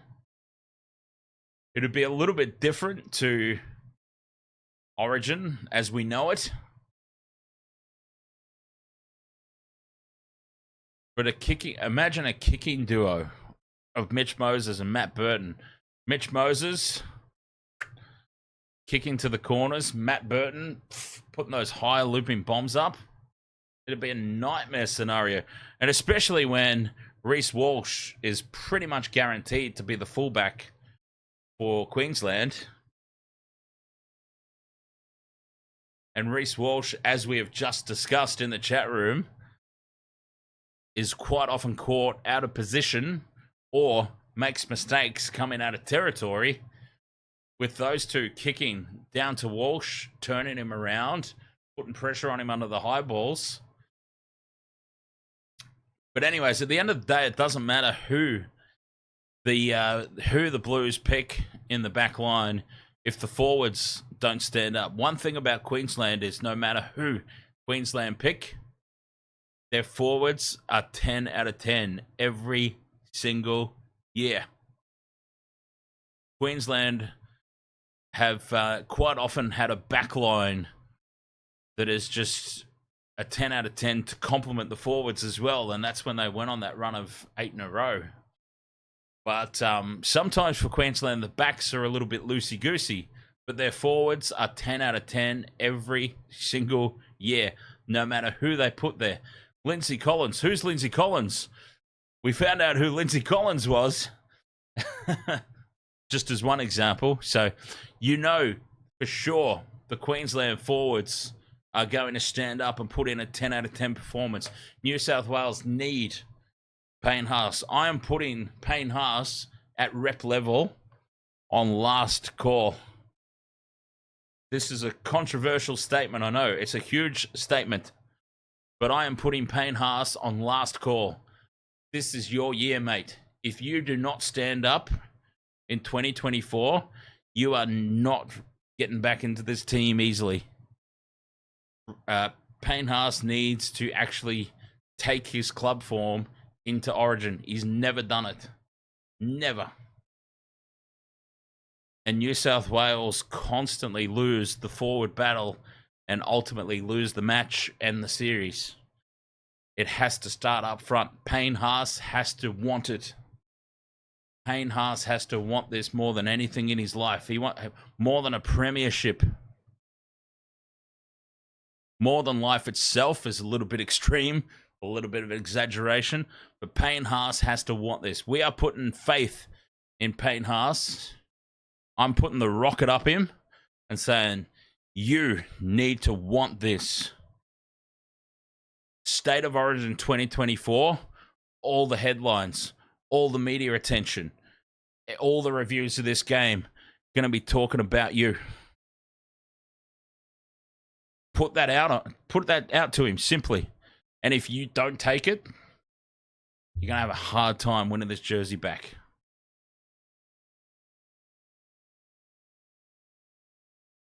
I'm a hard taskmaster, but that's what I would do. The James says New South Wales lose simply. It's a pretty simple game, rugby league. Quite honestly, rugby league should be a very simple game.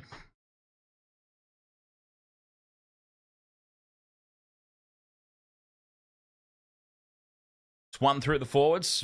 Well, I've talked about it before on the stream, but for the benefit of those who may not have heard it before, Andrew Johns sums it up perfectly. In a game of rugby league, the forwards determine who wins the match.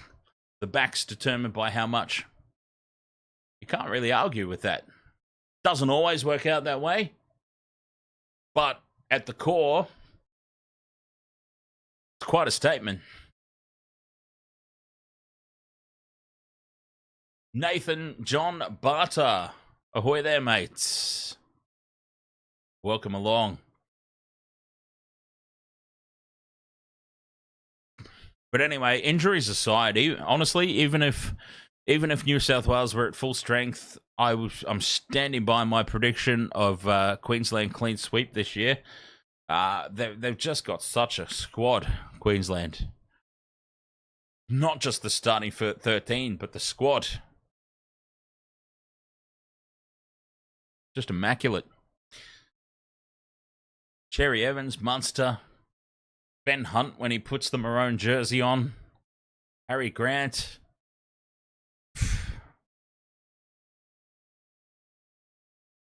Honestly, the only weak point in the Queensland squad is Reece Walsh. And if Reece Walsh decides to have... Reece Walsh is rocks or diamonds, right? If Reece Walsh decides to be diamonds one night, forget about it. Forget about it.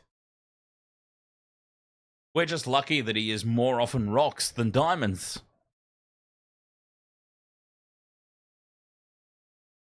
So yeah, it's could be a very long year for in Origin for New South Wales. Rod says New South Wales always chop and change too much. Yeah, it's not even necessarily that, Rod, in all honesty. I think New South Wales have a tendency to just pick out a position. I don't understand.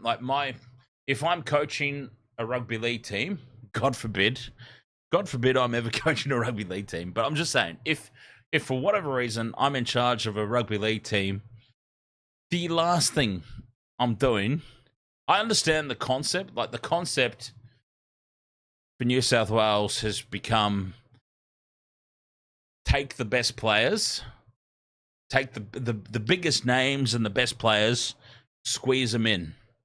Whether they've played that position before or not doesn't seem to matter to New South Wales coaches. They're just like, we want this player in the squad, so we'll find a space for him. I would never coach a team that way. I want the best player in that position starting the game. I don't care if there's a bigger name available elsewhere, because we got into the situation that Freddie got into for New South Wales. There was a team full of fullbacks. We used to make the joke of, how do you get selected for New South Wales under Brad Fittler? Be a fullback. He just stacked his team fullbacks out the wazoo. He had fullbacks sticking out of every orifice. Pick the best players in their position that they play week in, week out. That would be a good start, in my opinion, to reviving New South Wales in Origin. But what do I know? I'm just some drunk dickhead on YouTube.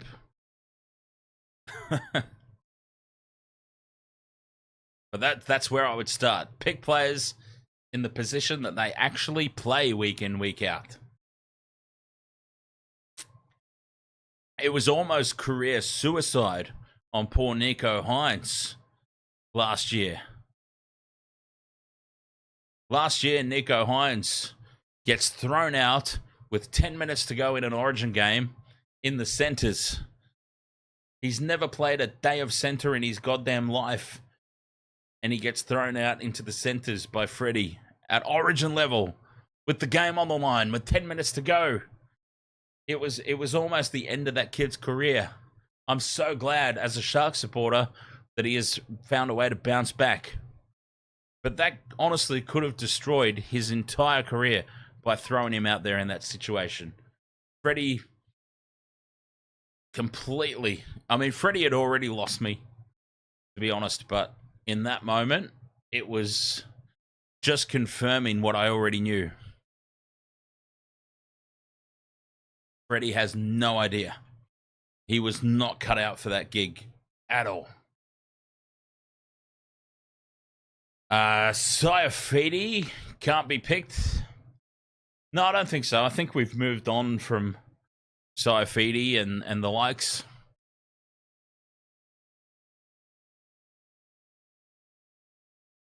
Controversial statement, James, but I wouldn't necessarily mind seeing Clemmer in the squad. A little bit of no nonsense. Get it up him.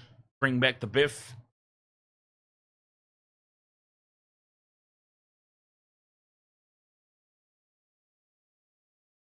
Rod reckons Maguire will bring back the basics. It'll be very interesting to see, that's for sure. Should be a very interesting series. I mean, at least some of the conversations have been made very, very simple. Through these injuries, some decisions have become very easy, in my opinion. Ellis Williams, yes, the Cowboys nearly ran him down. But most importantly, Ellis, look at that. 1, 2, 3. 3 beer steins.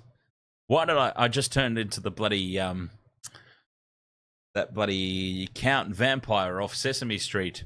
1 beer stein. 2 beer stein.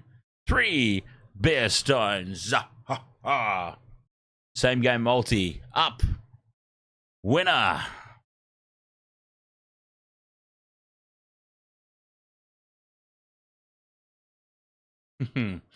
Hooter Thwart, bloody Sharks ruined my weekend. Oh, well, I'm sorry, Hooter, that my team spoiled your weekend. They didn't spoil mine. I got a perfect round in the Wasted World of Sports tipping contest, and we got the same game multi up. Hey, you know what? That's actually 2... Hang on, who did Melbourne play last week? Was it Melbourne Titans last week? If it was, then that's now 2 weekends in a row getting a multi up. We're in...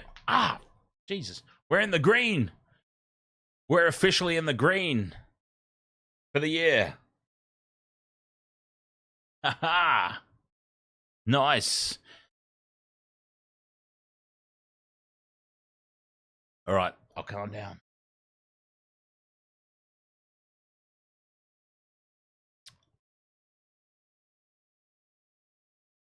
Yeah, Dan Atkinson's done very well.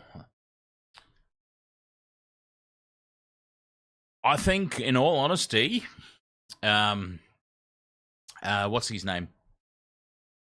Braden Trindle. He's done himself dirty, hasn't he, Braden Trindle? I don't see how Trindle gets back into the squad unless Atkinson just has an absolute howler coming up.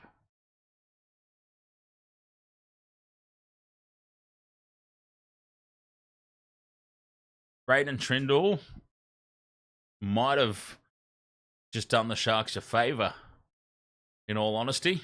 Or injury, yeah. Of course. Injury, of course. Hamstring, most likely, right? The way that this weekend went, it'd be a hamstring injury. But yeah, Braden Trindle, I don't see how he just walks back into the squad.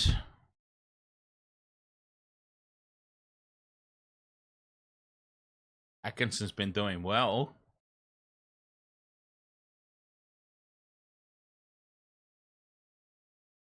So, yeah. It'll be interesting to see when they decide that the Trindle's in a good enough condition to return. It'll be very interesting to see what happens there. All right. Other questions? What else have we got? This is your show, Rod.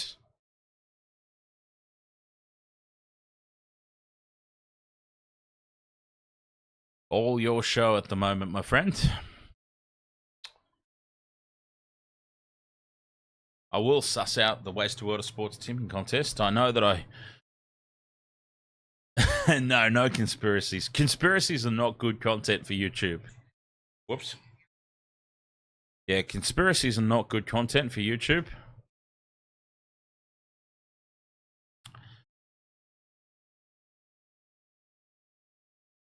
Here he is. Hey, Drizzy Goat. I'm going to raise my drink right now to Drizzy Goat because I honestly didn't think he would have the balls enough to come back after he made a complete tit of himself earlier tonight. Credit to you, Drizzy Goat. But, yeah. I tried to tell you, Titans. What can I say? Ellis Williams, are you talking about Danny Atkinson? Eligible for Queensland? Well, Atkinson got stolen from the Melbourne Storm system. Melbourne Storm's feeder club are from Queensland. So, chances are he probably is a Queenslander.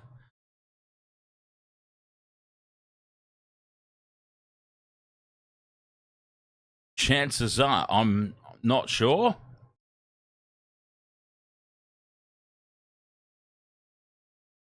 Daniel Atkinson, rugby league player. Let's have a look.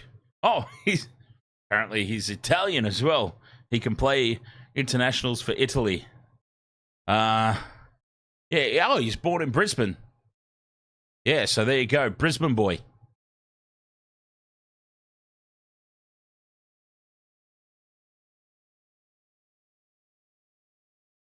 But where's he played? That's the most important thing. It's not about where you're born, right? It's about where you play your junior footy.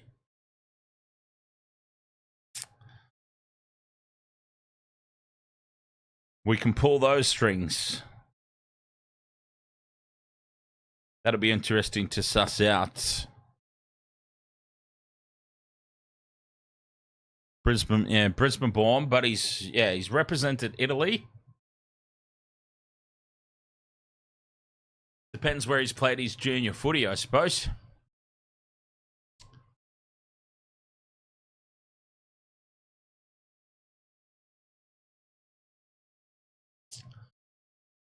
Depends where he played his junior footy.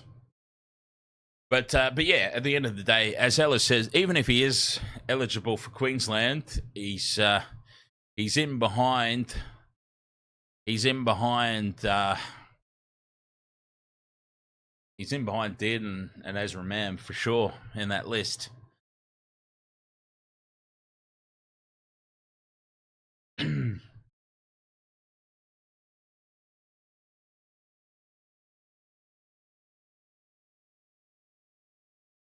Rod says, should Magic Round start being shared around to other cities? Probably not. I'll be honest, Rod, probably not. Brisbane, look, we joke about it a lot on the stream. Well, I joke about it. I joke about it a lot on the stream, and it pisses Michelle off. But look, there's a reason that Brisbane gets so many home games, and it's not just because they're 70% owned by News Corp, the major broadcast partner of the NRL. That's a happy coincidence. It helps. It helps the Broncos get all the best TV time slots throughout the course of the year. But there's a reason that the Broncos get more home games than anybody. Ellis Williams nails it. Thank you. Money. The moolah. The Broncos supporters come out and support the game. Look at what we saw the other bloody week at, was it Allianz Stadium? Is that what it's called? And there were like 5 people in the crowd. It was a shit show. Pardon the language. It was a jolly shit show. The crowds turn up in Brisbane. Simple as that. So Magic Round will always be in Brisbane because the crowd come out in droves. So from a business financial perspective, no, they're never moving that thing. Never. As a matter of fact, if anything else, there'll be more Magic Rounds in Brisbane. There might be 2 in future years. There might be a Magic Round 11 and a Magic Round 23. Because it's proven. The people come out. Brisbane comes out. People travel to Brisbane for it. So, no, I don't think that's ending in a hurry at all. Magic Round in Vegas, I don't think. No, I don't think that ever happens. It'd be far too expensive. I mean, look, I don't want to poo-poo on what Rugby League achieved with the Vegas round this year, but let's face it, they had to give away a lot of tickets to fill that stadium up to the extent that they filled it up, and it still wasn't even full.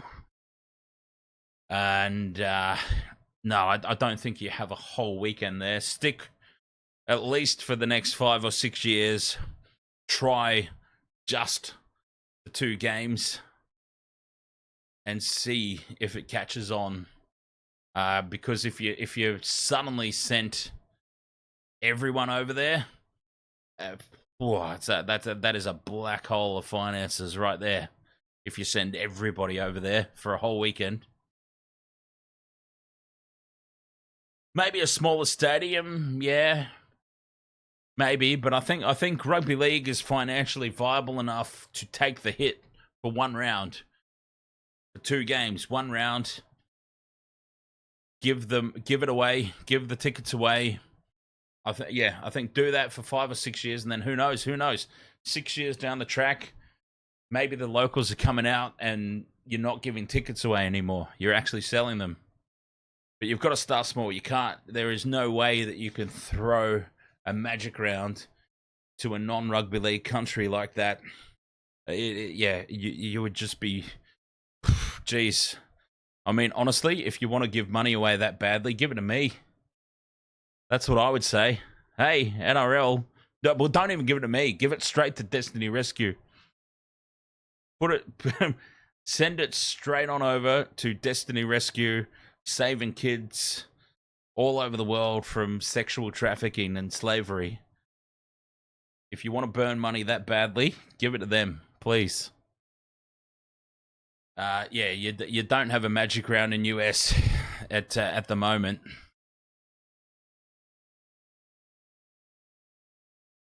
Go to New Zealand first, and I'm even saying New Zealand would be a waste of money, to be honest. Richard Trainer, ahoy there. AJ Brimson and Nanai, anytime try scorer with the Titans to win. Good job, mate. I'll tell you what I got. Look at what I got, mate. AJ Brimson, Holmes/Felt, and David Fafita. Winners are grinners, hey, Richard. All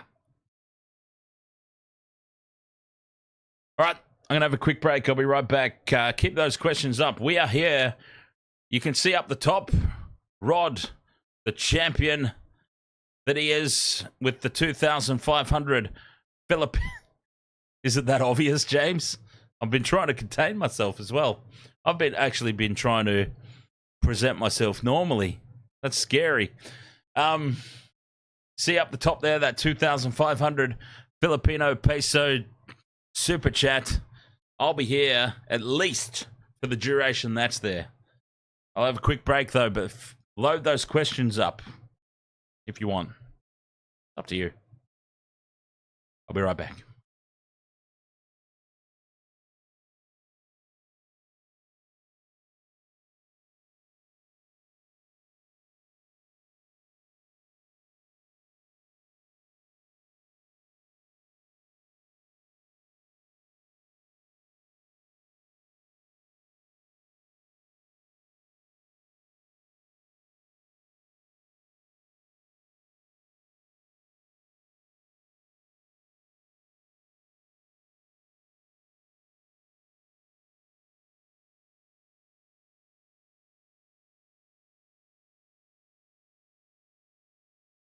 Fire away, James.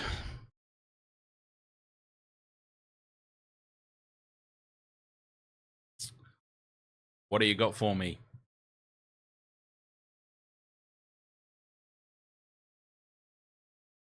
Ellis Williams asks if the Dogs signing Sam Walker could be the answer to their spine problem. 200% it could be, but the Roosters are not letting Sam Walker go. So is this going to turn into a counselling session? Well, UFC OnlyFans isn't here, so probably not.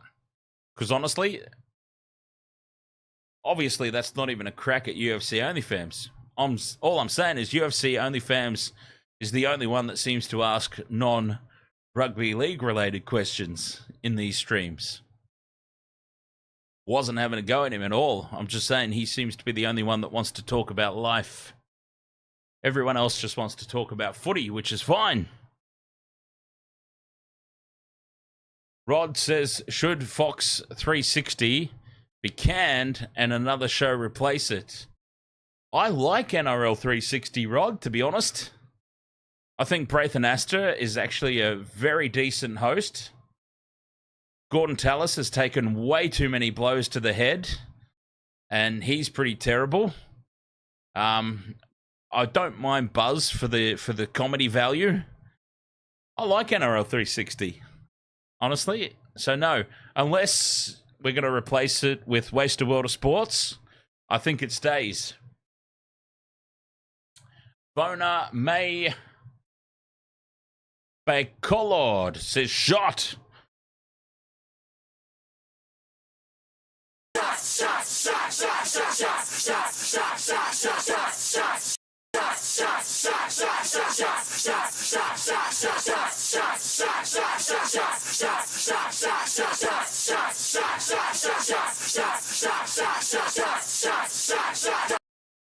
Why not?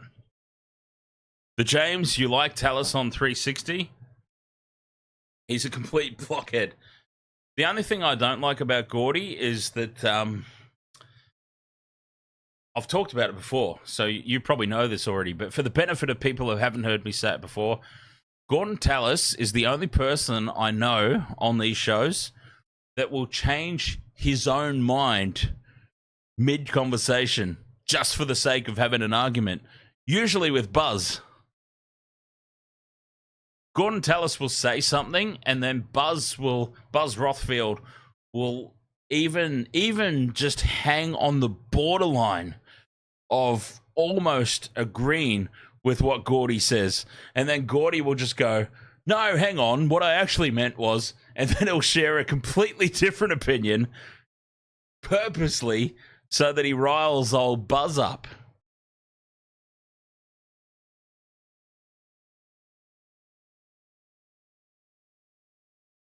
Malcolm says Titans won again. Yes, they did. And I hope that you all listened to me all weekend. All weekend. Go back over the previous streams, Thursday night, Friday night. I said Titans will win. I hope you all listened to me.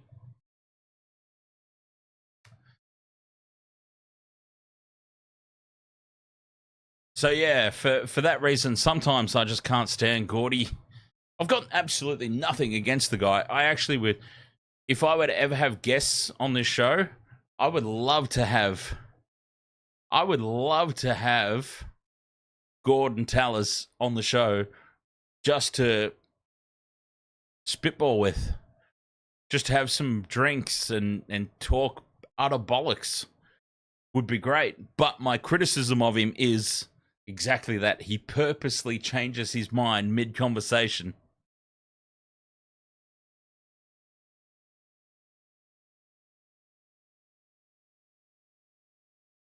Dan is 7 in front on the tipping. Yeah. Catch me if you can. Michael Russell says, how does the game attract more paying supporters, especially females, to support the female games? My idea, offer single male ticket buyers an opportunity to bring a female friend, introduce them to the game. Good idea, Michael. Very good idea in concept. All I'm going to say, and this is not my opinion, this is absolutely not my opinion, but all I'm going to say is that in 2024,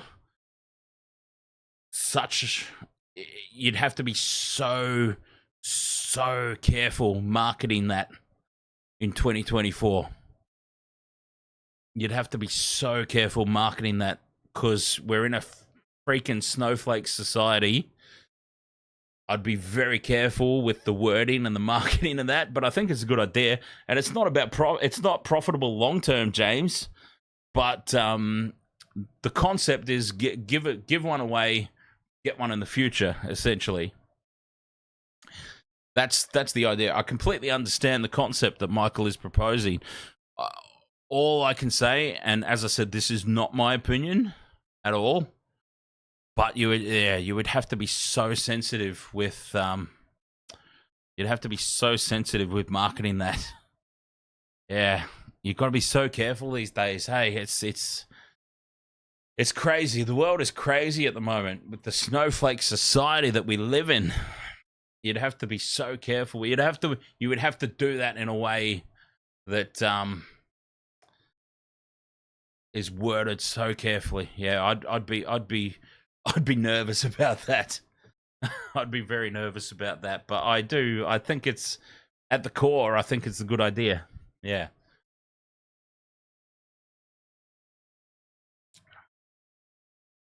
Yeah, 100%. Sometimes in business, I mean, you got to spend money to make money, right?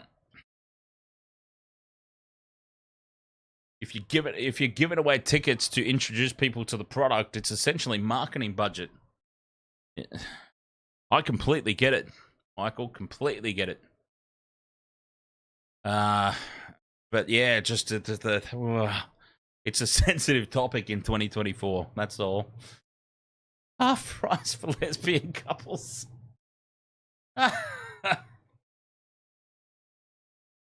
Oh, defunk. Yeah, I don't think we can go there. Half price for lesbian couples and 75% off if you identify as non-binary. Good Lord.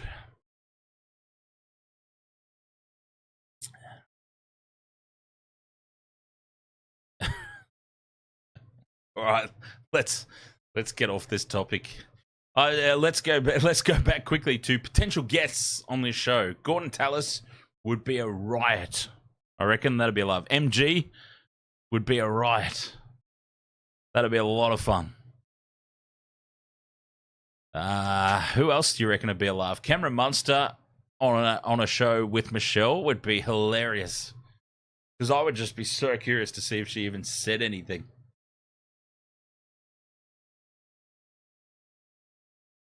Reece Walsh on a show with me. Now that'd be entertainment. Rod.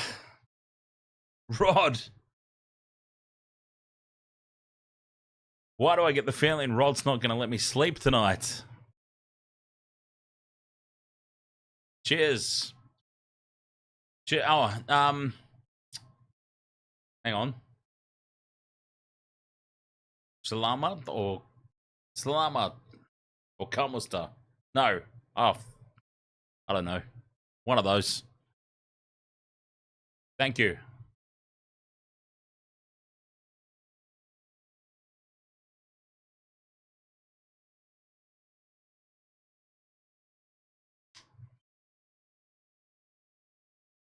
Keeping the stream alive. Rod says Targay equals cheers.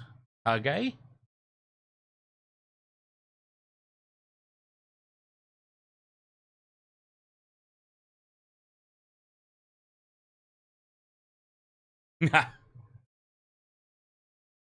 Malcolm says, the James, every comment you make is so inappropriate. You get used to him, Malcolm. You get used to him.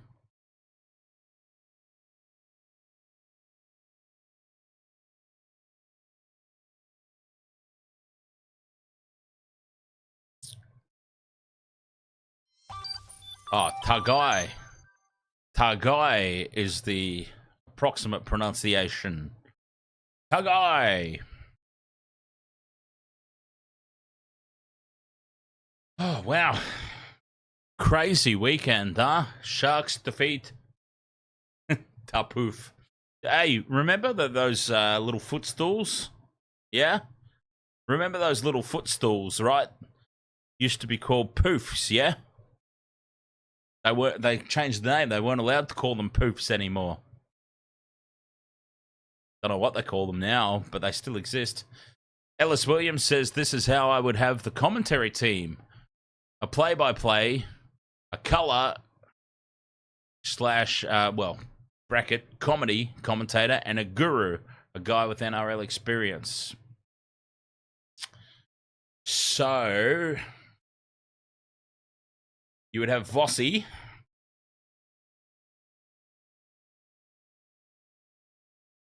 Gus, and Cooper Cronk. Is that the dream team?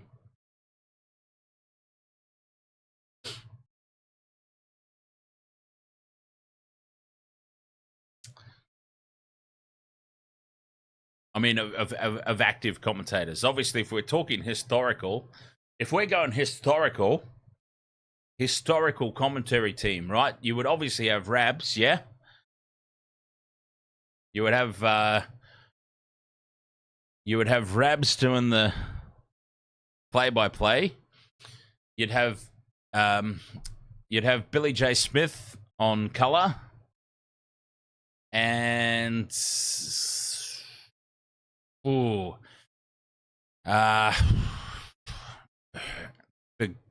NRL experience guy. Early Eastlake. Oh, Daryl Eastlake. Yeah, there's a little smoky that flies under the radar.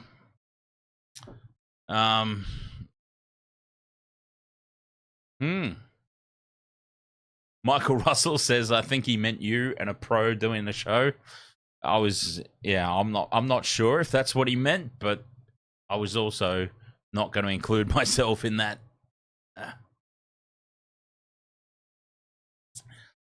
wasn't going to include myself in that. It's a completely different thing what I do here on YouTube. I've had many conversations with people that have been kind enough to compliment me in the chat room about the commentary and say that I should have a TV gig. I've been very quick to say thank you, and I appreciate it, but here's all the reason why me on TV would not work.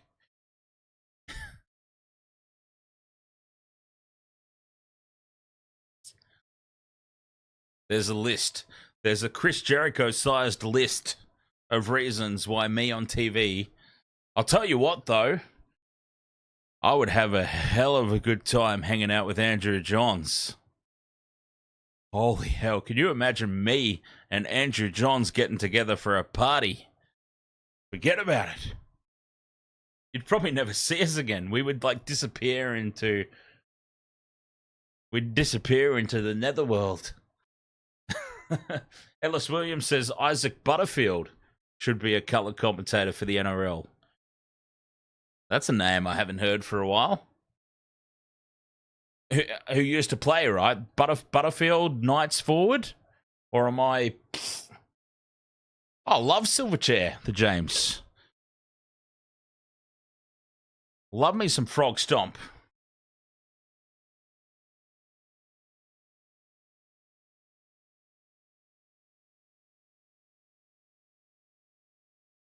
Oh, that's his dad. Okay. So the Butterfield that I'm thinking of, the dad. Okay. Yeah, right.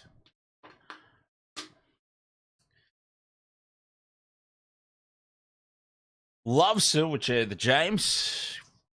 Bloody Aussie rock gods, yeah?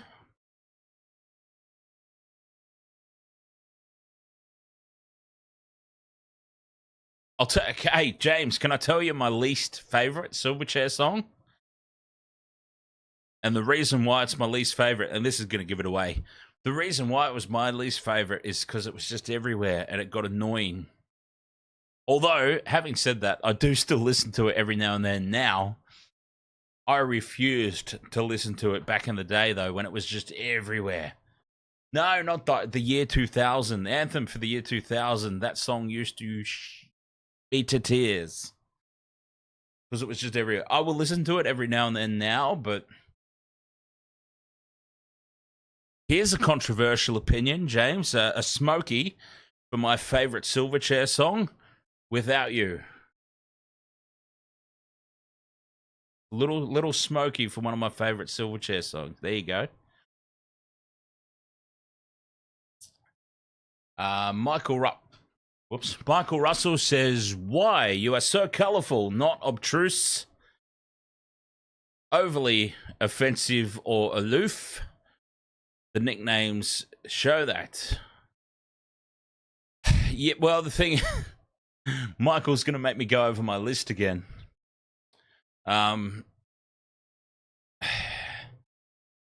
Okay. Here's my list, Michael. I'll keep it short. It's a long list, but I'll just share maybe the top 3. Top 3 reasons why Dan would not go well with a television commentary contract. Number 1, you can't drink on television. Number 2, I'm no good with authority. At all. Oh, bloody hell. Filipinos out the wazoo. 99 Filipino pesos. Bona May Bacolod. Thank you so much there for the super chat. Let's celebrate their first super chat on a live stream.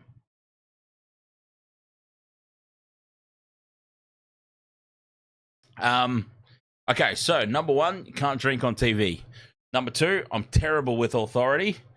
Number 3, I am no good with scheduling. Just ask James. The James with the spanner there. I am pretty much late to every single stream. And and also, if I had a TV gig, I'd actually have to be there, right? So it's like, Dan, you're doing the Sharks Storm game this weekend. Oh, but I've got tickets to go see Jenny Tian stand-up comedy at the Brisbane Powerhouse. Too bad, you've got to call the game. But I really want to go see Jenny. There's a multitude of... I very much appreciate all the kind words from everyone, but there's a multitude of reasons why YouTube is my platform and I should stay here. But cheers. Cheers to... Yeah. Look, I wouldn't mind a guest appearance every now and then. Honestly, if I had like I could see myself being a guest on the Matty John show one day. Like, not a celebrity guest, obviously, because no one would know who the fuck I was. But just to be there and talk nonsense would be cool. Thank you so much there for another super chat. Filipinos, I wonder if I wonder if it's because I love Dinaguan so much that just Filipinos out of the woodwork to this channel. That could be it. It's my obsession with Dinaguan. And now there's just Filipinos super chatting out the wazoo.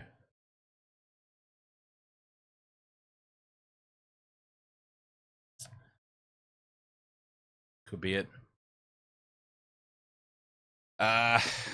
Feel like I missed some of the Silverchair chat in amongst all that. Emotion Sickness Dan, do you rate that song?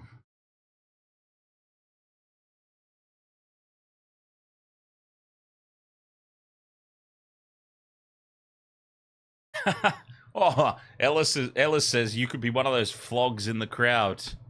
I could be, easily.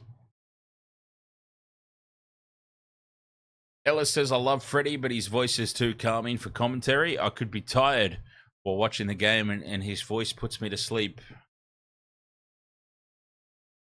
Yeah, that's probably pretty fair of Freddie.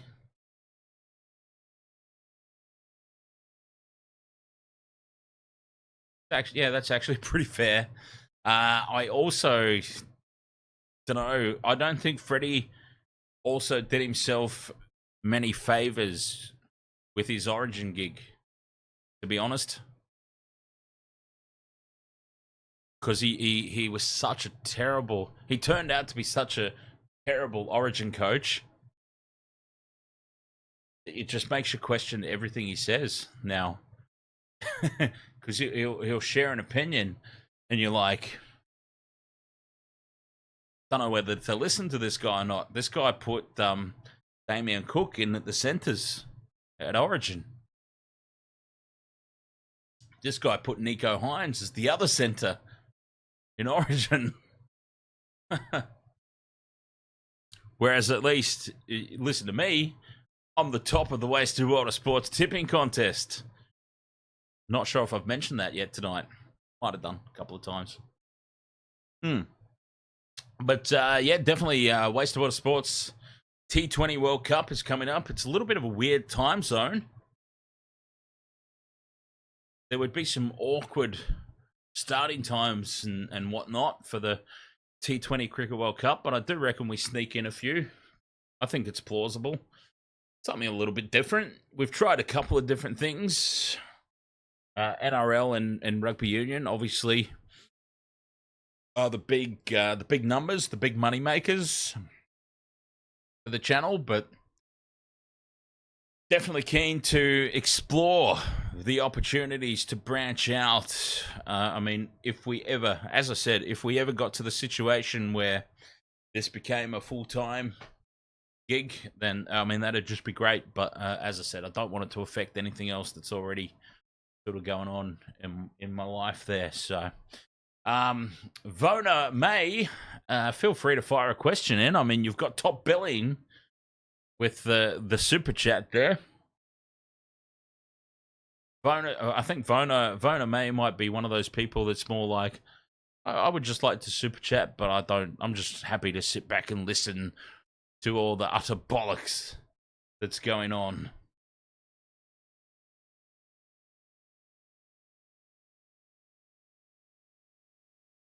Don't really have a question for myself, which is absolutely fine. With Walsh, ahoy there, mate. Welcome back. Scrambled eggs.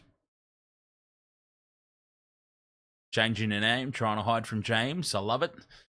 Emotion Sickness was the song, I think, that was the tipping point for Daniel Johns leaving the band. Hey, Daniel Johns and Natalie Imbruglia. Is that still a thing? Oh, now I've just tipped James off onto the fact. Whoopsie. My bad. My fault, that one.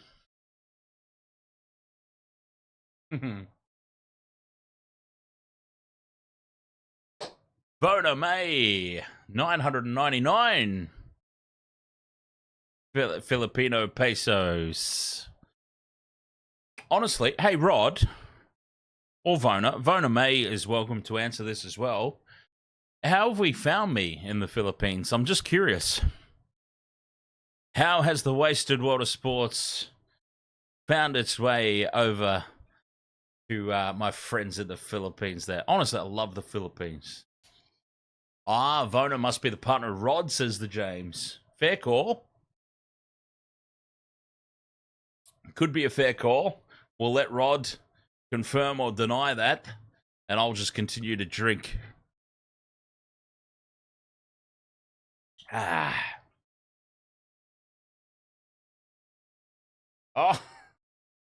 matching the Filipino Mafia. Here's to Destiny. Another 1,200. Oh, why am I putting the drink down? I need it more than ever now. Rod really wants to keep me around tonight.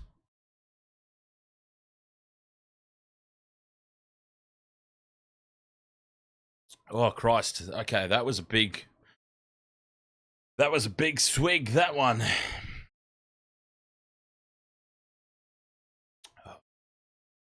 Matching the Filipino Mafia.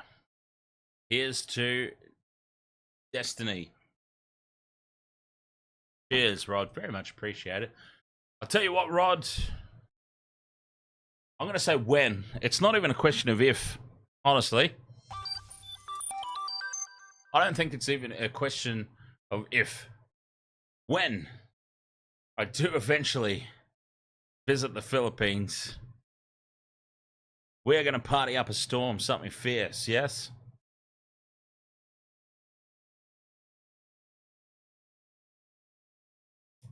The James says I should work for the CIA.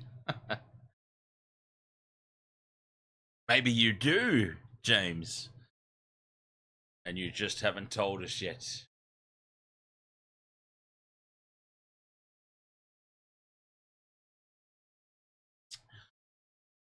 Well, while we're still here,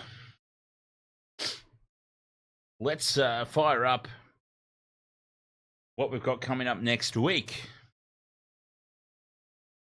Because Thursday night, Carby Bar, ahoy there, mate. Because Thursday, the 16th of May, there's no Thursday night game because it's the Women's State of Origin. Yes, game 1. Women's State of Origin. Friday night, we've got Raiders versus Bulldogs. And we've got Sea Eagles versus Broncos. Saturday, we've got Titans versus the Knights. Sharks versus Roosters. Rabbitohs, Cowboys. Sunday, Warriors, Panthers. Storm, Eels. Tigers, Dolphins. So no Thursday night. Women's Origin. So, do the Wasted World of Sports cover the Women's Origin game? Or do we not give a toss? I'm more than happy to see 100% in the chat room. We don't give a toss. Because I don't give a toss. But I'll do it. I'll cover it if we want it to be covered.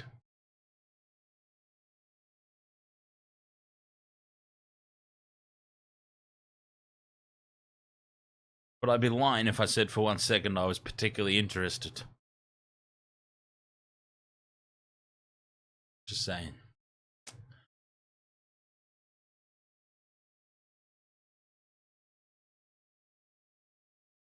Michael Russell says 3 times, I recall. Not that I'm counting. Oh, hang on. Is this at me or not? I don't think that's an answer to me. I think that Michael Russell's answer in the chat might be to something else. I don't think that one was directed at me. All right. Hey, I'm going to have a quick break. I'll be right back.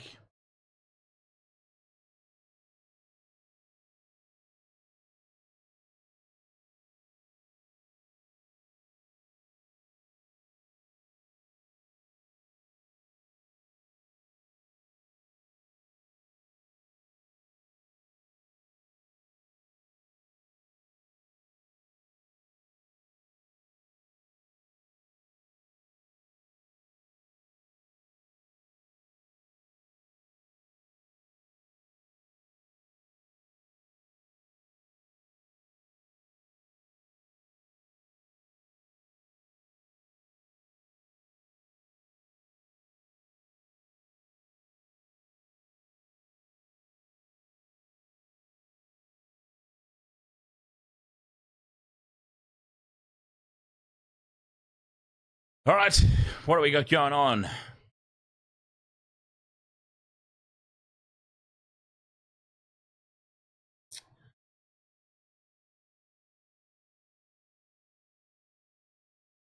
Watching those up above.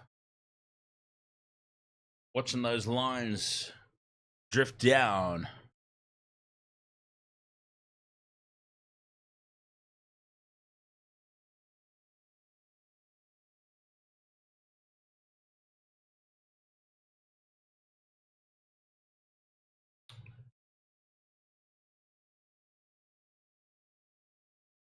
Ellis Williams says, don't mean to be rude, but I don't care about the women's state of origin.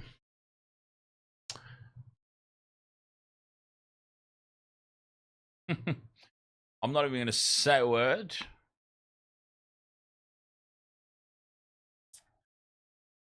Yeah, I'm. It's not quite there yet. Not quite there yet, the women's game. Not quite there yet.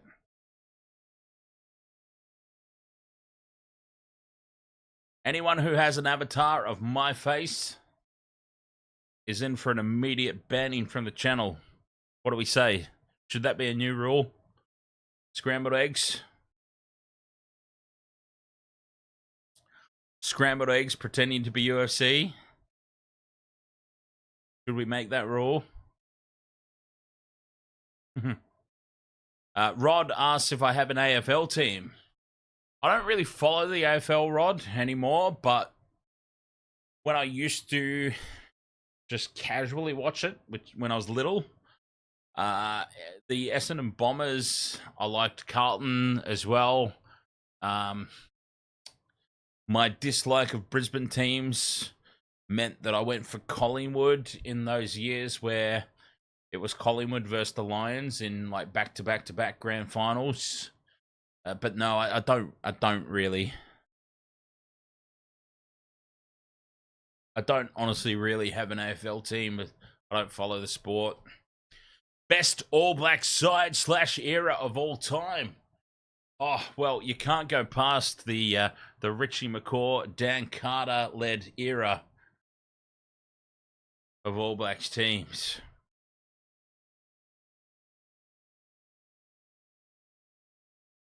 Any All Blacks team that's gone on and won the World Cup is hard to go past because the World Cup is the pinnacle, right? Yes, some of those squads were just beasts.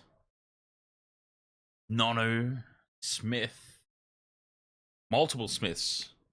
Conrad Smith, Ben Smith, Aaron Smith. Smiths are us at one point there. It was brilliant.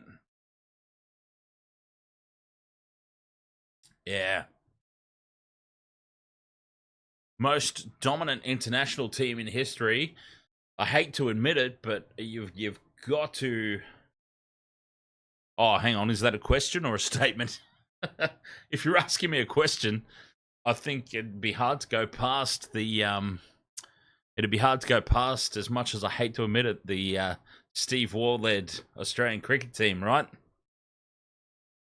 Much as I hate to admit it, I was cheering against those sons of bitches all the time, but they were pretty bloody good, weren't they? McGrath, Warne, Gillespie, Kasparovich, Langer, Hayden, Ponting. Jesus Christ, there was just no weak links in that team at all. Not a single weak link anywhere. Gilchrist. Viking Axe, ahoy, mate.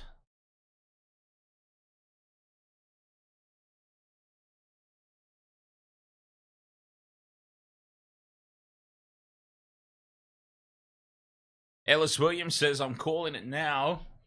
The All Blacks to go 100-0 in the Bledisloe before Australia finally win it. Ellis. Don't know about that, mate. I mean, Australian rugby is in dire straits at the moment. Admittedly. But honestly, we're at the point right now, genuinely we're at the point right now where we're talking about Damien McKenzie being the starting fly half for the All Blacks going into this rugby championship. That to me says I wouldn't be counting any chickens this year.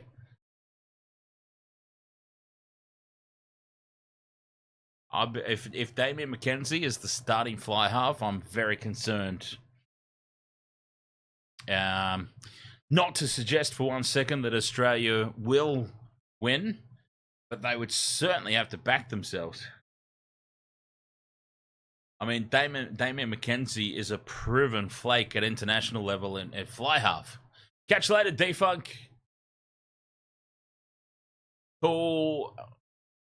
Yeah, cool hangs, my friend.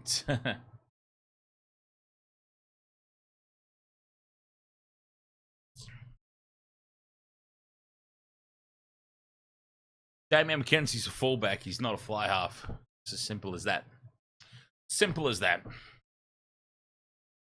And if Damien McKenzie's in charge of leading the All Blacks around the paddock, that I have I'm not going to lie, I'm a little nervous. I'm more than a little nervous. But, yeah, hopefully there's enough class around... Oh, sorry. Hopefully there's enough class around the rest of the paddock to compensate.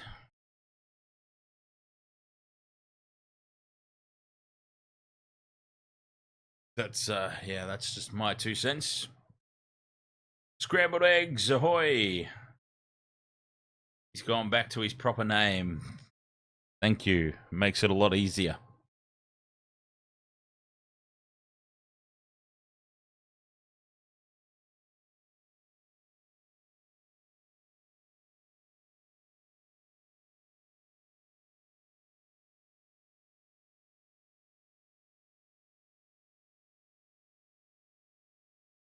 Ellis Williams says Harry Godfrey from the Hurricanes is pretty good. He's a fullback, though, so it doesn't really help. Oh, more Filipino pesos. Cheers.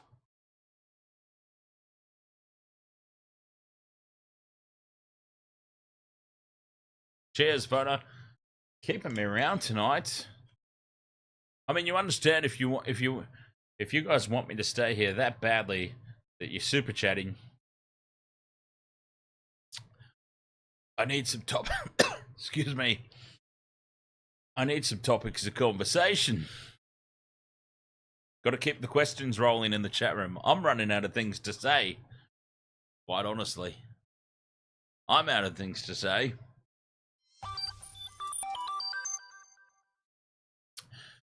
Oh, excuse me. Sorry.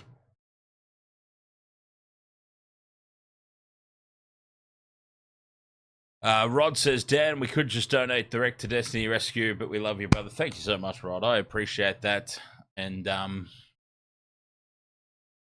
yeah, look, honestly, 100% honesty, as always.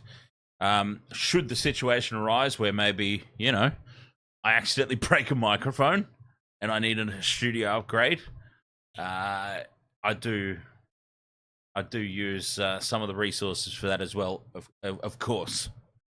I'm sure that probably goes without saying. So I do appreciate it going through me as well for that reason. Sometimes I need some new equipment. I have a tendency to break things from time to time.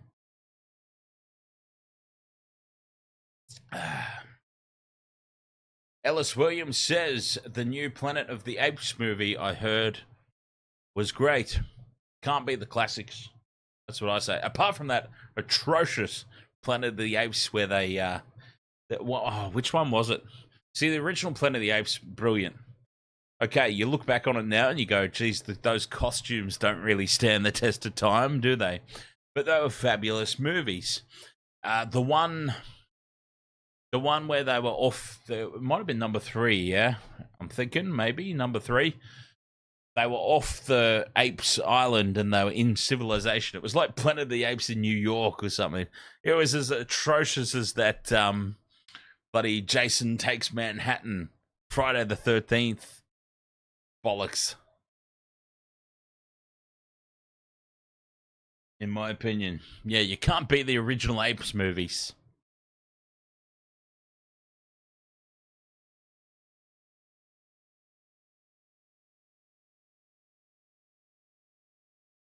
See, the thing I didn't like about the updated, modern Planet of the Apes films is that with the CGI and everything, the apes were just too real. That was the beauty of the old Planet of the Apes movies, yeah? Was the tacky costumes. Excuse me for a second.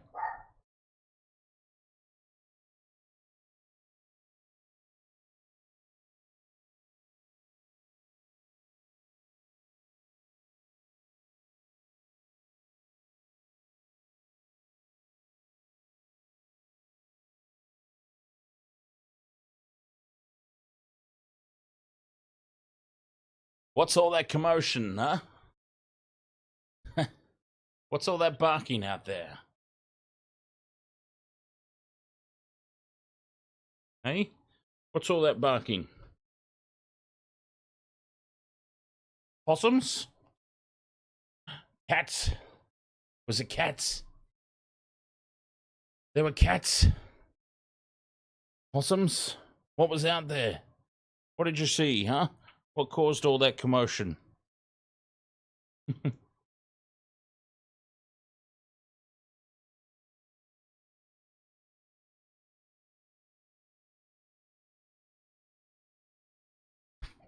Bless you. That was a big sneeze, that one.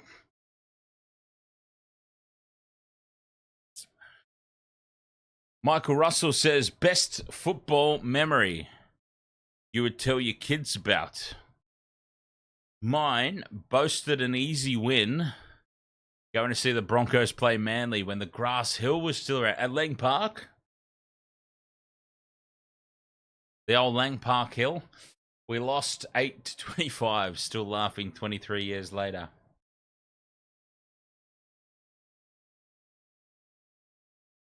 Best rugby league memory.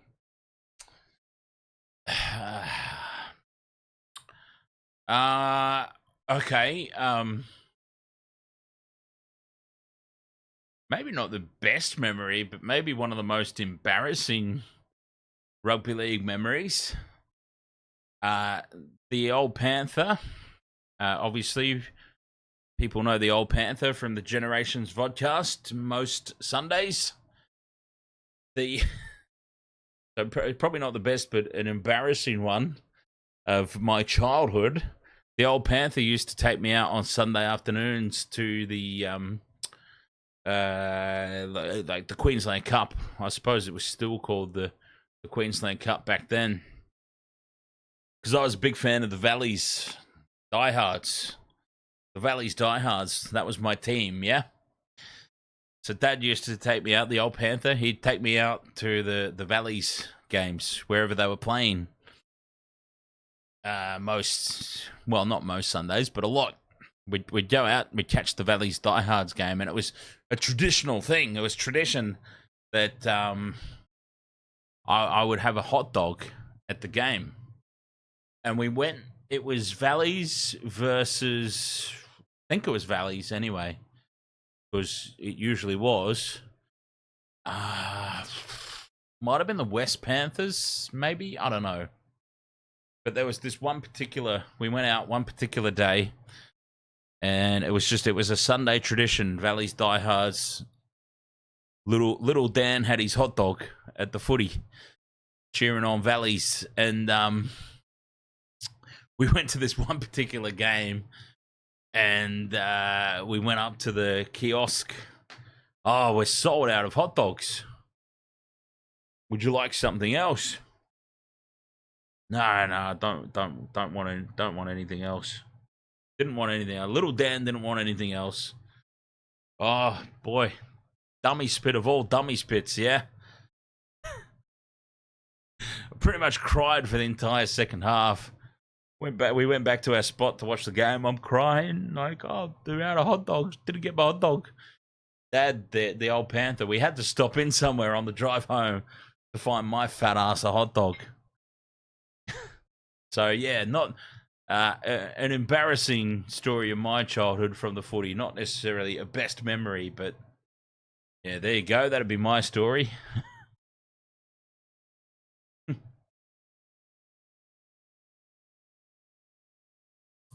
The Real Darkstar says Manly blitzing the Storm in the grand final.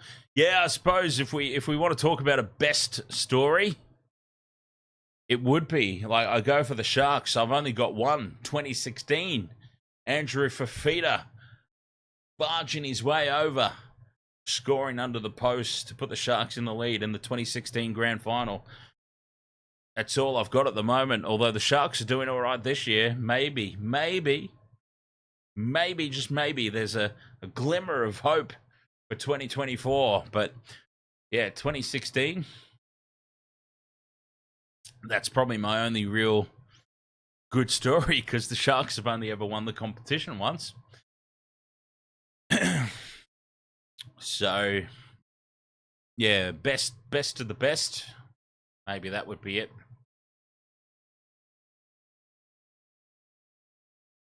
All right. Are we running out of questions? Can I go?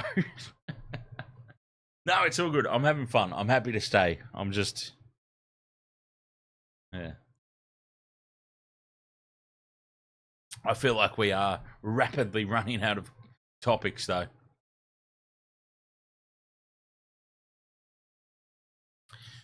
James says, wasn't there a rumour Fafita was being approached to play State of Origin? Well, why wouldn't he play State of Origin?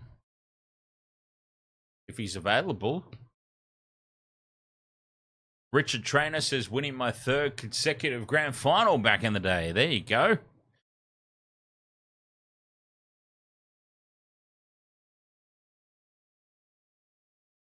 Ellis Williams says, another one for me was playing the halftime show as a kid.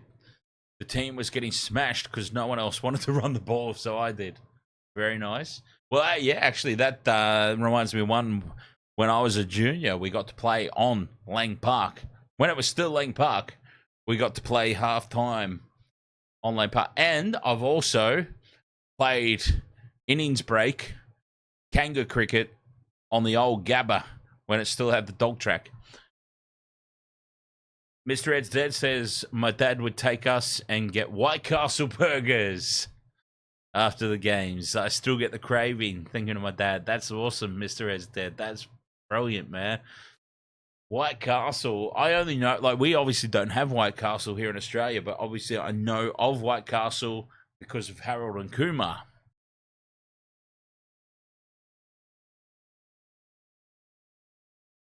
Ten play, ahoy there. I'm not interested in a job. Channel 10, by the way. Sorry. Rod says, Dan, who is your greatest all-time team? NRL.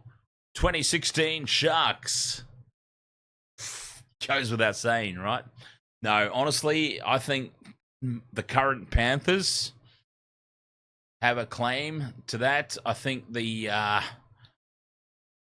some of those Broncos teams, when they went back-to-back, they would have a claim to that as well. Oh, Vona May.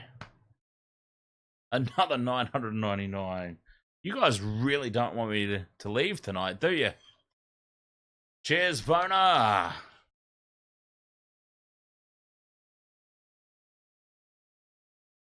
Down the hatch.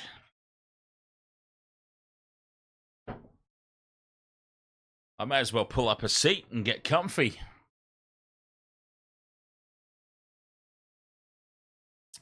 Or should I just take... I should just take this show to the Philippines. Hey?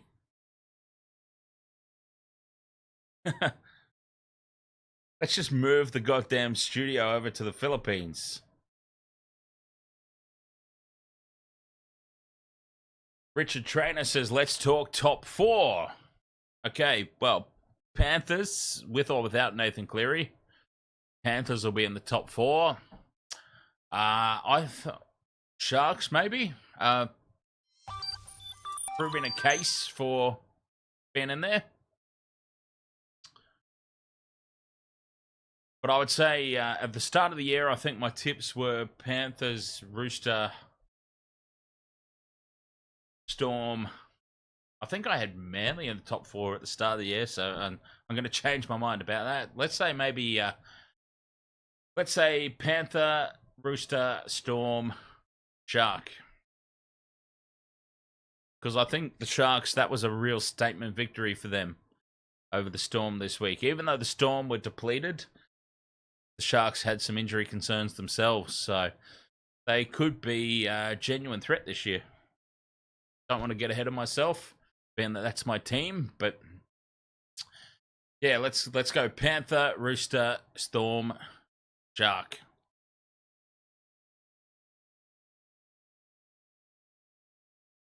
Top 4 based on very current form.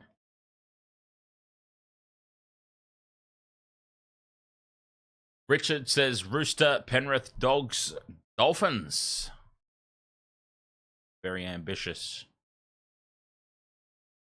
The James says I'm Dan's bodyguard. I'd have to come also. Well, I wouldn't take you as my bodyguard, James. I'd take you as my drinking buddy. Because I need a drinking buddy.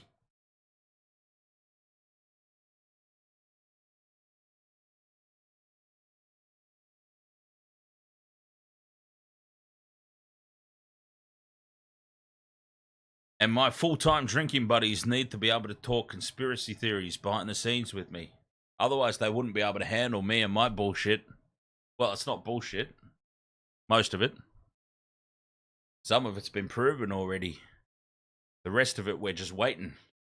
Waiting for it to come out, and then I can go, told you so. I love those told you so moments.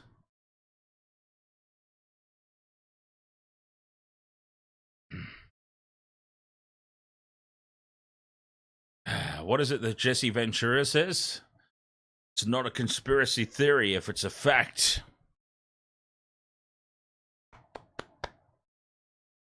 Love it. Mr. Ed's Dead says, I'll drive. We have a new Intoxi driver. My Australian Intoxi driver moved to Tasmania. Not available for the drives anymore, so... Ellis Williams has gone beyond the top 4. We've gone 5 Bronco, 6 Bulldog, 7 Dolphin, 8 Warrior. Certainly not after today, but why not? It's going to be hard for the Warriors now. I had the Warriors in the top 8 at the start of the season, Ellis. It's hard to see how they get back in now, honestly. Even if they won the rest of their games, which they won't, let's face it, nobody, not even the Panthers, are going to win the rest of their games. It's very difficult now for the Warriors to catch up. They're in a tough spot.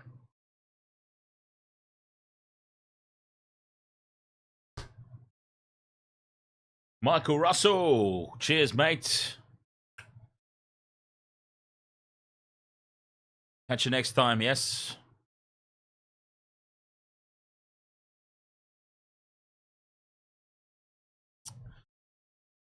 I think it's a long way back for the Warriors. Really is. They would have to go on a run. And they look, they're capable of it. Just don't see it happening. Honestly. They're one team that I'm really changing my mind about. The Warriors. I've really turned around on them. All right, I'll be right back, yes?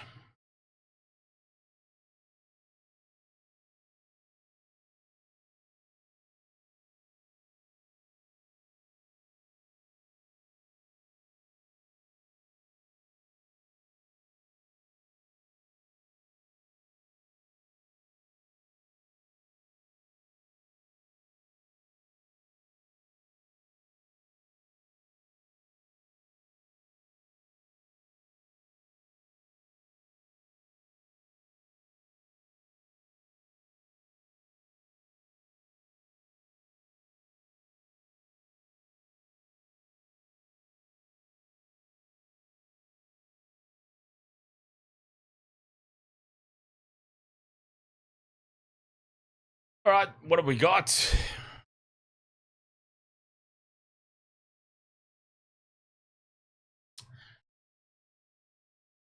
Any more questions out there, chat room?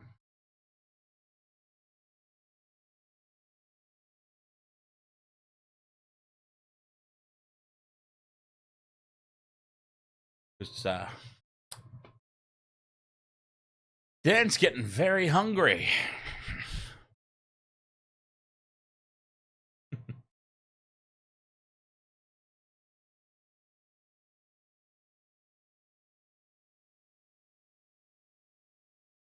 Who wins the Dally M 2024? Probably someone who doesn't deserve it. Let's face it, Caitlin Ponga won it last year. The trouble with the Dally M's is that the trouble with the Dally M really is that a team like the Panthers, it's going to be so hard for someone from the Panthers to ever win it when they've got superstars all over the squad. Because we know how it works, right? There's a panel who goes each game and says X amount of points, 3 points to this player, whatever it is. But the panel assigns to a player. So if you're at a team of superstars, Panthers, for example, and Nathan Cleary had a good game. Oh, but so did Dylan Edwards. So did Fisher Harris. So did To'o. Okay. 1 point, 1 point, 1 point. Knights. Newcastle. Prime example, because Caitlin Ponga won it last year. Newcastle. Bradman Best had an okay game, but Caitlin Ponga was a standout. 6 points, Caitlin Ponga. Because there's no one else in the squad, right? That's where it becomes really unfair. If you've got a team full of superstars, it's going to be much harder for you to get the points given to you because everyone else is so good as well. It gets shared around. Whereas if you're a superstar in an overall crap squad, terrible system. Really is. It's a shocker. If you have a 10 out of 10 game, you should get 10 points, not 1 point because you're sharing it with everybody else. You know what I mean? If you have an MVP game, you should get an MVP reward, not sharing points around. Yeah, whereas in another team, one standout superstar gets all the glory. It's bollocks. Caitlin Ponga should never have won last year. That was a joke. Absolute joke. And that exposed, in my opinion, the flaw in the whole Dally M system. All right. I really, really do want to go eat. I'm starving. My fat ass is so starving. You have no idea. Speaking of my fat ass, I'm going to say this on the live stream so that I'm accountable to more than just myself. I'm accountable to my friends and family. I kind of went on a little bit of event last night because when we were out last night, the one of the people that we were out with whipped out this photo of me from like 6 years ago. I'm like, oh, Jesus Christ, I was so fit. Look at me, I'm a stud. I need to get back to that. So I'm making myself accountable to the chat room as well, all right? I'm going to go on a fitness journey. I'm accountable to my friends and family. I'm now accountable to all you guys in the chat, guys and girls, and non-binary. We're going to get myself back to peak fitness. I'll share a photo or two next time on the stream so that we can look at me now and we can compare to me from like 6 years ago. And let's push me. Let's all together push me back to where I used to be. All right. Wasted World Sports, thank you so much. Very much appreciated as always. Thursday night, Women's Origin. Do we? Don't we? In the balance. Let me know. Let me know on Discord. Let me know in the chat room. Not in the chat room because this is going to end. Let me know on Discord. Let me know in the comments on the channel. Do we do the Women's Origin on Thursday night? Let's see how I feel. Let's see how we all feel. If we can be bothered or not. Thank you so much. Wasted Water Sports. I'll catch you guys, if not Thursday for the Women's Origin, it'll be Friday. Oh, there we go. Michael Russell, you live near Altandi train station. I could be your personal trainer. 10 years infantry soldier. Jeez, that's what I need. A swift kick up the wazoo. That's pretty close to me as well. We'll stay in touch. We'll stay in touch, Michael. All right. Cheers. Hello? Ew.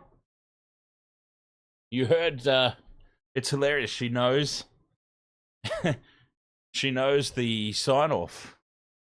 Hey, you're a clever girl. You knew the sign-off. She came racing in once she heard me say that. She's like, hey, it's over. It's done. Oh, okay. Yeah. Got me. All right. Thank you so much. Cheers. The wasted world of sports, eh? Oh, he's copped a head right to the nuts. Tedesco's butt crack. Ahoy! He's nearly taken security's head off. I have no idea what the wasted world of sports is.